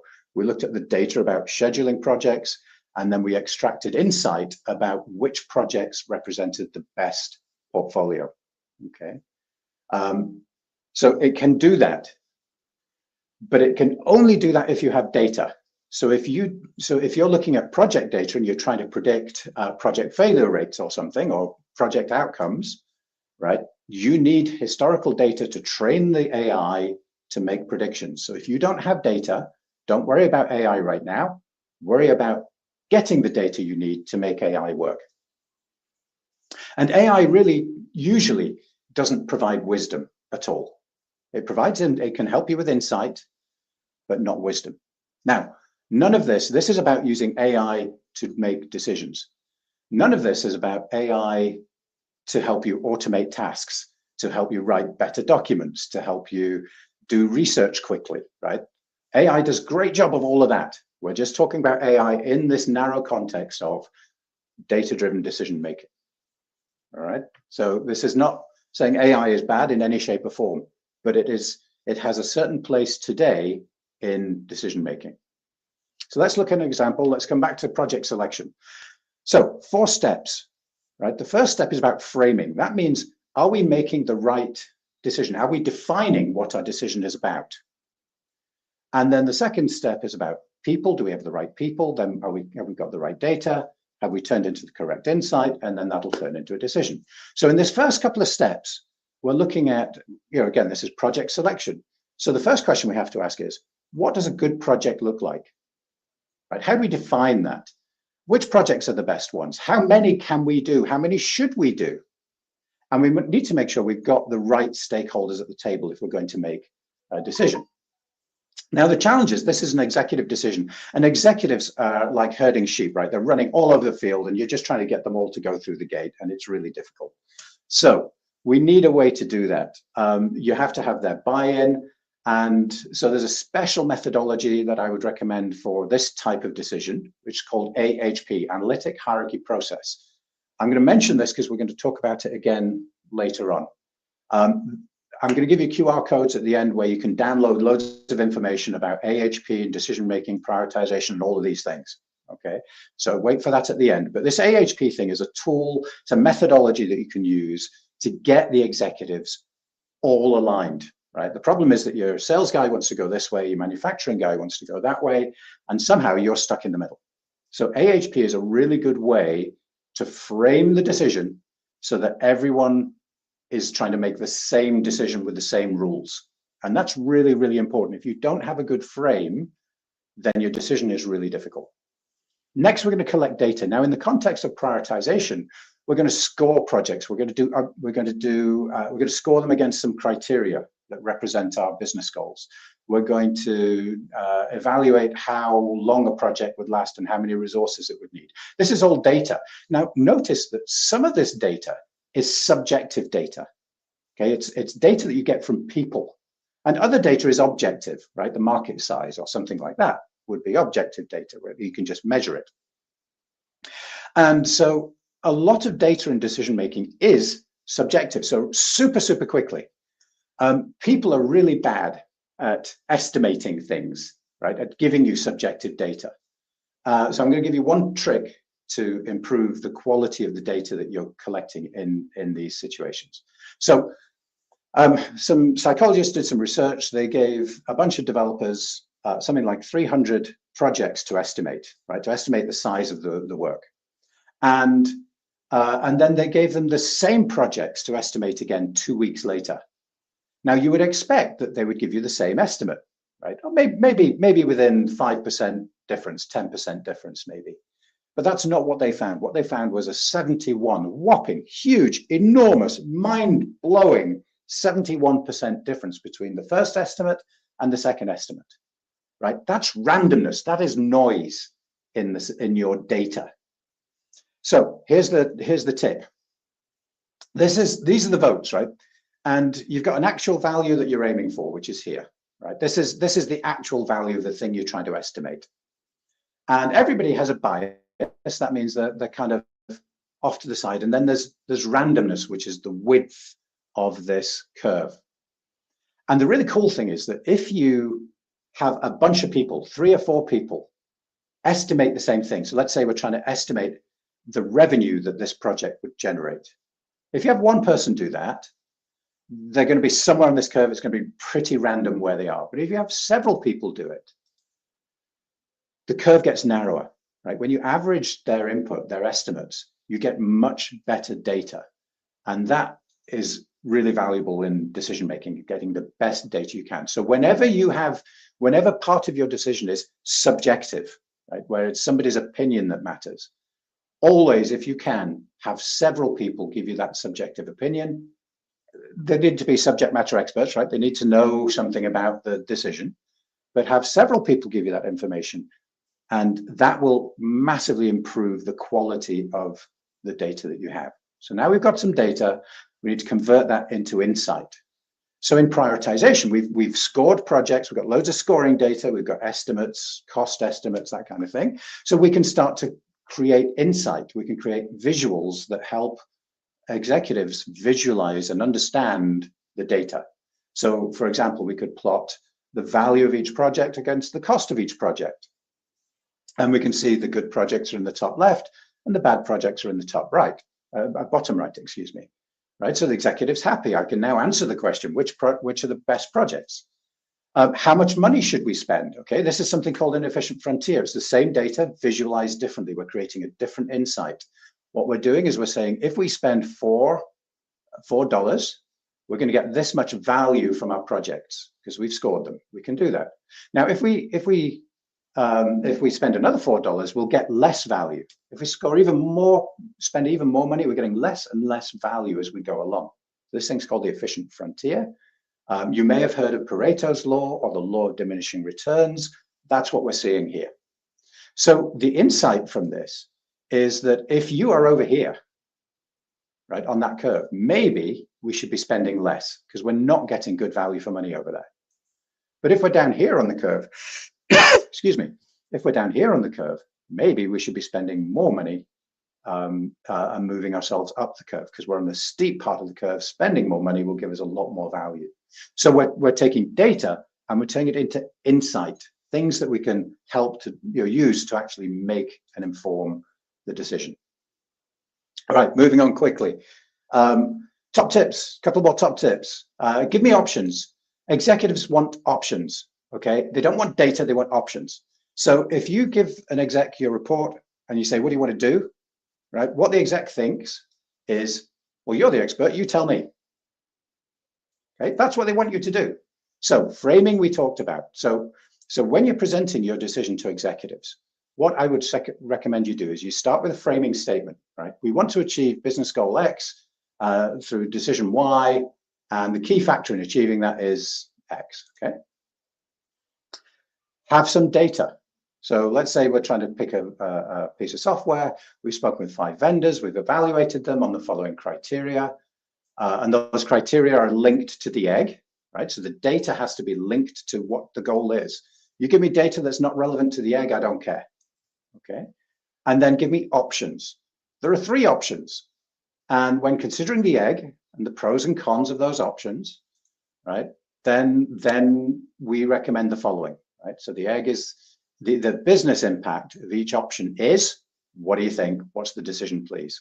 Okay, so the structure of it is a little bit like, actually, we'll skim through this. It could look like this, and again, you can get this in the downloads at the end, right? So you describe what's the egg and the decision we're making, and then you're talking about what are the options, what are the criteria we've used to evaluate them, or maybe you do pros and cons, maybe you do both. Maybe something about costs would be in there, right? So we're taking lots of data and we're turning it into specific insight. And then you might even include a recommendation at the bottom. I'll tell you what, we're going to skip through some of this. What I just want to say is super quickly that not all projects are not all decisions are the same. Some have a really big impact and some have less impact. Some are things that you do frequently, some are things that you do infrequently. So for example, if you're allocating resources to projects, you're doing that all the time. It's reversible, it's a small decision, right? So we want to have a system that's really simple, that's distributed, so that people out in the organization can just make that. We want to collect the right data, give them the right tools, so that your resource managers in this case can just make decisions about resourcing without having to go through a big decision loop. But up here, project prioritization, again, this is something we do again and again. So we want to have a system for collecting and analyzing, but then a really strong framework for evaluating and adding that insight to help executives make that decision.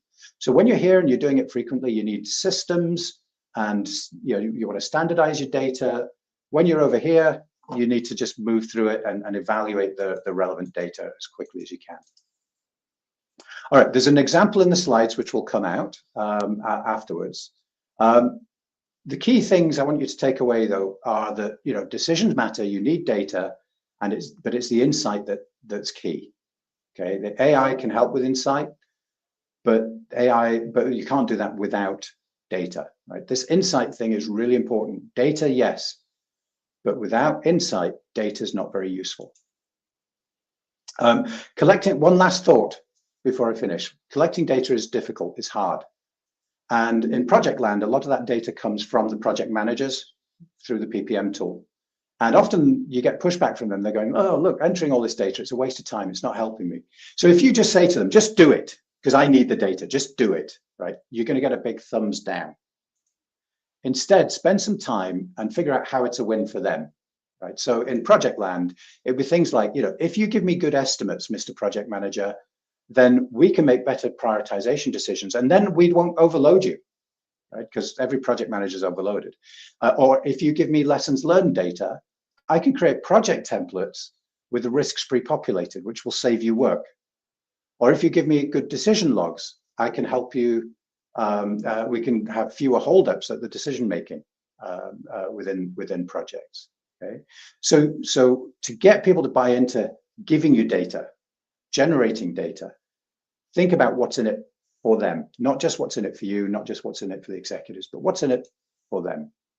All right, this QR code, really quickly, this QR code, if you click on that, you can download a whole bunch of resources on prioritization and decision making, all kinds of things. And then if you are in a PMO role and you want to try and build a case for change, because changing the way you do decisions involves changing the way executives work.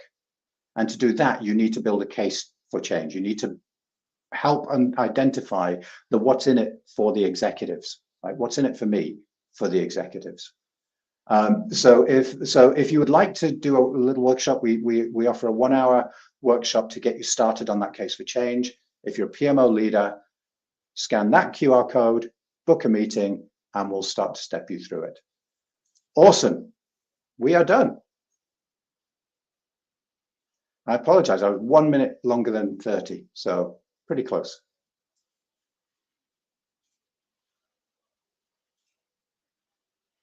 Oh, I've surprised V there by ending. All right. Any questions while we're waiting for V? Any questions or any observations? Has anybody felt like any of those ducks? I'm sure you have. And again, just super quick question while we're waiting for V. Let me ask, have any of you ever felt like you have too much work?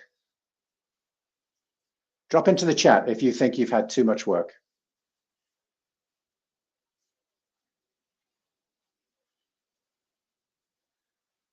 Excellent. Glad you enjoyed it, guys. Thank you. Excellent. Thank you. Yes, we got a yes from Vanessa. Well done. Does anybody else feel like they have too much work ever? Ever felt like that? I feel like that all the time, but I've only got myself to blame because I'm the boss. Yeah, there we go. We're all saying we got too much work. And the reason I ask that is because, this whole thing about decisions is very personal, right? It affects us all. And so the reason you've got too much work, the reason that you're working so hard and it feels like it never ends, is because decisions about prioritization, decisions about sequencing projects, scheduling projects are not getting made effectively. So decision making is impacting every single one of us every single day, right? So let's all go use. Hopefully, some of those frameworks will help you sort of think a little bit differently. Focus on the egg. That's the key. Focus on the egg, not on the duck, and let's go change the world.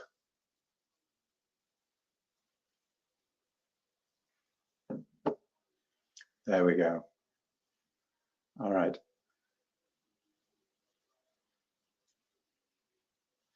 Excellent. Amarachi, that's a great comment. Thank you so much, Swat. Thank you so much. That was a very insightful session. Guys, let's give him the clapping emoji and the love emoji in the comment section. He has shared a lot of insights. Trust me, I said I was interested in the decision science. That was a lot to unpack. That was a lot to unpack. And yes, sometimes we feel like we are doing a lot, and I feel like we need an hour at least. I feel like that is because as project managers, we get to wear a lot of hats. At every point in time, we need to be able to tailor our expertise or tailor our experiences to whatever situation that we find ourselves. So thank you so much. I was able to get a couple of things, talking about how how you're being hired to deliver on business goals. It's more about values than methodologies and tools and certifications. Yes, I was able to get all of that. So I hope you guys were able to get something as well. Type it in the comment section, 1, 2, 3 points that you were able to get from what Stuart just shared with us. I want to know if you guys are with us. Drop it in the comment section as you give him the clapping emoji, appreciating him for sharing his knowledge with us. And one quick thought, V, if I may, before I disappear. Yeah. First of all, I want to thank everybody for joining the session. I want to thank you, V, for organizing it. So applause for Lee, please, V, please, in the session. But I noticed that Dawn Mahan is on the cards for later on today. And I'm guessing she's talking about Project Land and the stakeholder management thing, because that's her big thing. So if this session was useful, absolutely make sure that you join Dawn's session later today, because she will take the other side of this, which is the people. All right. So absolutely make sure you catch Dawn's session later on today. Dawn's a great speaker. I love her to pieces. V, you're a superstar for organizing it all. Thank you very much. Thank you so much for being here. So like you guys heard, make sure you're staying till the end of this event to listen to what Dawn would have to share with us. Thank you so much, Stuart. Thank you. Thanks, guys. Good luck, everybody. Thank you. All right, guys. Listen, by now, well, my journal is hot, so I want to believe that yours is as well. A lot of information has been shared here. There's a lot to unpack. So just before we move forward, I would like to add the IT training is 200,000 naira. But then, since we are giving discounts for the amazing people that are here, you're going to be paying 180K the moment you click that link and register for the course right now. So it's 200K, but you're getting 20% discount. We all know that project management courses are way more expensive than this. So think about it. Think about it in what Stuart just said as well. I'm not sure you want to be the doc. Please make sure that you're dropping those eggs, dropping the values as well. Make sure that you're dropping the values as well. So let's keep it going in the comment section. Let's keep it going in the comment section. We're still asking, let's see what you have learned so far. Just drop a thing or two and let's see if you are with us. So you want to stay till the end of this live because some amazing people, some of you are going to be getting scholarships to study project management in the PM Tribe Academy. And trust me, this is a once in a lifetime opportunity. You also get to, the attendees also get access to over 100 global opportunities. Isn't that amazing? You guys should celebrate the PM Tribe. What are we saying? We ain't playing. Celebrate the PM Tribe. Celebrate the PM Tribe. Drop the fire emojis. Drop the love emojis. Don't forget to follow us on all our social media platforms. Don't forget to subscribe. Subscribe to this YouTube channel. Subscribe to this YouTube channel. Let's see those fire emojis. You guys are not excited about the scholarship? Let me know. Should we cancel it? Let's know. I'm going to pick up my phone right now. Should we cancel the scholarship? If you know that's not the case, let's celebrate the PM Tribe. So make sure that you are engaging till the end of this event to make sure that you qualify for the scholarship. Let's keep going, guys.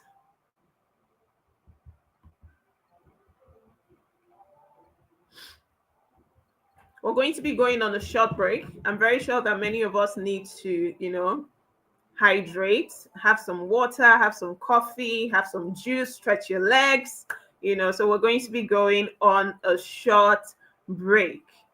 But make sure to come back here because we aren't done with you guys. Make sure to come back. We aren't done. We've got so much in store for you.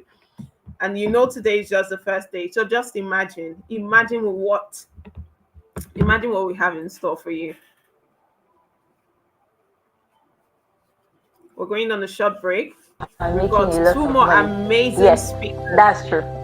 If you want to make cool tech or project managers money, or you have been looking to land that PM role and have access to job opportunity, you definitely want to watch this video to the end.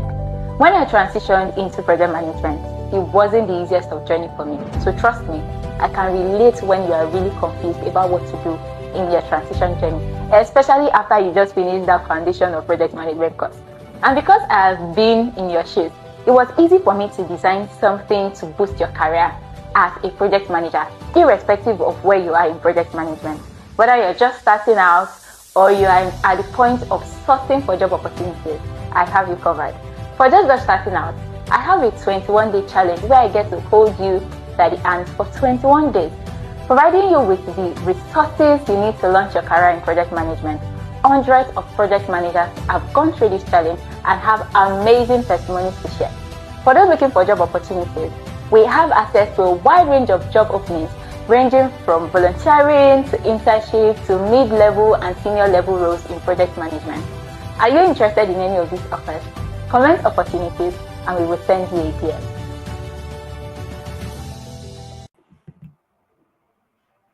All right. Are we back? Are we back? So comment opportunity. So let me give you a little bit of detail about the 21 days challenge. Listen, I don't know if you've ever read the atomic habits, because sometimes it might be difficult for you to make those decisions, or like just get on track. But then when you get on track, you find yourself going because it's like your brain is releasing the dopamine, that feel good hormone, that you're doing something good for yourself. So if you know that you're finding it difficult maybe to make that decision for your career, trust me, the 21 days challenge is here to help you. We're going to be teaching you a lot of things in the 21 days challenge. If you go on our page, you will see lots and lots and lots of testimonials. It's time to stop dreaming and start committing yourself to growing in your career. 21 days challenge has helped me. I use challenges not just for professional purposes, but I also use them for personal purposes. As a matter of fact, I am currently on the 90 days challenge, for personal development. And there are a lot of things that I am working on. So the 21 days challenge is going to help you. It's going to help you in your career. It's going to help you grow. When you are completing a task, there's a way it makes you feel. Like I mentioned earlier, it's releasing dopamine in your brain. You want to do more of that. That's just how the brain works. When you're doing something, it tells you to do more of it. When you're doing something bad, it tells you to do more of it. Like I was talking about earlier on in Atomic Habits, where you have like the cue, you have the craving, you have the response, you have the reward, all of those things. Now let me liken it to the 21 days challenge for you. So for like the cue, that challenge, you're taking action into doing that thing. You're taking action into changing your career. You're taking action into positioning yourself rightly in the job market. So for the craving, it simply means that you're looking forward to something. You're looking forward to what you can achieve with this. You're looking forward to the amazing things it's going to do for you as a project manager, to the amazing things it's going to do for you in your career. And obviously, the response to all of that is that you grow. You make progress. That's the response to all of that. And the reward, you can reward yourself with anything, you can reward yourself with anything. I personally, I am triggered by challenges like this, because it's an avenue for self-improvement for me. I want to believe that is how you feel as well. So make sure to take this opportunity to be a part of the 21 days challenge. When you do that, you also have access to the job opportunities group. There will be dropping updates for you on job opportunities. So when you're joining the 21 days challenge, rather than paying say about 40,000 for just job opportunities, you're coming in through like 21 days challenge. you are going to pay just 35,000 naira. And trust me, I don't need to talk too much. Just go on our pages and check the testimonies on this particular program of ours. So right about now, we're about to move to another amazing speaker. I hope we are ready. It's time to flip a page. I hope we are ready. We're coming up very soon. We're coming up. Keep the fire emojis going. Keep the fire emojis going. Our next speaker is a powerhouse in empowerment and community transformation. Who is excited about this? So our next speaker is dedicated to advocate for empowerment and community transformation. She leads Global Impact Empowerment Hub and Girls Time Out, fostering mentorship and support for women. A Rotarian, a UN Women Delegate, and a Forbes BLK member. She has a vast experience in strategy, leadership, and IT consulting. She's recognized among Canada's top 100 women to watch and a recipient of multiple leadership awards. She's committed to driving impact and uplifting communities globally. It's such a pleasure to tap from her wealth of knowledge. So she'll be talking to us on stakeholder management and how to get everyone aligned in your project. Please let's make welcome Peace, Udoka, and Nira.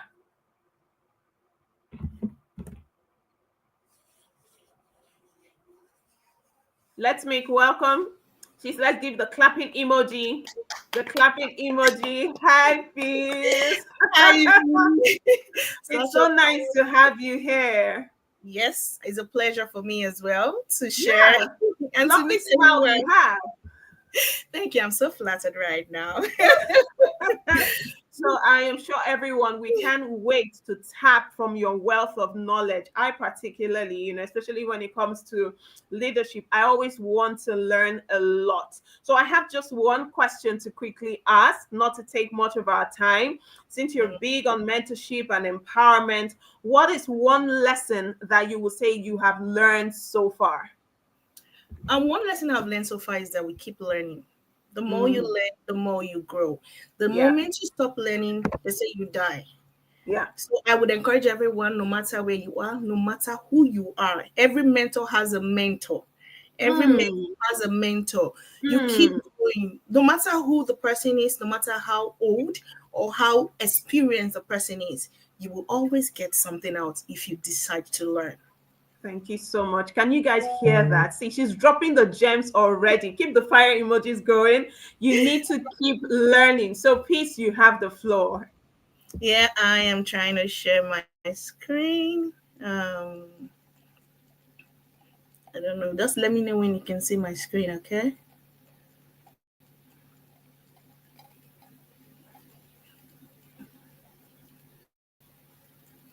Can you see my screen?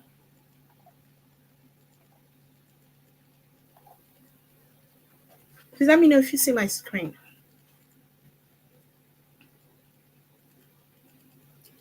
Let me know when you can see my screen. I would believe I am sharing right now.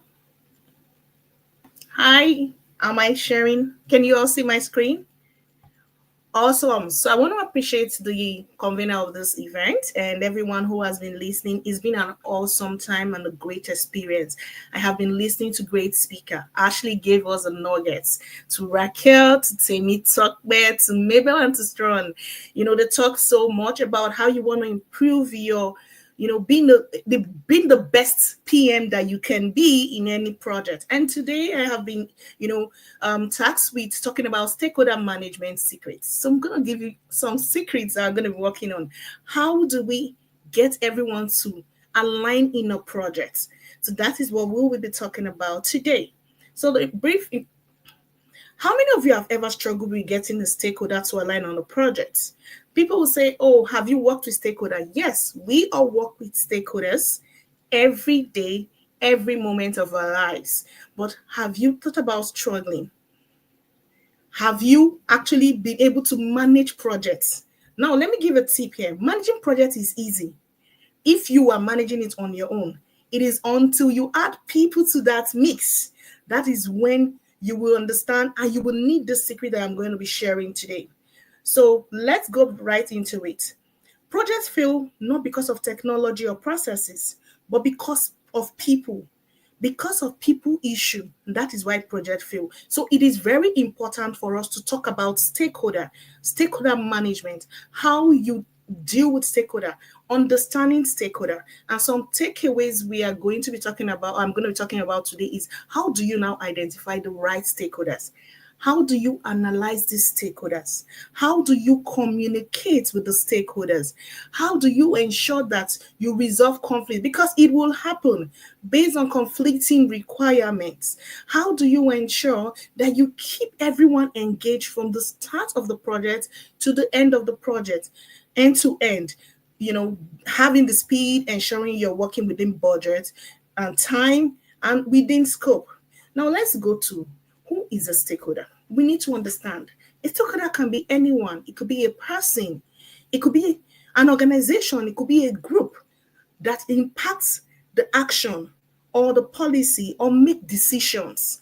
They have a vested interest or a stake in this decision or the activities that go on. And we could categorize them into different segments. A stakeholder could be an internal stakeholder, like an executive, a team member. Team members could be the architect, it could be the BA, the project manager, it could be the testers and the end users, as well as we have the external stakeholders who could comprise from the customer. Ironically, the customer can also be an internal, stakeholder depending on the project. Now we have vendors who are definitely external stakeholders. Regulators, they are there to actually, give us, the guiding principles to ensure that we are within standards. And we have the partners or the ones we call the sponsor who brings the money for the project. In order for us to be able to categorize stakeholders so that we do not deviate from having the right stakeholders in a project, we use certain tools in BA such as the stakeholder map, which means you have to put them in where they are actually fitting, or we use the racing matrix. So those are some examples that you will want to put down if you are an incoming PM or you're actually practicing.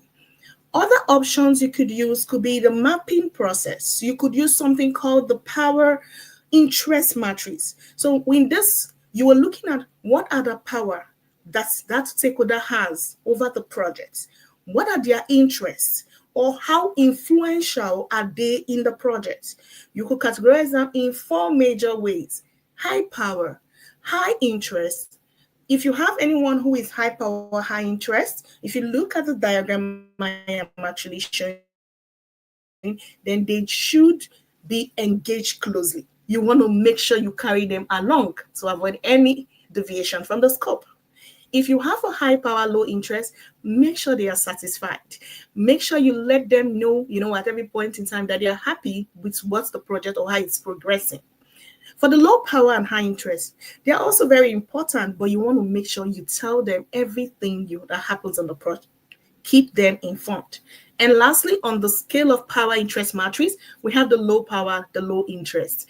They are not, you won't say that they are not important. They are very important because you have to monitor them closely. You have to monitor their activities, to ensure that the project. So for all 4 of them, they compose of what we actually help you to categorize the stakeholder and knowing their interests.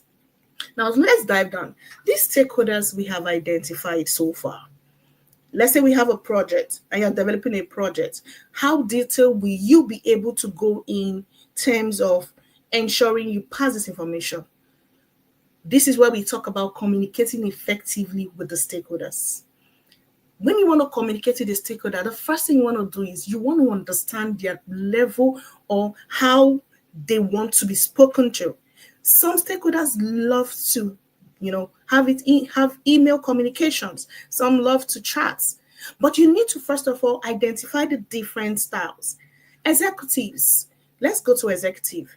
They want presentation, high level summary. Give them the executive summary and good. Tell them what they're going to be benefiting. What is their return on investment? How is the business going to be impacted? Simple. For the technical team, you want to make sure you are as detailed as possible. Make sure you use the terminologies as it pertains to that particular stakeholder. If it's a tester or if you're an architect, you make sure you use the right terminologies. You want to make sure you have the process inside. What are the steps and how does it go on? In terms of the end user definitely, they use this system, let's say day to day. So you want to make sure that they understand how to use that process. They are trained on everything and how they are impacted with the solution. So you see, if you understand their styles, it's easier for you to now choose the right communication channel. Now for some, let's look at different channels that we do have. So one of the channels is having a status meeting. In Scrum, we call the stand-up, meeting. So let's say 15 minutes every day, or you could decide to do it once a week or once a month, a status report whereby everyone comes to give a summary of what they're working on, if they have any impediments, any roadblocks, and, just in brief summary. You can send through emails, you can use dashboards, you can use, informal check-ins like charts.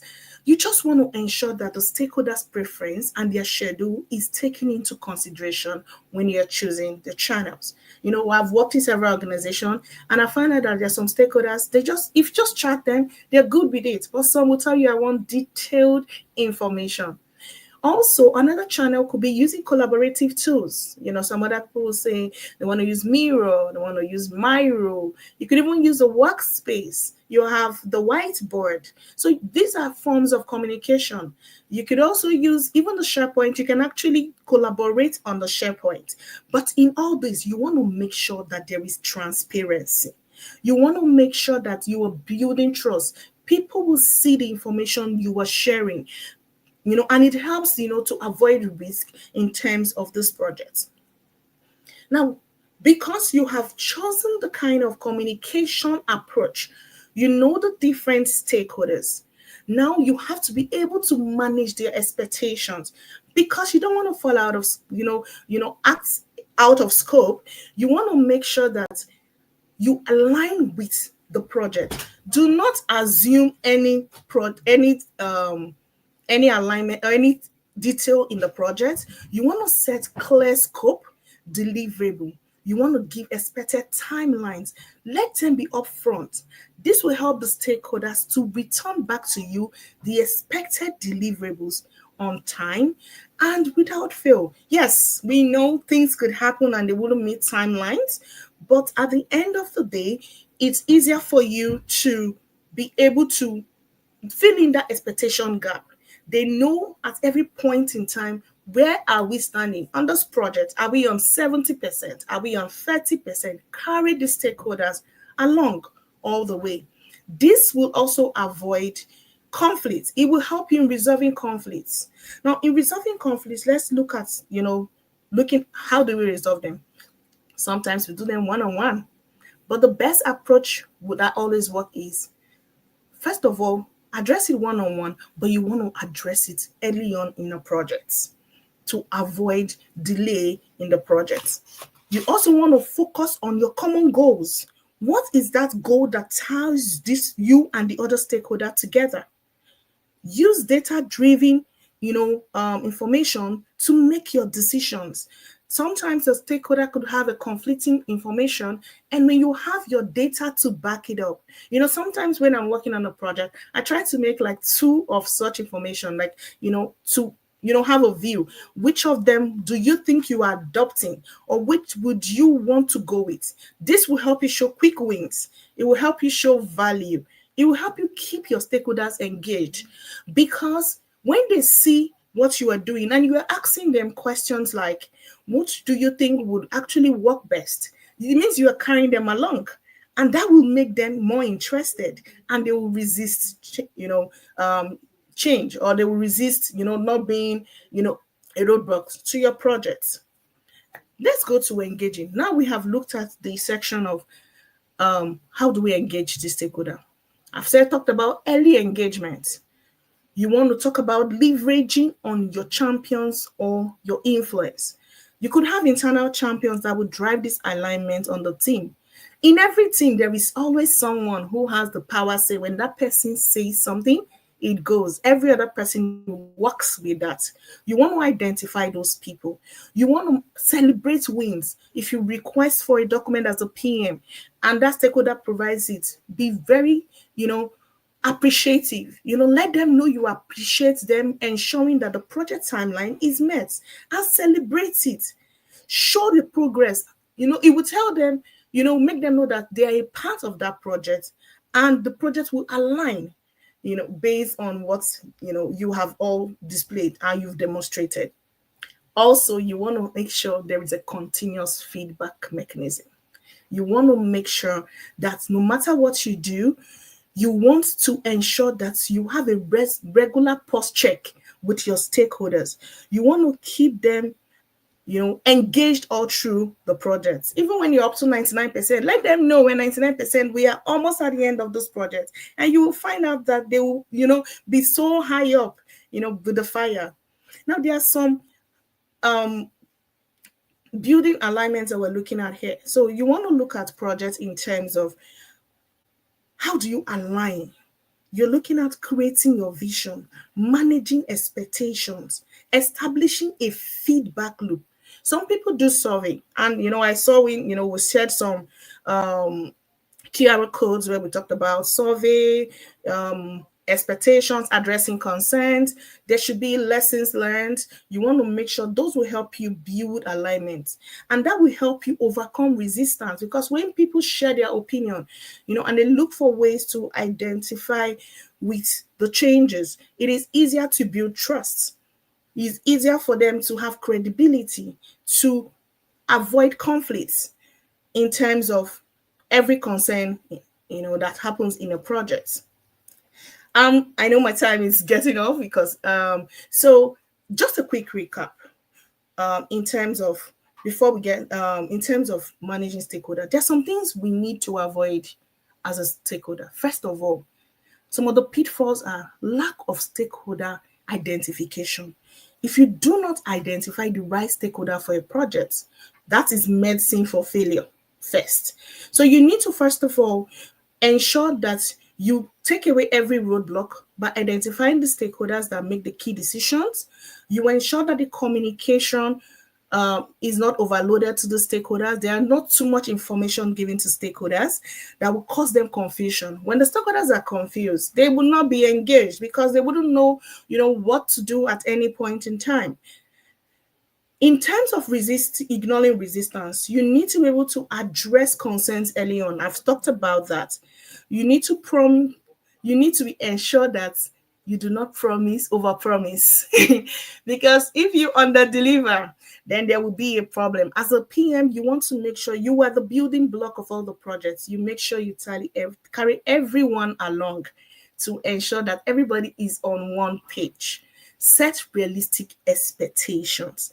Make sure you follow up with everyone that is working with you, every stakeholder, no matter who they are. As a project manager, you are the glue to the project. You are the one who makes sure that the project is successful. Every time that you start a project, you want to make sure you actually take it to completion. And last but not the least, on our pitfalls, we also want to make sure that we look in terms of stick to your plan. If things, maybe there are events that happen or deliverables comes up, you want to know if it's not something that impairs that project. You put it in the parking lot, but you want to make sure that a business goal is being, carried out to the fullest without having failures. That is the work of a PM. A successful project tells what the project manager can do. Now let's give a quick recap as to what we have talked today. How can you handle stakeholders? How do you want to align? What are the secrets to stakeholder management? You first of all want to identify the stakeholders.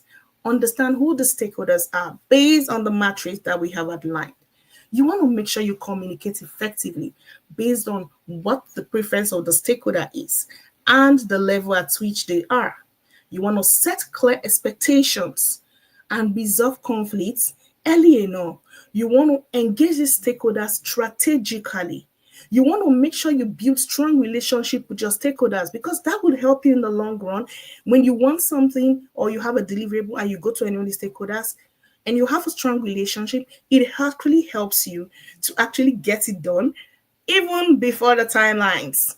You want to build alignment, manage expectations of the stakeholders, address resistance proactively. These are some key secrets. I would say take a screenshot of the secrets. You want to maintain a clear and consistent communication channel. Example would say setting up a liaison team, ensuring you report, when anything is going on in the project. Be transparent with the project deliverables. Be transparent with the level at which you are or the percentage of completion of every project. I want to leave you with a call to action. If you are leaving this place or at the end of this initiative, what is that one strategy you would love to implement in your next project? What is that thing that you have been doing that you want to improve on? What is it going forward? Before you start any project, you want to identify your stakeholders. Yes, you might have been doing it, but have you been doing it rightly to avoid pitfalls? That is something you want to take. Think about it, and then make sure you connect with everyone as we proceed. I have a closing statement I'm going to be sharing with you, and it's simple. My closing statement is: project succeeds every time because you align the people with what you are doing. I'll say project success is equals to people alignment. But in terms, I would say a project success isn't just about delivering on time or on budget. It is about the people. The people make the project. The people make the project happen. Aligning the stakeholder is not a challenge, but it's an opportunity for you to lead with impact. Thank you. We can stay connected. You can actually connect with me on my LinkedIn, Peace Anira, and my email, as well as my Instagram, whichever. I don't know if anyone has a question for me before I turn it over to V.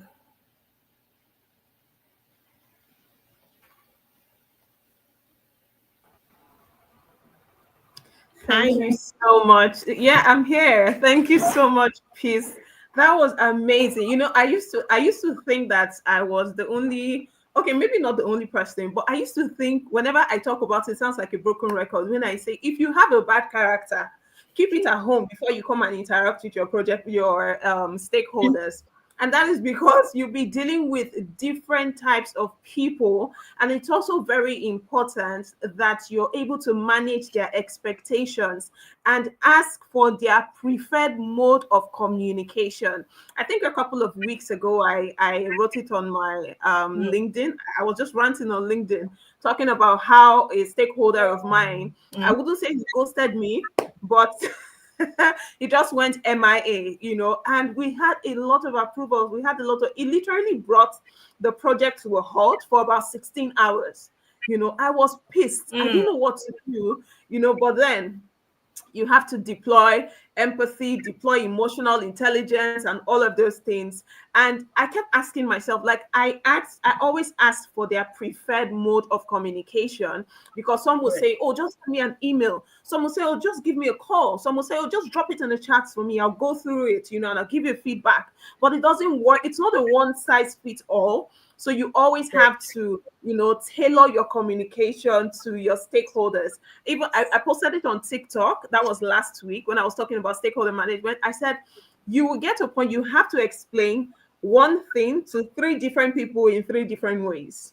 Correct. As a project manager, so this has been a very, very insightful session. Thank you so much. One thing I'm going to implement is celebrating my stakeholders. Please do.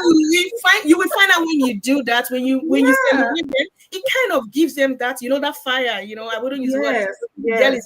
Who doesn't want to be celebrated? you know. We So I'm actually going to put try a to smile. implement that. Thank you Yes. so much, guys. Drop the Thank love you. emojis and the fire emojis. This was very insightful. As you can see, I got a lot, and I'm very sure you got a lot as well. Let's drop the love emojis, telling her we love her. Thank you so much for sharing your wealth of knowledge with us. Drop the love Thank emojis. A clapping ovation.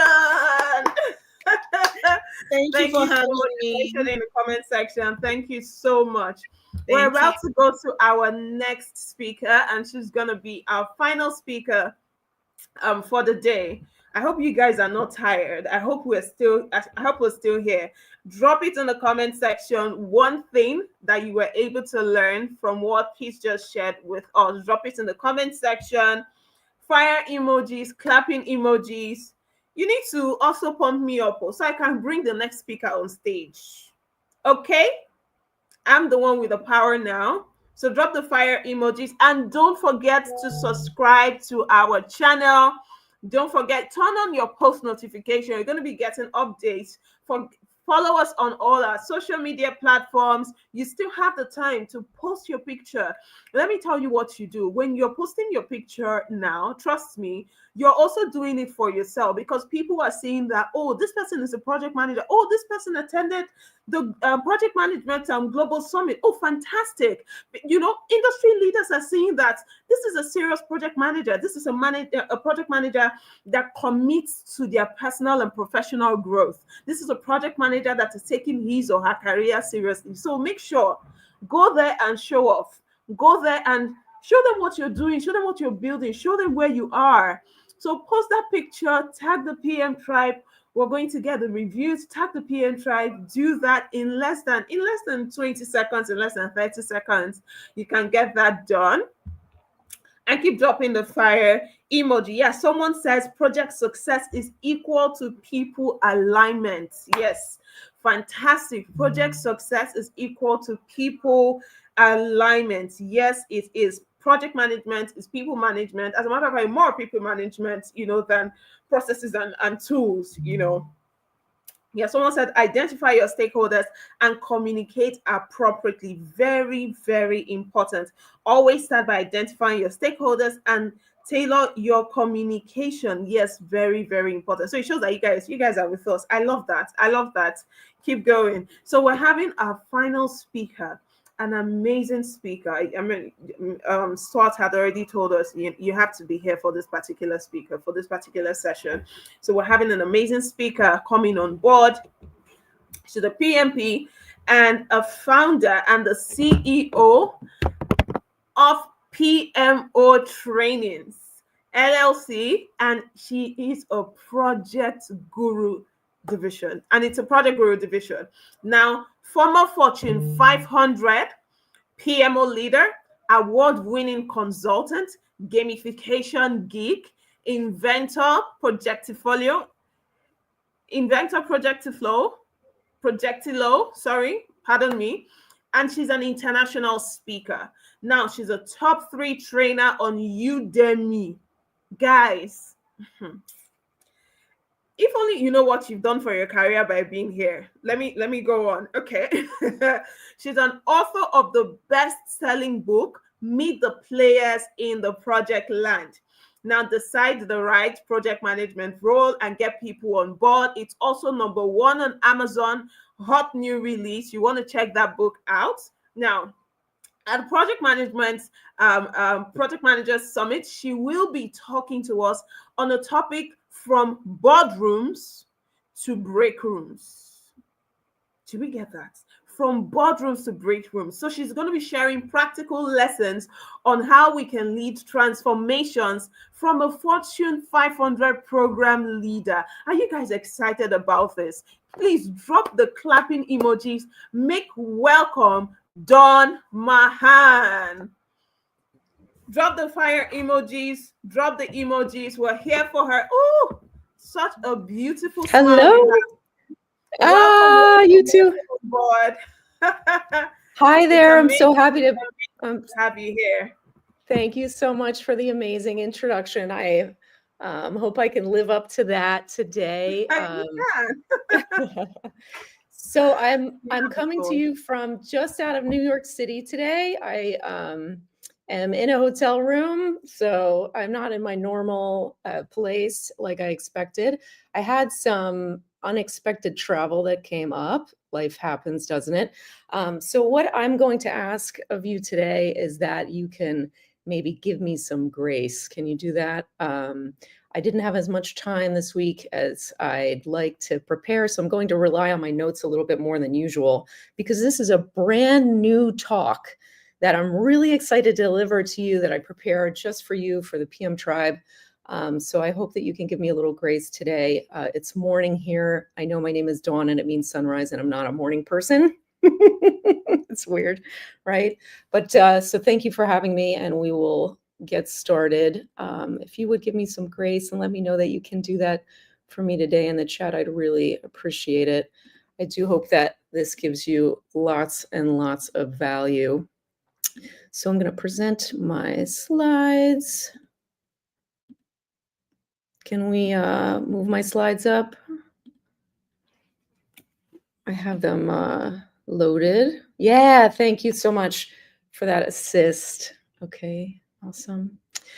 So Victory asked that I speak to you today about leading transformations, particularly the kind that require massive organizational change. However, no matter what size project you're leading, you're often being asked to transform something. The first time I was asked to lead a project, it was fairly small and on a topic I had some expertise in. And guess what? It was a transformation. The IT consulting company I worked for won the contract to take over operations from one of the first internet banks. This customer wanted to move their people to higher value work. They also wanted us to lower the cost of maintaining their systems. That meant that we were going to transform the way their operations were managed.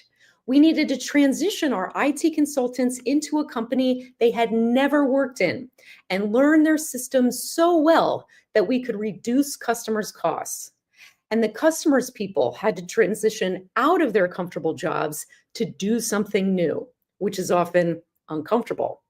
I also had to transform myself into a project manager for the first time. Fortunately, I was surrounded by more experienced people who promised they wouldn't let me fail, and I didn't want to let them down. Turns out that everyone did a good job. And what's the reward for good work? More work. I was then assigned to lead another project. It was a little bigger, hairier, and scarier than the first one. Then this just kept on happening until one day I was leading the biggest, hairiest, scariest, most complex, most visible project in the company and reporting to the entire C-suite. And that is often how a project manager's career goes. I started as an accidental project manager until I was assigned to be a PM on that first project. I didn't even know that project management was a career option. If you've been managing projects for a while, I bet you agree that this job isn't for everyone and it isn't always easy. But no matter where you are in your career right now, think about your projects. Is your project transforming something? Are you transforming the way people do their jobs? Do you need people to think differently? Are you transforming the company because you're expanding it or cutting it or merging with another organization? Share in the comments. What are you transforming? And this exercise is the first part of pro tip number 1 for leading transformations. Define the transformation by harnessing your inner 2-year-old. So you might be wondering how I ended up running the Gorilla Project, the biggest, hairiest, scariest, and most visible project in the company. Well, it was also an accident. I went on vacation to Brazil, and to avoid a very expensive cell phone bill, I had my phone off the whole time. After all, I'm on vacation, I thought. And in those days, you couldn't just pop on Wi-Fi everywhere either. So my phone was truly off. I attended a beautiful wedding, and with the bride and groom and a bunch of new friends, we traveled by van across the country from Sao Paulo to Rio de Janeiro. I saw Mexico versus Russia play soccer on the beach. We went dancing and had a great time. So I arrived back at Philadelphia Airport on a Sunday and check my messages. I'm like, what? The CIO wants to see me first thing tomorrow morning for 30 minutes? Now, this CIO was a woman who was awesome and so busy, you'd be lucky to get a meeting with her for 15 minutes 3 months from now. And she wants to see me for 30 tomorrow morning? I started to panic. What went wrong when I was away? Am I getting fired? I couldn't get in touch with anyone who would tell me anything. So the next morning, after not sleeping very well, I take the elevator to the top floor and enter her office. She asks, "How was Brazil?" I said it was great, and I was really surprised to land last night and find out that my first meeting this morning was with you. She chuckled and said, "Right, I bet you're wondering what's going on." She waved at the little table in her office, indicating that we should sit there together. We sat. I waited, barely breathing. She turned and looked me straight in the eye. "Well, do I have an opportunity for you?" I thought, what a relief. I am not getting fired. She continued, "You know the global pricing project? Well, we want you to take it over. The entire C-suite agrees with me. I would ask Ralph to do it, but he retired, and you are our new Ralph. So tell me whatever you need to lead this for us, and I'll get it for you." What she really said there was, there is no option here, Dawn. Take this job or go get a new one. And since I just moved into a new apartment 4 blocks away in the city so I could walk to work, I didn't want to find a new job. So instead of continuing to do my dream job of running the PMO for her, I agreed to lead the biggest, hairiest, scariest project in the company for everyone on that top floor. And I knew it was going to be horrible because the 2 women who were already leading it worked for me in the PMO and had been telling me everything. So back to our pro tip. When you get started on a project, no matter when you're coming into it, you can define the transformation by harnessing your inner 2-year-old and ask why. Why? Why are we doing this project? Why does anything need to change? Why is today not okay? You need to define the current state and make clear what is unacceptable about it. Next, you need to understand the vision. What is this magical future state that we envision that is so much better than what we have now? And then you need to explain why we must move from where we are today to this magical future state. This usually reveals the answer as to why this project is important. You also need to understand why now. Can you explain the urgency? Why can't we wait until next year? And since everyone feels like they have scarce resources, meaning too few people with not enough time, you need to figure out why it's worth investing our limited time and money in the project. You're looking for the worth it factor. Why is this project worth doing? To find the worth it factor, there are 2 sides of the equation. First, what is the desired outcome? I don't mean to deliver the thing on time and on budget. I mean, really, what does the business want at the end of the day? Often, the real desired outcomes are not achieved until far beyond when the project is complete. Second, what is the required investment of time and money? From there, you can determine if it's worth it. In our case, the current state was that there was no consistency or visibility into the way pricing was set around the world.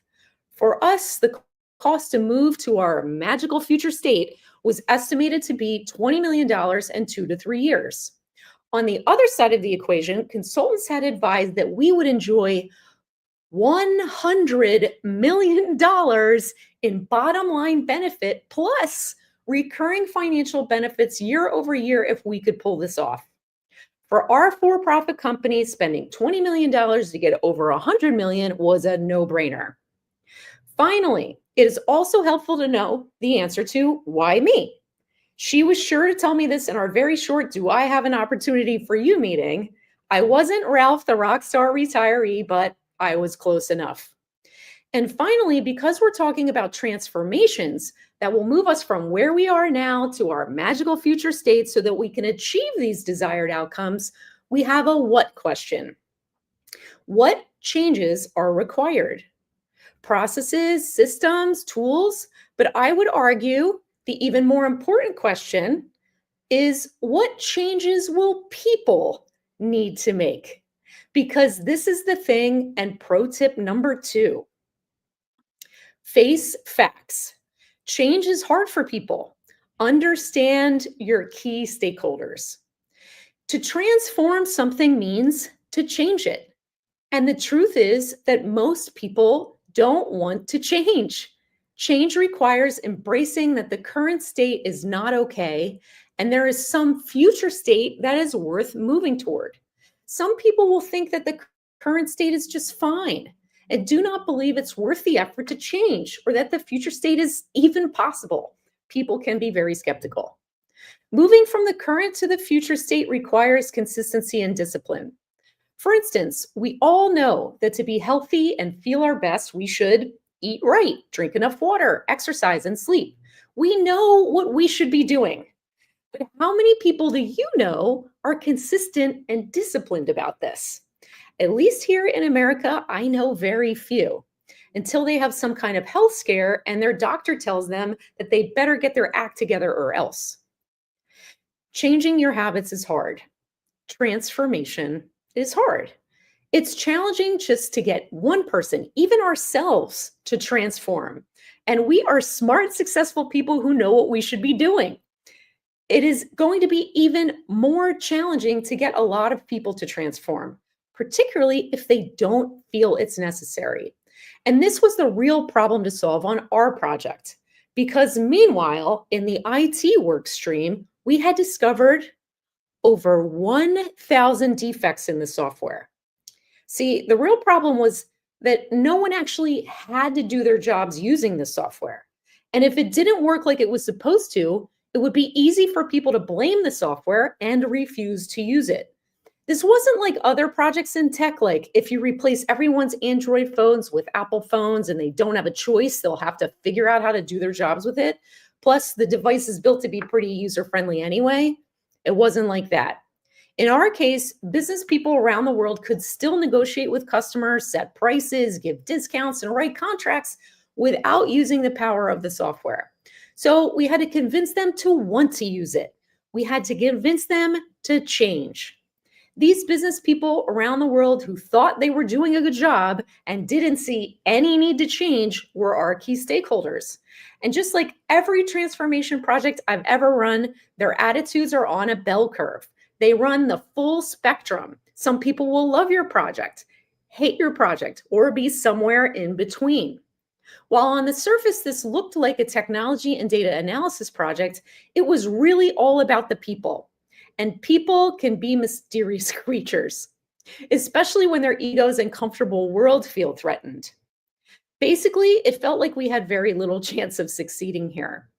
And that brings me to pro tip number 3. Most projects fail. It's the people who will make or break your transformation project. That's right. Research shows that most projects fail. And I suspect that you're here today to learn strategies so that doesn't happen to you. We hear a lot about the process and the tools, Agile, Six Sigma, PMI, Prince2, and over 100 project management tools on the market, all claiming to solve all of your problems. We have over 1 million certified project managers on this earth, but millions and millions and millions of project people, most of whom have never been trained on how to be good project people and don't understand what their project manager is talking about and why they're asking them silly questions like, what are you going to do and how long is it going to take and when is it going to be done? They tend to be confused because the PM is not usually their boss. People are the key to project failure. If you want your project to fail, pick the wrong people. Don't explain how projects work. Don't give them the ability to focus. Don't give them the information they need to know. And don't invest in getting them to work well together. Of course, on the flip side, people are also the key to project success. It's the people who will make or break your project. Yes, most projects fail, and a root cause is the people. I don't tell you this to scare you. I share this because I want you to be prepared. And if you want to dive even deeper into why most projects fail and how to avoid this happening to you, stay to the end, and I'll give you the link to get a free sample of my best-selling book that Victory mentioned in the beginning. And we will be able to dive into statistics in there and more studies in a fun way to help you understand more about most projects failing and why. I know that this pro tip number 3, most projects fail, is pretty scary. And it's therefore the perfect time for another warning and pro tip number 4. Beware, fear has a smell. So let's go back to Philadelphia. The previous 2 ladies who were working for me and working on this project were not the right fit, apparently. But why? One was a good change manager, not a professional project manager. The way she carried herself was frantic. So let's call her Fran. Fran, the frantic change manager, always seemed out of breath and rushing about. Executives want to see that you are solid. If you can't control yourself, how are you going to control a beast of a project? The other was a pro project manager, a solid one, but I could see the fear in her eyes when she was going to talk to executives. And when they asked her questions she didn't have the answers to yet, she didn't have the confidence in herself to lead this. It was a big, hairy, scary project. And probably, especially as a single mom, she didn't want to fail. I get it. I was raised by a single father for a while because my mother left us when I was 2 years old. Then I was bullied. Over the years, I had to build up my confidence and learn not to care what people said or thought so that I didn't get eaten alive. It turns out that this background was going to serve me well because on this project, I wasn't very popular and key people didn't understand my role. Executives can smell fear and they don't like it. It doesn't instill confidence.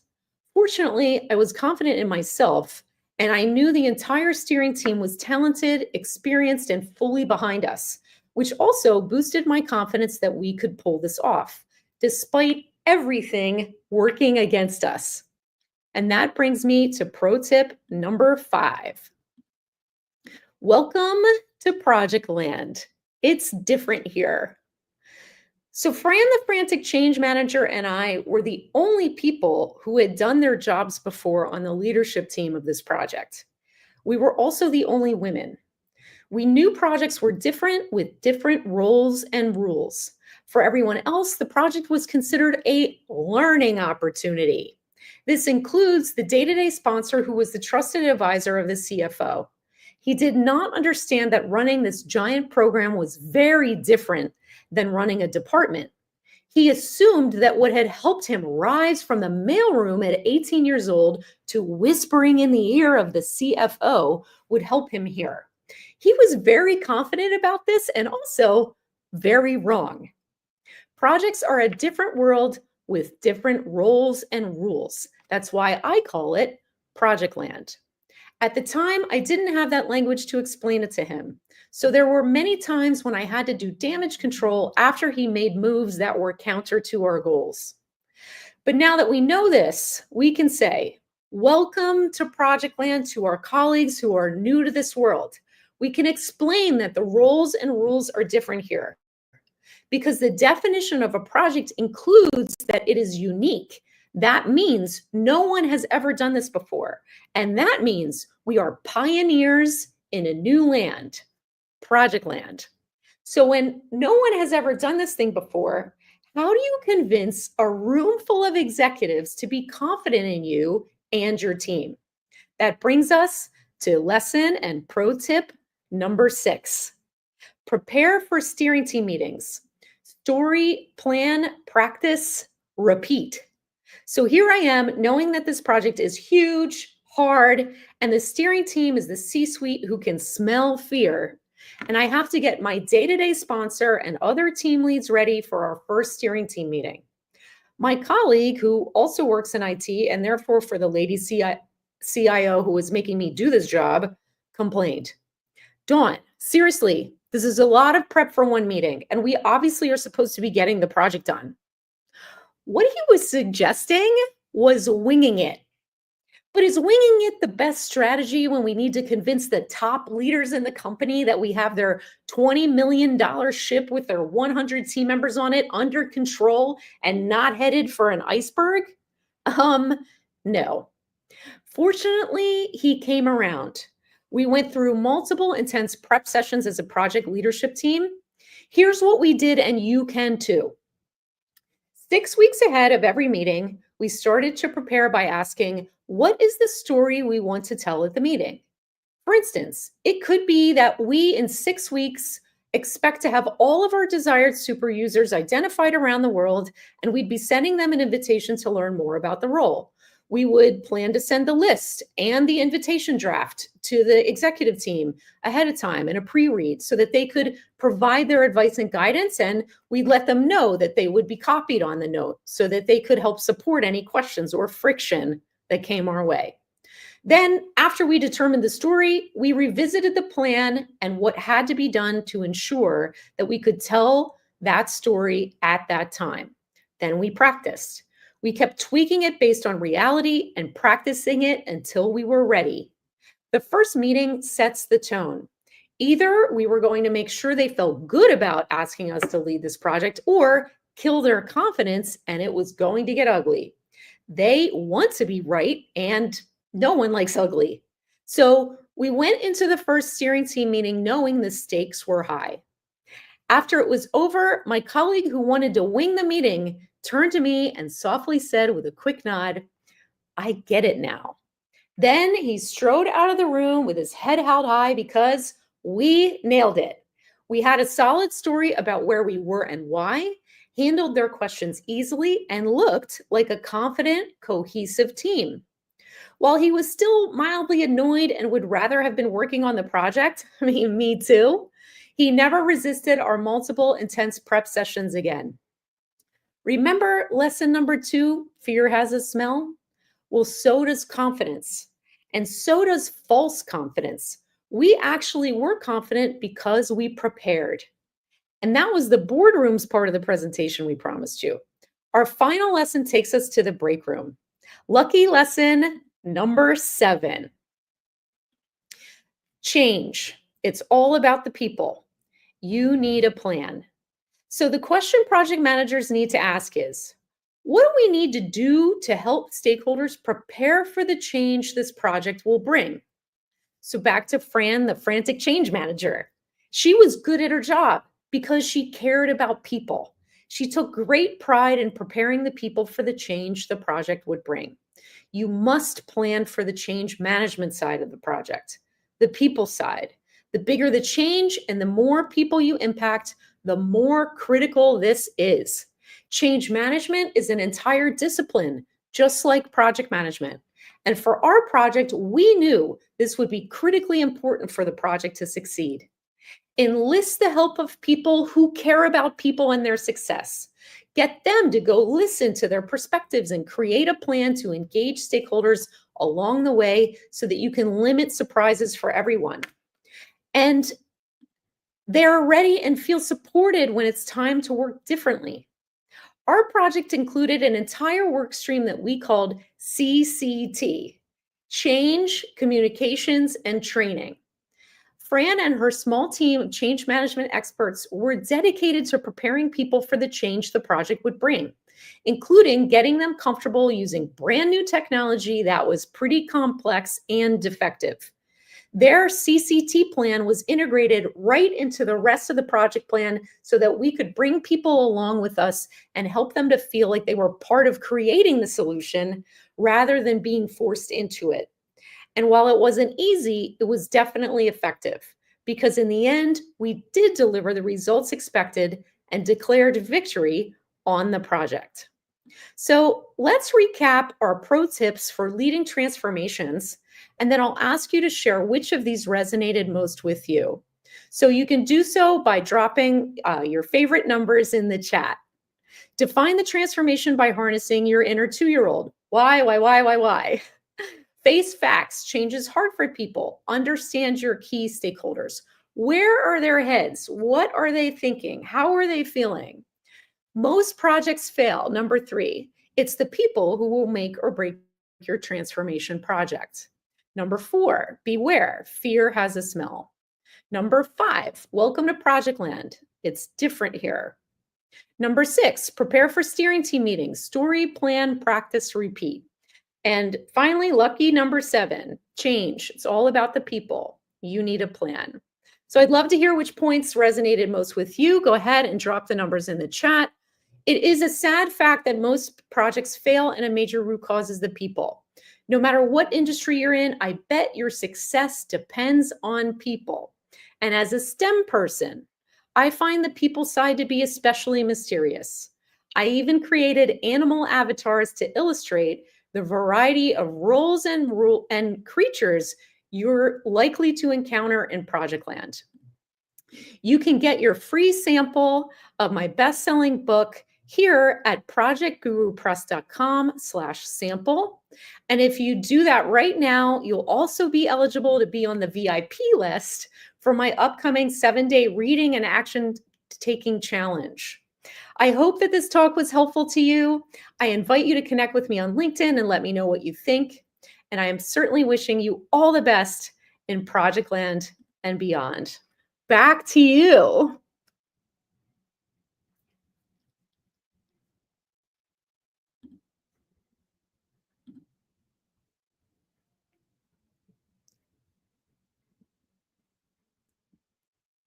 All of the above, Fadula, I see. Wow. Thanks for dropping there are a lot of 4s here. Wow. Thanks for lighting up the chat, everyone.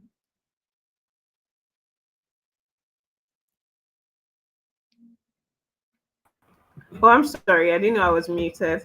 Thank you so much, Don. That was very, very insightful. I love the storytelling. You know, we humans are always drawn to storytelling. I'm very sure that a lot of people were able to assimilate something, you know, because of the story telling. When you talked about change is hard for people, the John Fisher matrix, you know, the process of transitioning, the John Fisher matrix just popped up in my mind. How people respond to change. Some can be delusional, some can be in denial, some can be depressed, you know, some would accept it, some are happy about it, some are like, what's going on here, you know? So change is actually very hard for people, but we're able to get quite a number of things from this. Please, guys, drop it in the comment section, the fire emojis, the love emojis, and tell Dawn how much we love her and how much we appreciate her. She took project management to another level entirely, you know, opening our minds through storytelling. So you want to show her some love in the comment section. Thank you so much, Dawn. Well, gradually coming to the end of this event. Trust me, I don't want it to end. I don't want it to end, but it's coming to an end. We're going to see you tomorrow. So we're gradually wrapping this up. Bye. We're gradually wrapping this up, and I just want to drop a little bit of nuggets for us. You can drop in the comment section what you were able to learn from Dawn's presentation and all of that. Now, first of all, if for the benefit of those who didn't join early enough, this event, the Global Project Manager Summit 2025, was hosted by the PM Tribe. Now, the PM Tribe is a project management community. In fact, one of the top project management communities in Africa. Yes, I said it.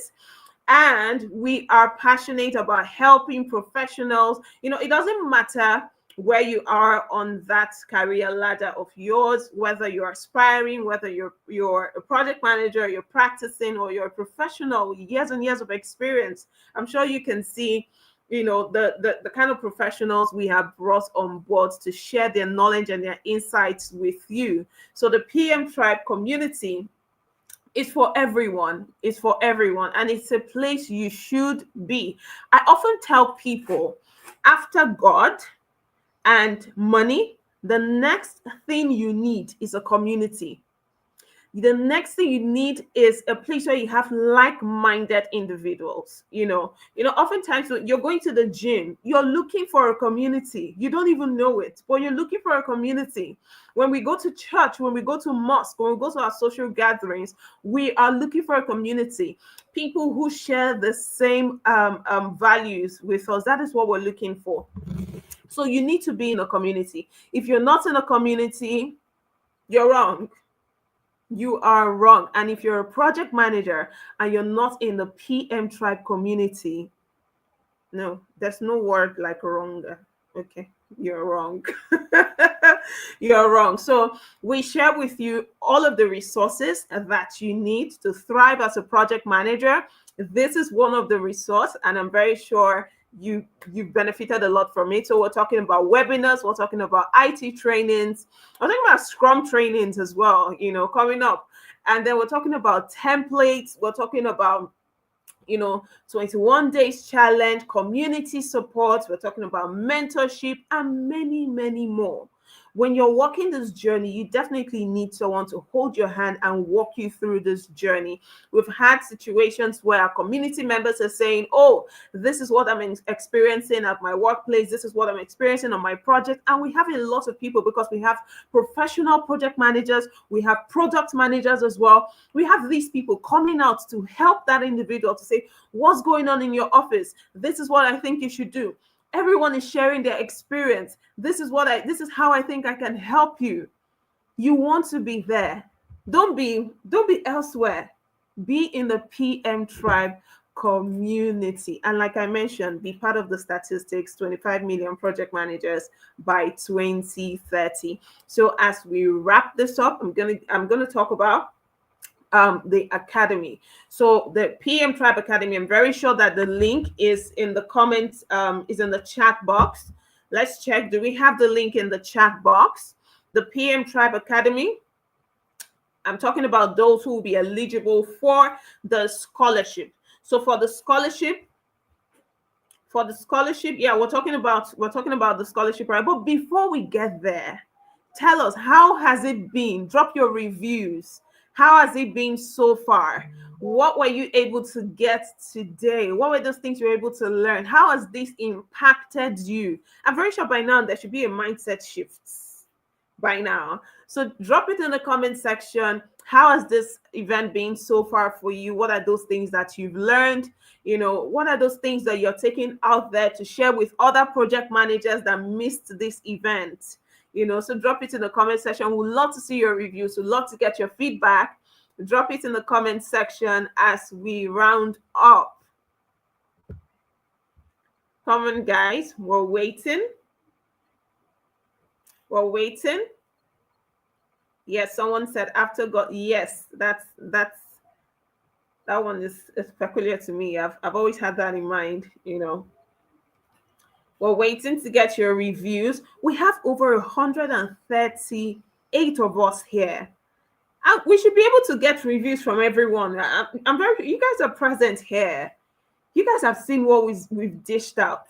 Tell us something. Yeah, very insightful, mind-blowing. Give us some more details. Guys. Eye-opening. PM isn't just about projects, but it's about yourself. Yes, it's about yourself. Yes, it's about the people on the project. People are very, very important. It's been amazing. You have learned about how you can be bold. Yes, it is important. As a project manager, you have to be bold. You have to be confident. We have to do a lot of influencing, without being authoritative. So you have to be bold. You need to know yourself as well, because especially on a project, if you don't know the why of the project, your team can never know the how of that project. So it's very important that you know yourself and you know what you're working on. So let's keep dropping the reviews. Come on, guys, drop it. Someone says it's way more than I expected. Yes, way more than you expected. And we are going deeper tomorrow. So you don't want to miss that too. We are going deeper tomorrow. Okay? Learn so much. Let's keep the reviews coming, guys. Let's keep the reviews coming. So for those who are going to be eligible for the scholarship, You're going to be a member of the community. You're going to be a member of the academy. Pardon me.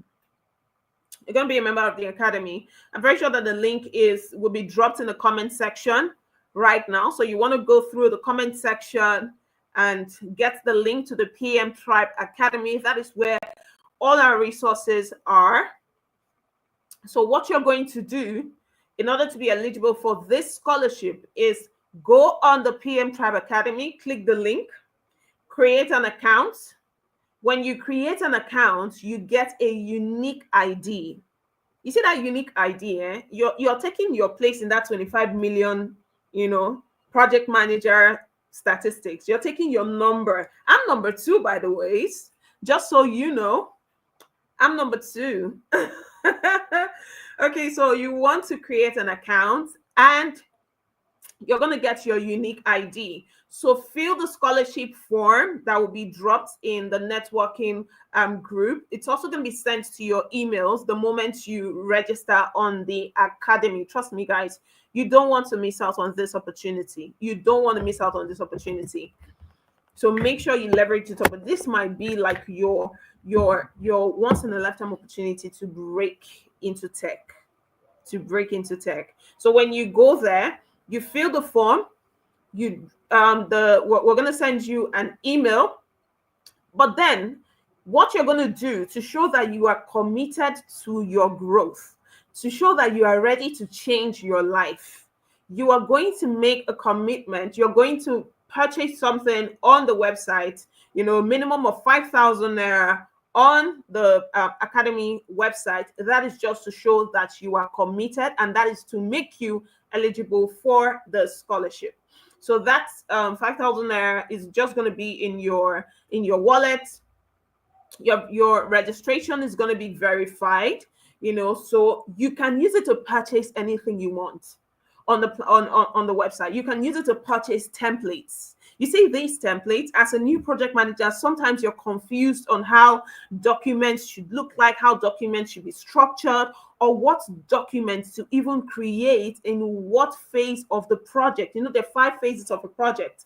So you're asking yourself, what document should I even create in the initiation phase? So sometimes you do not know the kind of company, or you do not know the information that each of those documents are supposed to capture. So you put that money, 5,000 naira, in your wallet on the academy website. You can use it to purchase templates. You can use it to purchase courses. You can use it. Listen, you can use it. You can also accumulate your money in your wallet and use it to purchase a course, use it to purchase a training. We have that option for you as well. So those selected for the scholarship will be contacted during the week. That is, haven't done all of these things that I mentioned. Let me go over it again. You go on the PM Tribe Academy, check the link, create an account, deposit 5,000 naira in your wallet. You're going to get a unique ID. Deposit 5,000 naira in your wallet that you're going to use to purchase any resource of your choice.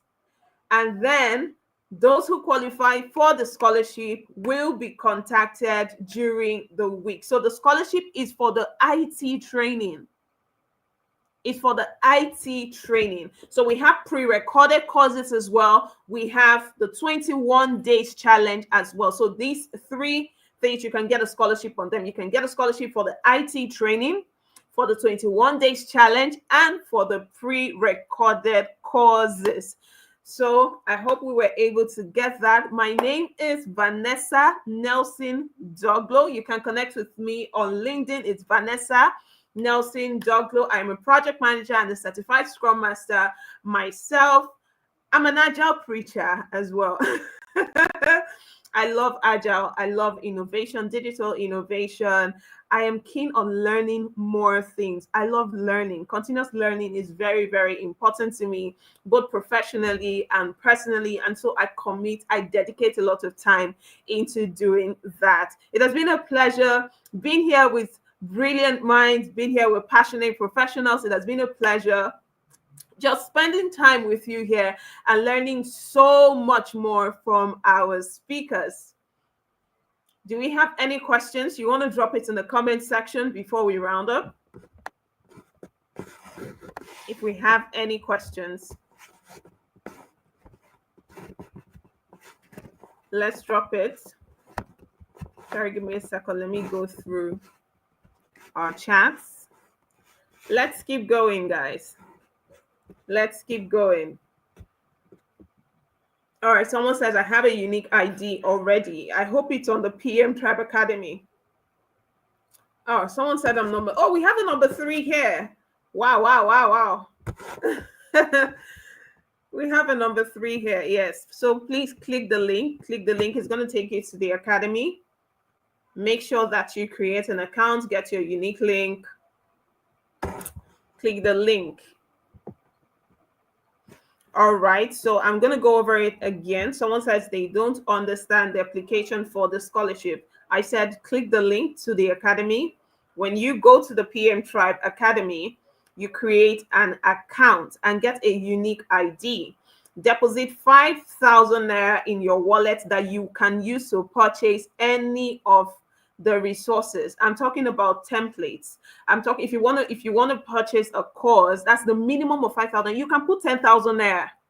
You can put 15,000 naira. You can put 30,000 naira.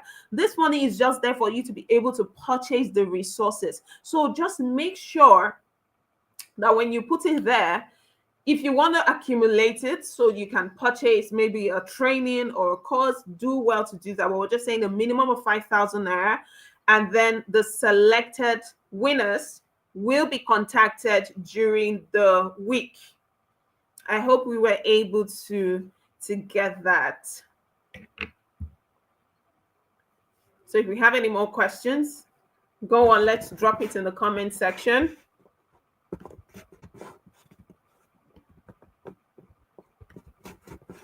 I'm just checking to see if we have any more questions.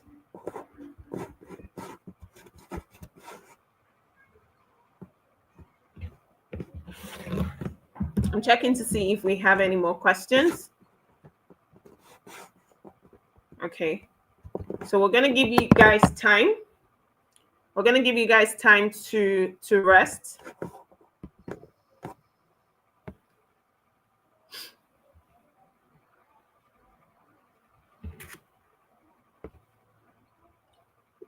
We're going to give you guys time to rest.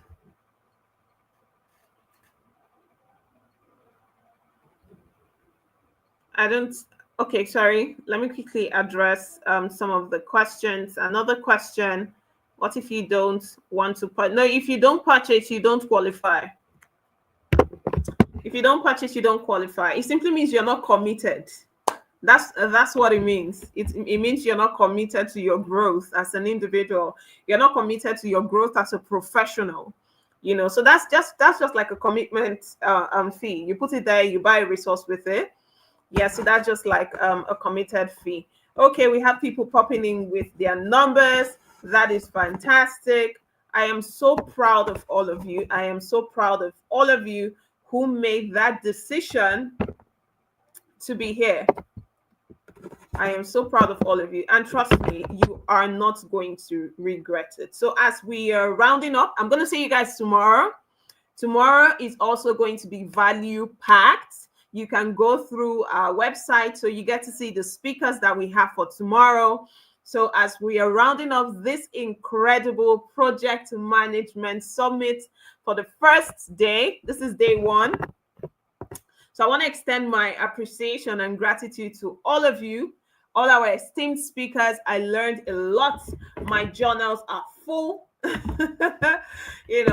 All our esteemed speakers and every participant here. I want to say you guys are amazing. I am proud of you. And please don't just pick this information and go back home and sleep. Make sure, because these are valuable insights. Make sure that you go through them. Make sure that you study them. The barcodes that we scanned, make sure that you go through them as well. Whatever resources that our amazing speakers have to share with you, make sure that you go through them. You don't want to miss out on anything. So thank you to all of you. And I would see you guys tomorrow. You can follow me on LinkedIn. See you guys tomorrow. See you guys tomorrow. Follow me Future on of work LinkedIn. is changing faster than before. And just right at the center of every successful project, every groundbreaking innovation, we see a skilled project manager. But here's the challenge. By 2030, the world will need 25 million project managers to keep up with the demand across industries. Tech, construction, healthcare, finance, education, and beyond. That's where we come in. Welcome to the PM Tribe Academy, a revolutionary platform designed to empower the next generation of project managers to lead with confidence, innovation, and purpose. From live interactive sessions with industry experts to real-world hands-on training, we equip aspiring and experienced project managers with the skills and tools to transform their ideas into reality. And at the PM Tribe Academy, you are more than just a student. Each member receives a unique ID, marking your place in a global movement. Our mission: to empower 1 million project managers by 2030. The PM Tribe Academy is not just an academy, it's a community, a tribe of change makers ready to lead the future of work. Join us, be part of something bigger.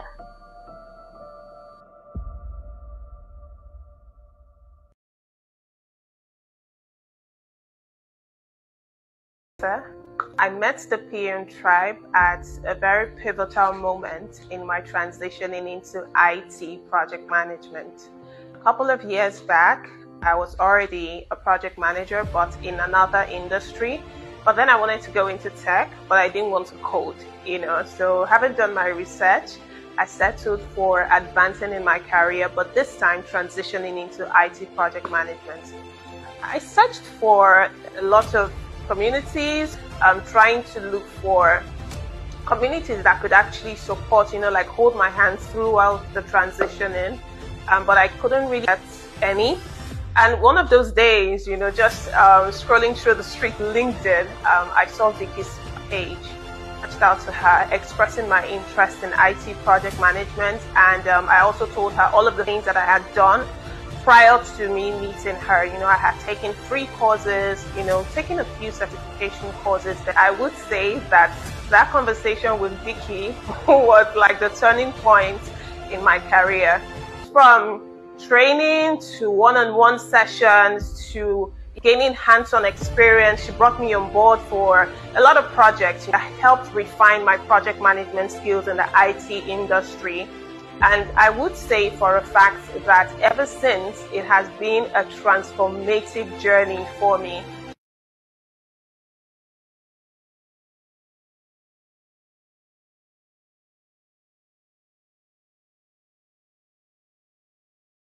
The future of work is changing faster than before. And just right at the center of every successful project, every groundbreaking innovation, we see a skilled project manager. But here's the challenge. By 2030, the world will need 25 million project managers to keep up with the demand across industries. Tech, construction, healthcare, finance, education, and beyond. That's where we come in. Welcome to the PM Tribe Academy, a revolutionary platform designed to empower the next generation of project managers to lead with confidence, innovation, and purpose. From live interactive sessions with industry experts to real-world hands-on training, we equip aspiring and experienced project managers with the skills and tools to transform their ideas into reality. And at the PM Tribe Academy, you are more than just a student. Each member receives a unique ID, marking your place in a global movement. Our mission: to empower 1 million project managers by 2030. The PM Tribe Academy is not just an academy, it's a community, a tribe of change makers ready to lead the future of work. Join us, be part of something bigger. Every bold vision needs a leader. In today's fast-changing world, the demand for skilled project managers has never been higher. Yet, there is a gap. a gap between potential and success. The PM Tribe Academy was born from the belief that this gap can be bridged. Our mission is clear: to build 1 million badass project managers globally by 2030. We are not just teaching skills, we are creating leaders who will transform industries, organizations, and communities. Highly sought after project managers. We envision a world where anyone, regardless of their background, can access the education, mentorship, and resources they need to lead with confidence. From live tutor-led sessions to personalized support, we are shaping project managers who don't just work for organizations, people who bear ideas and breathe life into these ideas. At the PM Tribe Academy, our vision is simple but powerful: to build a global tribe of project managers who will lead projects without fear. Our students and community members aren't just learners, they are change makers.